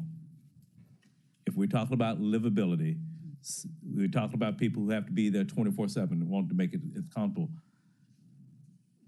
Back again, colleagues, we're not sending the message that this is a priority. We're not. I'm just gonna leave it right there. Any other colleagues wanna chime in or ask any question? Okay. Well, that's all I have. Look at our schedule. Why not? I'll entertain a motion.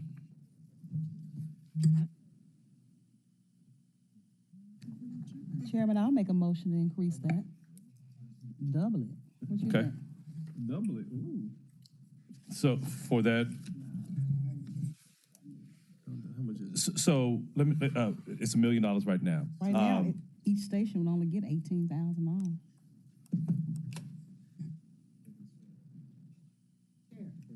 Yeah.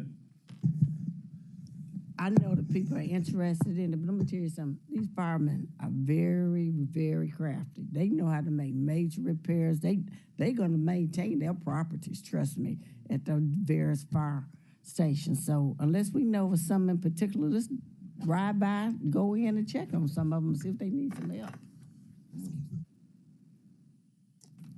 Councilwoman Swearingen Wash. There are some stations that are in need of repair.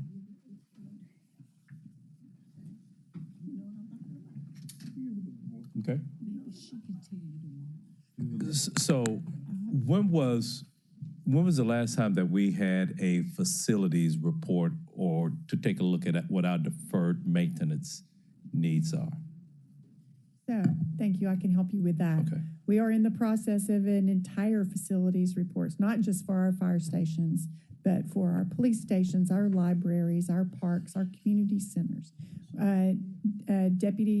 Deputy Chief Adams and I have been working on that, and that was that I'm referring to the long-range strategic plan that I talked about in my overview that includes the assessments of all facilities. And as I said, we know that some of them are older, and we are in the process of reviewing that assessment, putting them in priority in terms of what needs to be addressed first. And we planned on having that, I think, as per our discussion. Councilman Carlisle asked us to present that in June to you so that we would have an executive summary. It might not be absolutely complete at that point because they're still doing some of the assessments, but that we would have at least an executive summary for you in June for that. Okay, so that's everybody, but Yes, sir. June during budget. Yes. Okay, but based upon that, I don't know if the administration is going to be prepared to come back and say, on May 8th, we did not have this. On May 8th, we presented a CIP budget total of XYZ, whatever that, 90-some odd $1 million. But is the administration going to be willing to say, we didn't have this May 8th. Here we are June 13th or 27th. Here's what we need. Well, I will say this. I think Deputy Chief Adams stays in touch with every single one of our divisions, and they address absolutely any kind of emergencies or if there was a situation that was a crisis or a complete fix. So I would say that he already has a priority for all of these that is inclusive in this budget, but certainly this would give us more detailed information as to the real building assessment, not just building, but the other issue of this is, we have new fire stations, we have new libraries, we have new community centers, and one of the other concerns is what does it really cost to maintain those and to keep them well maintained? As you know, in years we've had deferred maintenance on our buildings across the city. And so that is an important piece of this. I mean, we just have Ed Rice Community Center. We want to make sure that that brand new community center stays well maintained to the very best of our ability. So that's part of our study as well, sir. Yes, Ms. Johnson. I have a question for clarity. Are you saying that unless we put the money in now, we won't be able to add it later? We can add it later, but if we're just looking, what we're looking at right now is fire. It's what? It's fire. Okay. So we don't know what that comprehensive facilities deferred maintenance report is going to look like. Mm-hmm. But what they've brought to us today is that fire only needs $1 million. And knowing that we only have, out of the past 7.5 years, we have 3 new fire stations. Chief Sweat, how old is the oldest one that we have? Our oldest fire station Yes. was built in 1918.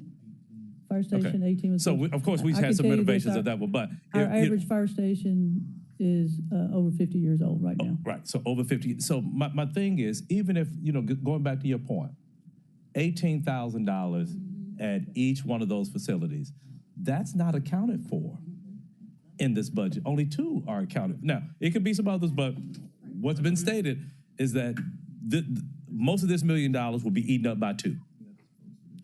But I think what we're saying, could be minor cosmetic things that improve the livability of people who have to be there, or people who are there 24 hours a day, 7 days a week, 365 days a year. And unless, and I haven't heard this from the administration, unless you all are gonna come back and say, and the only thing we talk about now is fire, that based upon that report, we are willing to come back and increase fire.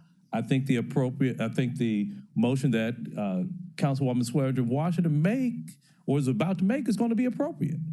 Now, I still say, Chief Ryan, y'all had y'all's chance to present us a budget of what your priorities are. This is ours now.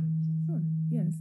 But to answer your question, I cannot guarantee that when we come back with the information. Hold on one second. Ms. Washington, I want you to listen to this. I can't guarantee that when we come back with that information that we have identified the cuts that would be necessary in CIP to fully fund something like that. And it would take cuts in order for us to do it in the CIP budget. But what we have done with fire is not only have we brought on the new fire stations, but you'll see last year there were cover lines that, we've every year funded a cover line to attack this as best we can, given the complexity of the entire CIP budget, which we have to all take into account. So I think, if I may, Councilwoman Swearinger Washington has an amended motion.